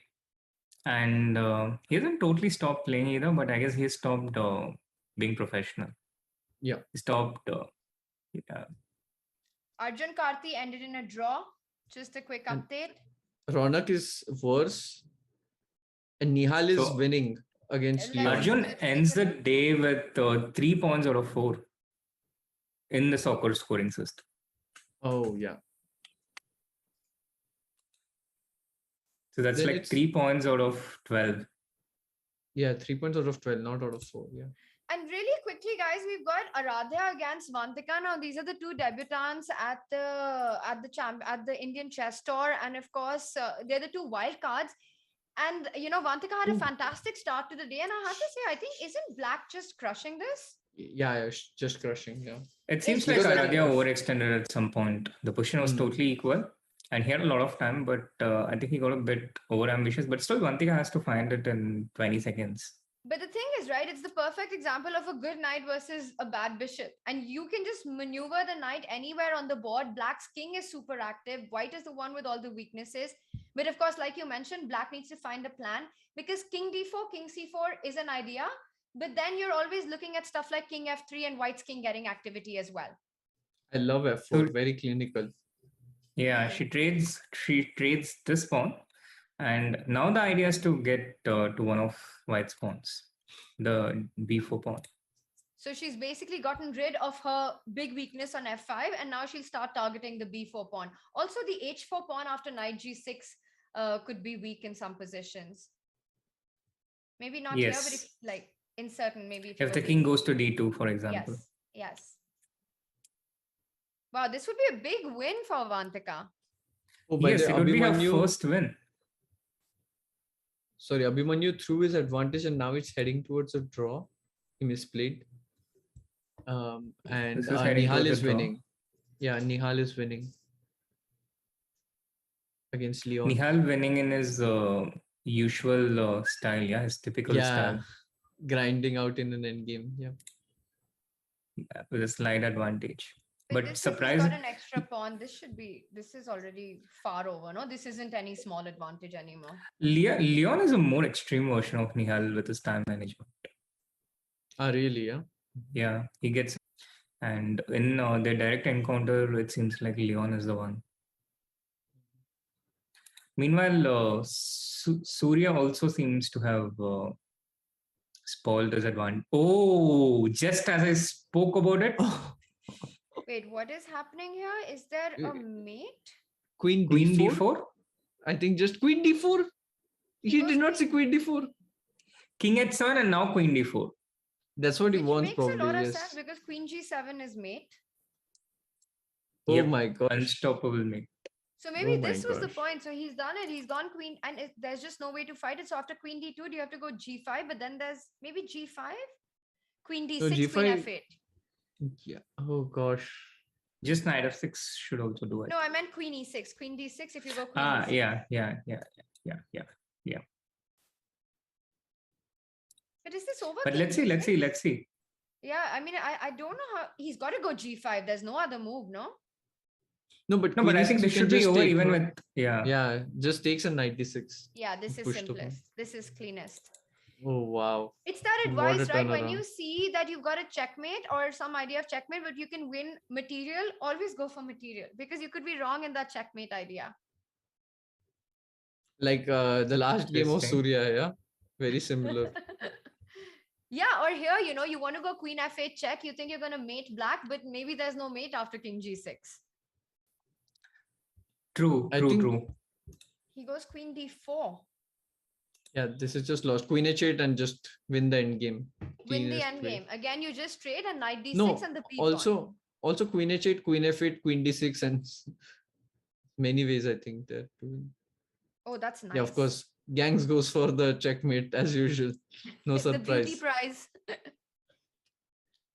But okay, this is just completely winning. Like, Yeah.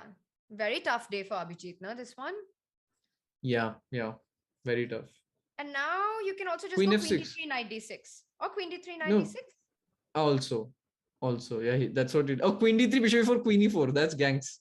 Oh, nice. Well, Abhijit just go. Abhijit doesn't just allow him fine to do after that. queen e3. But that was a nice little trick after bishop e4. So with that, Gangs wins his game. Nice one. GG's. Gangs' second win in a row to end a bittersweet first day for Gangs. Okay, where do we have live action? Let's head. We've got. I think Nihal is Arvin's winning game is against still Leon. on. Yeah, Oh, this is yes, winning. the- Can we take a look at the Harsha game? Arvin's game is still on. Arvind has won the first 3 games today, and he looks set to do it for the 4th time in the day.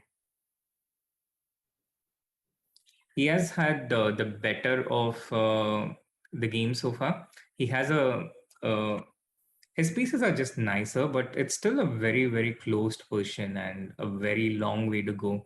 I expect a long grind incoming. But what a day it has been for Arvind. What a brilliant. Yeah, absolutely, no? And yeah. it's his first time here in the Indian Chess Tour. Yes, it's his first ever time in the Indian Chess Tour, and he's beaten. He's beaten Gukesh. He's beaten Arjun, 2 of the favorites in this tournament, and he also defeated Karthikeyan, who's one of the 2600s. And in this position, he looks quite comfortable. It's mainly with how restricted White's pieces are. For a minute, I was thinking, why not knight takes g4? Isn't it just winning? Then I realized it's rook on h1, not the king. King is on a1. Yeah, Wow. But this is not so clear. This is not so clear. Like, although it says black is better, it's absolutely not clear. It can easily change. Any Knight moment. c2, I I think. agree with that. I think he'll play knight c2. Knight d7. Queen d6. Queen h2. Powerful maneuver. No, Wow. c5, yeah. Just yeah. No, it's a bit unpleasant for sure. Maybe probably you have to go queen a3. Yeah, also not to allow this c5 stuff, no? No, Srinath, without allowing rook on e6. You mean here? Yeah. So knight c2 has been played. But we c5 might see in any this. case. Can't I take on a6? I don't mind that, I think. If I can get my rook on a8. But it's a bit tricky to give this pawn. 1 minute only on the clock. For both players. It's crazy. We've been seeing these other games where already end games and, there are 3 or 4 pieces on the board and this one just has everything alive. And both players are down to a minute. True. Knight d7 played, by the way. And here she has to play queen e3. After queen d4, do you go queen f6? No, queen f6 isn't possible. There's a rook on f1. Sorry. Queen d4, what do you do? Queen e4, I thought just f6 because you're occupying the knight square. Yeah, but because the knight on d5 is hanging, you haven't played c5 and that's the good news. Maybe that's the only good news. Yeah, temporarily, but there is a situation where this queen can even get trapped on d4. Yeah, the queen has no squares. By the way, Gukesh is losing. and it's now looking very clean in that game against Diptan. Wow. Now it's over, literally over. No, but Rook D6. Again. Why is it literally over? After Rook. Okay. I take back my words. So Probably you take on D5 and King E3, or how do you play? I but then thought that maybe you can do this. No, Rook but then Rook D2? D2, Rook B2. No. Yeah, Srinath, and no. now I was thinking B5. No, but no, okay, this you lose the doesn't look H4. right. Yeah. What if you start with King E3, like you were mentioning, Bishop D5, Rook D5? And now King E3, yeah. But maybe... And yeah, Rook H5 is not an option. Rook Exactly. H5, Rook G4, Rook H4, right? Yeah, so that's why you have to go Rook G5. And defend the pawn passively. And here, Srinath is insisting on this move. I don't know. But it's not working, unfortunately. Okay, it's not that over. He goes Rook D1, by the way, in the game. So he wants to go Rook B1. If you go Rook G4, he wants to play Rook B1, Rook B2 and get counterplay with the A pawn. Right. Yeah, but It's what if still you do tricky. B5 now? Yeah. Goes Now for it. Srinath's Now move. it works. Finally, he made it work. So Rook B1. Rook B1, he'll take 2 pawns and give up these 2 pawns. Now, so he can start with, let's And say... you have to start with... no, you have Rook H4 check either way. Yeah. Yeah, so let's start with Rook A4. And Actually, this I don't has to be winning, right? Rook B5. Yeah, I think this is winning. Looking at the compare. But maybe there is something clean. Like in the game, you're not so sure that you want to go for this, right? What other choice does White have? It is winning, apparently. Rook B1, I think we're going to be seeing this. I don't know whether you start with Rook G4 or Rook A4. Maybe Rook G4. No, but you actually. also have this option of Rook B4, yeah? No, I'll tell you one very clean way to win this is to play Rook G4 instead of Rook B4, Rook B2, Rook A4, Rook B5. Now Rook A7. You put the rook behind the pawn and then you hide the king with this pawns. This is winning. Nice. Maybe he's going for it. Because then the B pawn is not so dangerous if you hide the king there. Yeah, he's going for it. He's going for it. We're going to be seeing this. Will he play Rook A7 though? Or will he push the pawn? He'll play. That's why I think he... Oh, wow, he didn't. He goes King F4. Okay, he can do it anytime. He can do it, but he needs to put the rook on B7 and then get the king. Because the king cutoff on the last rank was really important, I feel. Yeah. But okay, still winning. Now he'll push H4 probably. Now I think he realizes he should have done it. Yeah. You always realize things one move late. It's the tragedy of chess. It makes sense looking backwards.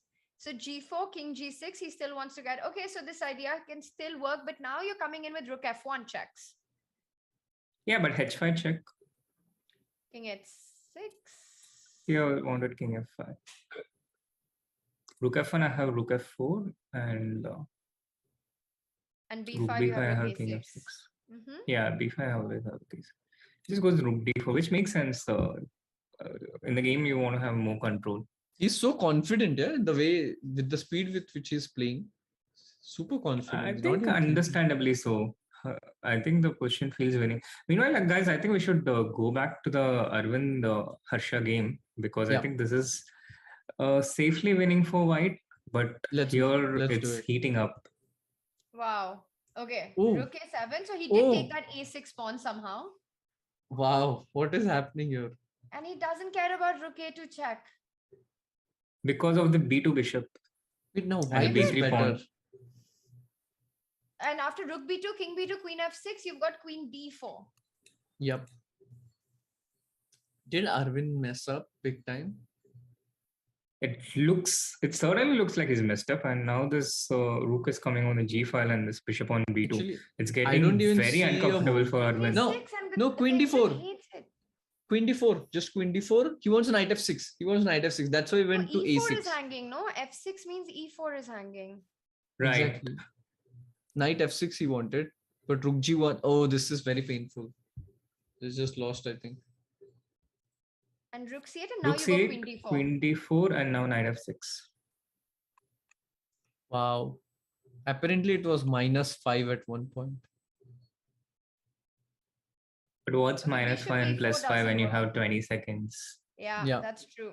That's true. So bishop E4 doesn't work because there's queen E4. Can you go rook F4 here? Can you start with rook F4? Queen G3. Rook G4. Oh. Thank you, guys. Thank you. Queen C7, Rook G7. Also Rook C1.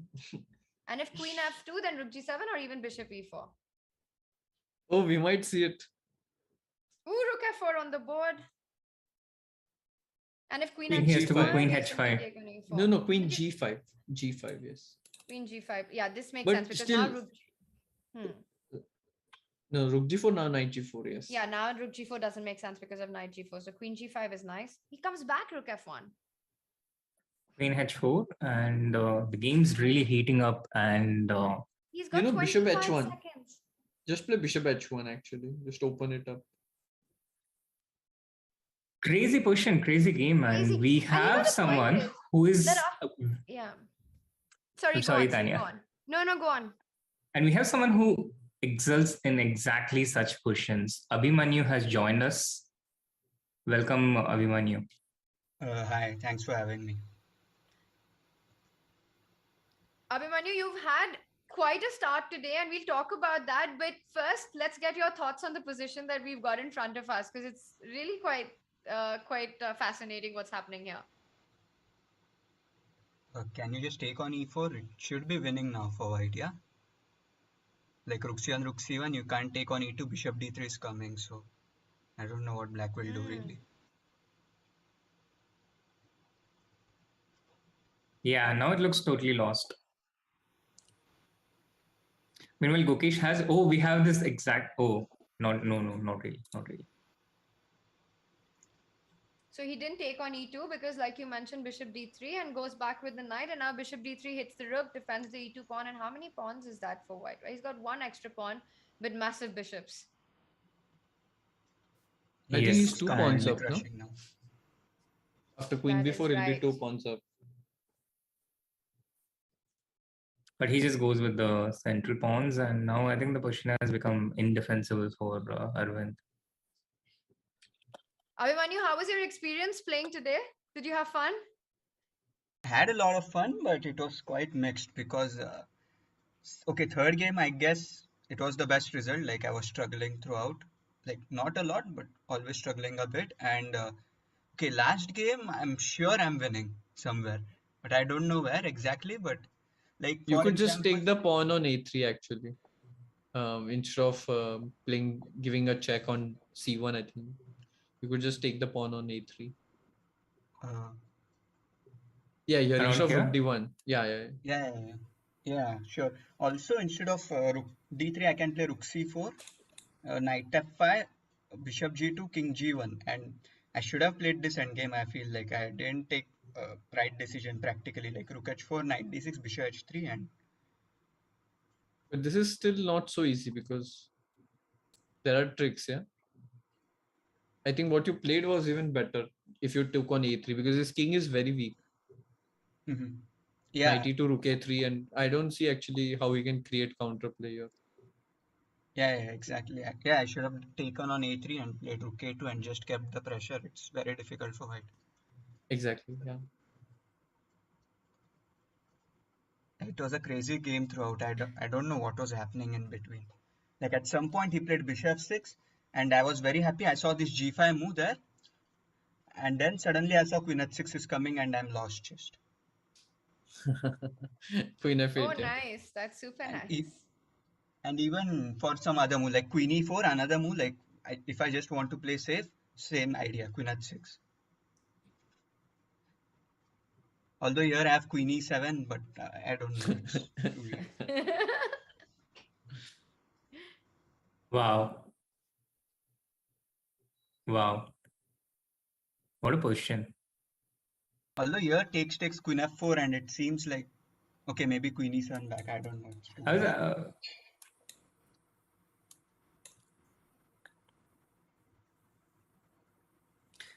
Wouldn't something like bishop e7, bishop h6, knight f5 work?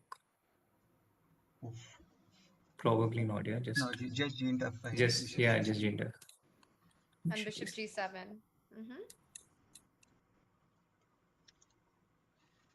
Yeah. Some crazy lines. Abhimanyu, this is your first time playing in this format, playing in the Indian Chess Tour. What's preparation been like for this event? Okay, today I woke up and I was sleepy, so I took a nap again, and that was probably the main preparation. There is nothing other than that. Actually, that's quite important because we've been seeing, you also just woke up, even Arjun woke up, and I think in this format, with 4 games to play, to be fresh is just super important. Yeah, exactly. And all these guys are super, super tricky. Like, there were so many cheapos in all my games. Oh my God. You have to stay constantly alert. Otherwise, in one move, you're just done. Wow. That's coming from you. Cheapos are the future of chess. What to say? What are your thoughts on that, Vidit? Yeah, I know. I completely agree. And when he said that he is waking up and then sleeping again, it reminded me of my champion chess tour routine. It's very similar. You wake up, then you sleep again because you need all that energy. Yeah. I agree.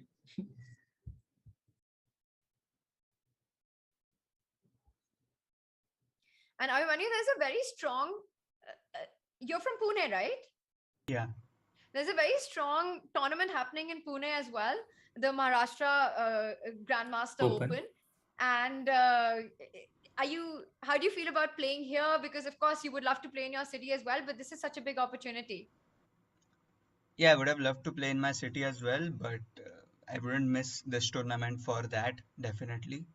And yeah, it would have been great playing in my hometown after a long, long time. And I went to the opening ceremony and everything looked great. And I would have loved to play, but this is much more important to me. So yeah, what to do?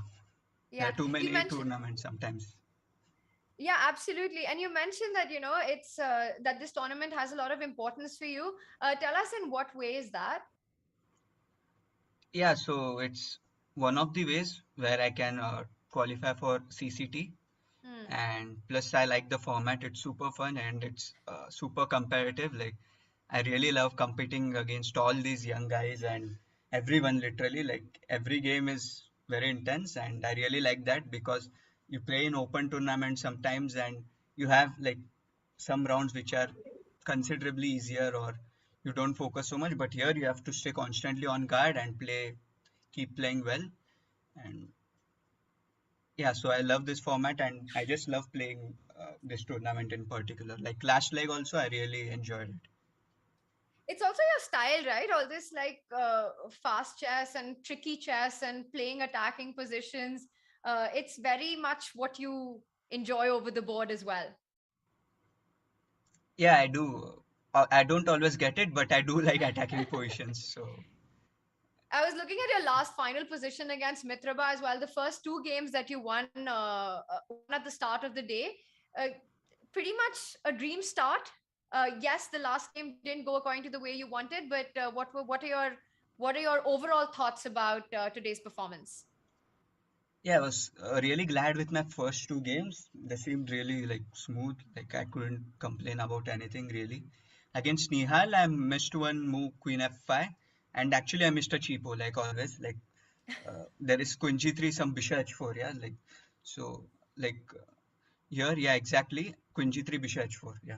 So I missed this, and so, but okay. Anyways, like it was always slightly worse from here for me, but it wasn't anything dramatic, so it was fine. We were looking at this position, right, Vidit, where we saw this line with Queen F5, Bishop H2, and you can't, and somewhere Knight G3, Bishop E5, Knight E5, Knight G3. Did you have a look at this line where you take on F3 and give up the E1 rook, but you've got Knight E7 check in the end?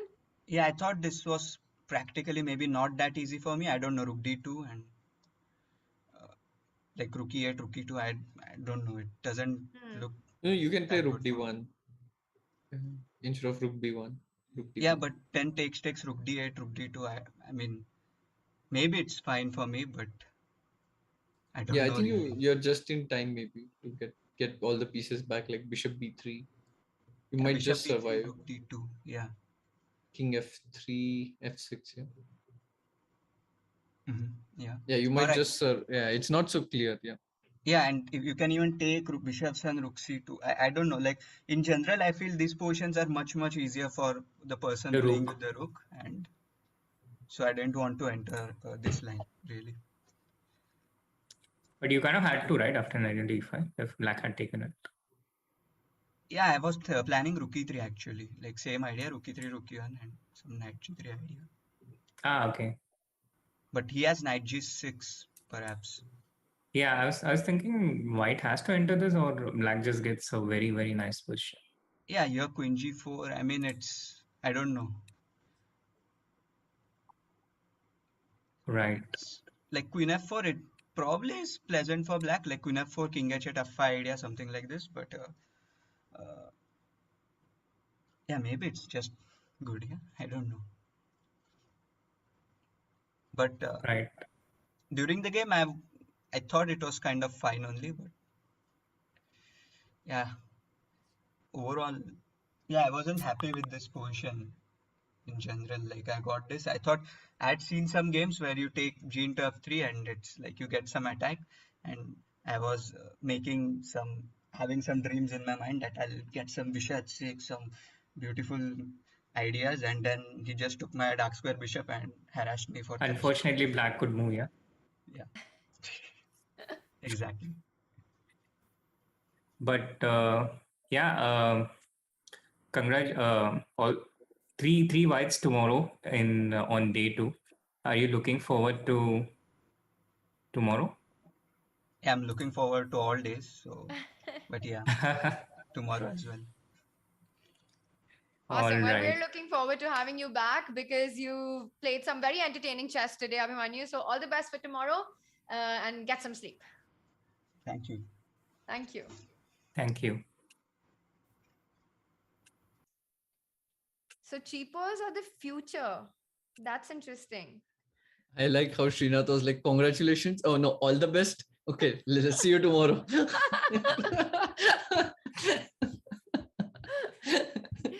It's a bit of all three, right? It's congratulations for today. All the Yeah, best I mean, for I was going for tomorrow. congratulations, and I thought it was a bit early to do that.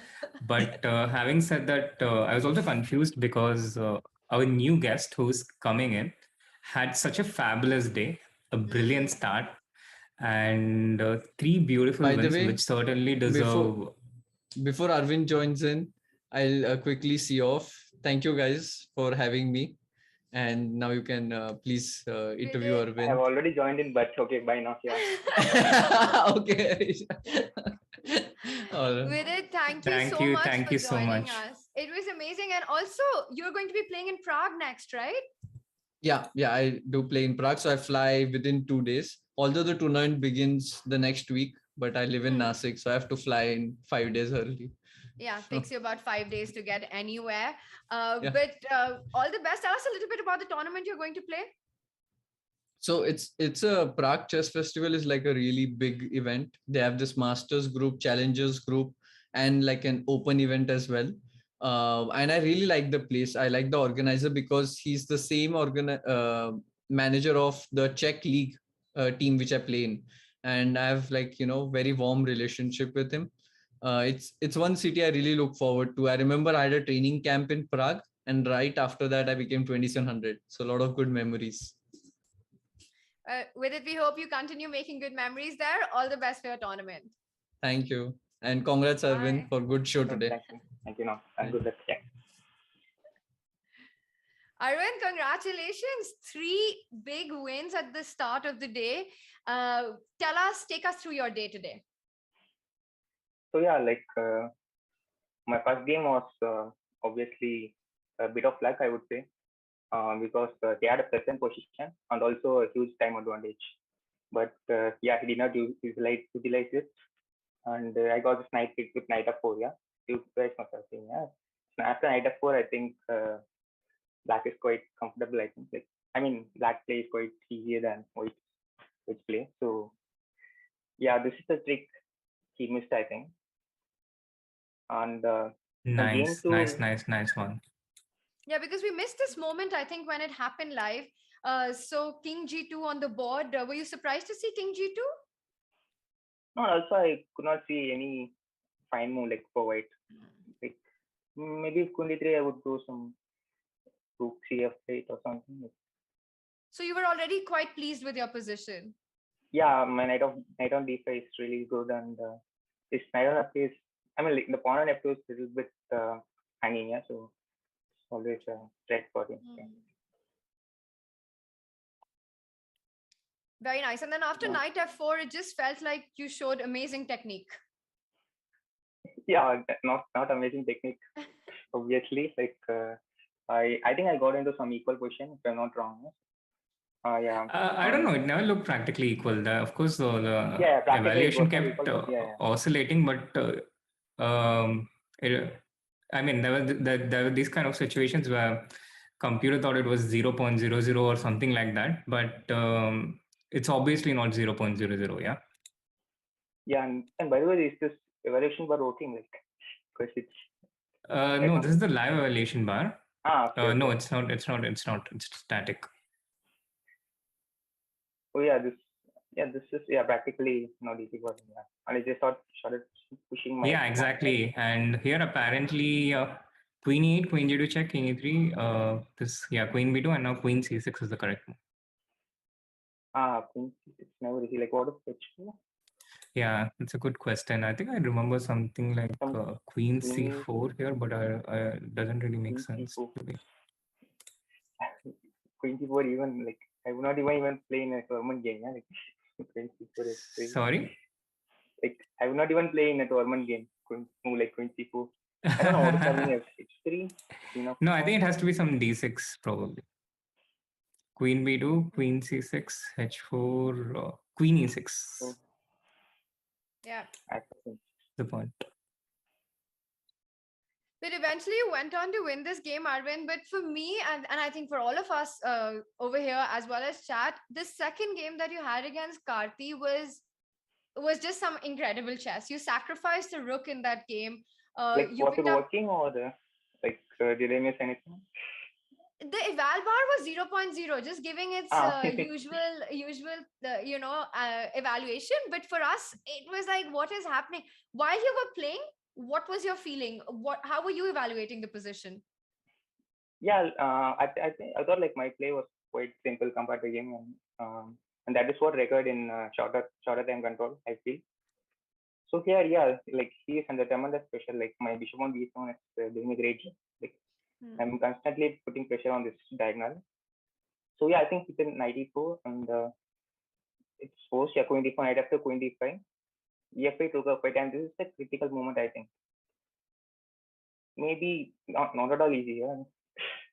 Yeah, not at all easy for white. Not at all easy, and probably white had to just find a way to maybe just keep the rook here and play. Yeah, the rook c8. Like I'm coming in. Rook e1.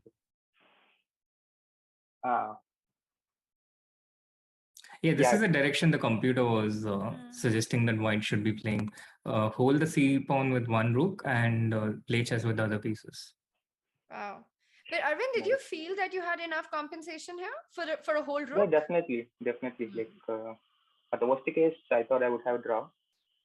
Okay.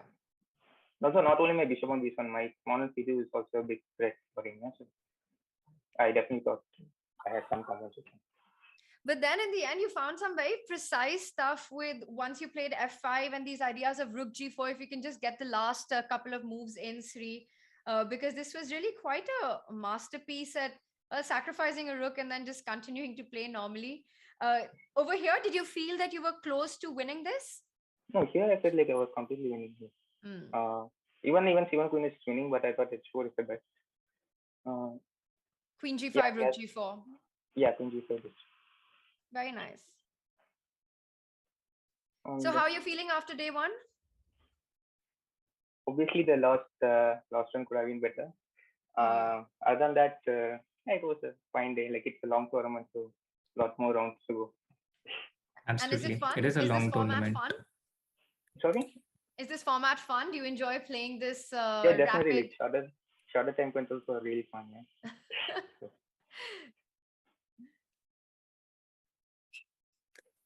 Yeah, shorter time controls. And how do you like the format with 3 points for one win and the whole football scoring format? Oh, and I think this is the first time I'm playing this format, if I'm not mistaken. So Yes, yeah. I think so too. So draw. I mean, it's 1.5. Yeah. Okay. Yeah. One. Quite interesting. Draw is one. Draw is one. Yeah. Oh, okay. Yeah. No draws in your game today, so I understand. So you're currently on 9 points with 3 wins. Oh, nice. But tomorrow, big day with 4 more games coming up. Arvind, all the best for tomorrow. We hope to have you back with us. Thank you, and thank you, Nav. Yeah. Thank you. Thank you so much, Arvind. Wow, Sri, it's been quite a fun day with some very aggressive chess, and I think that's exactly what you get when you have a playing field like the one that we do right now. Very ambitious play. Absolutely, Tania. I think the excitement, the enthusiasm, and the number of decisive games. It has been so many interesting games today, and we didn't see short draws in any of the games, as far as I remember.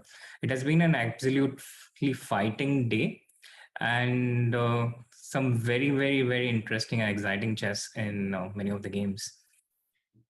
I couldn't agree more with you. Just the kind of chess that we like to see. Let's see if we can have our standings up if they're ready going into day 2, where we finished and how the players did today. Yeah, and then we have the standings and we have the standings. And Tania, can you guess out of the last 4? Can you guess who are amongst the last 4? I'm looking at it right now, and unbelievable, right? Because, well, at least all these 4 players, I would put them in the heavyweight category for this tournament. I mean, they are the 4 players. Any one of them could take the entire championship, this one. So to see Arjun Argassi, Karthikeyan, Gukesh, and Abhijit at the bottom of the table, it just goes on to show how unpredictable this format is. Absolutely. And Arjun and Gukesh amongst 13 and 15 in a field like this.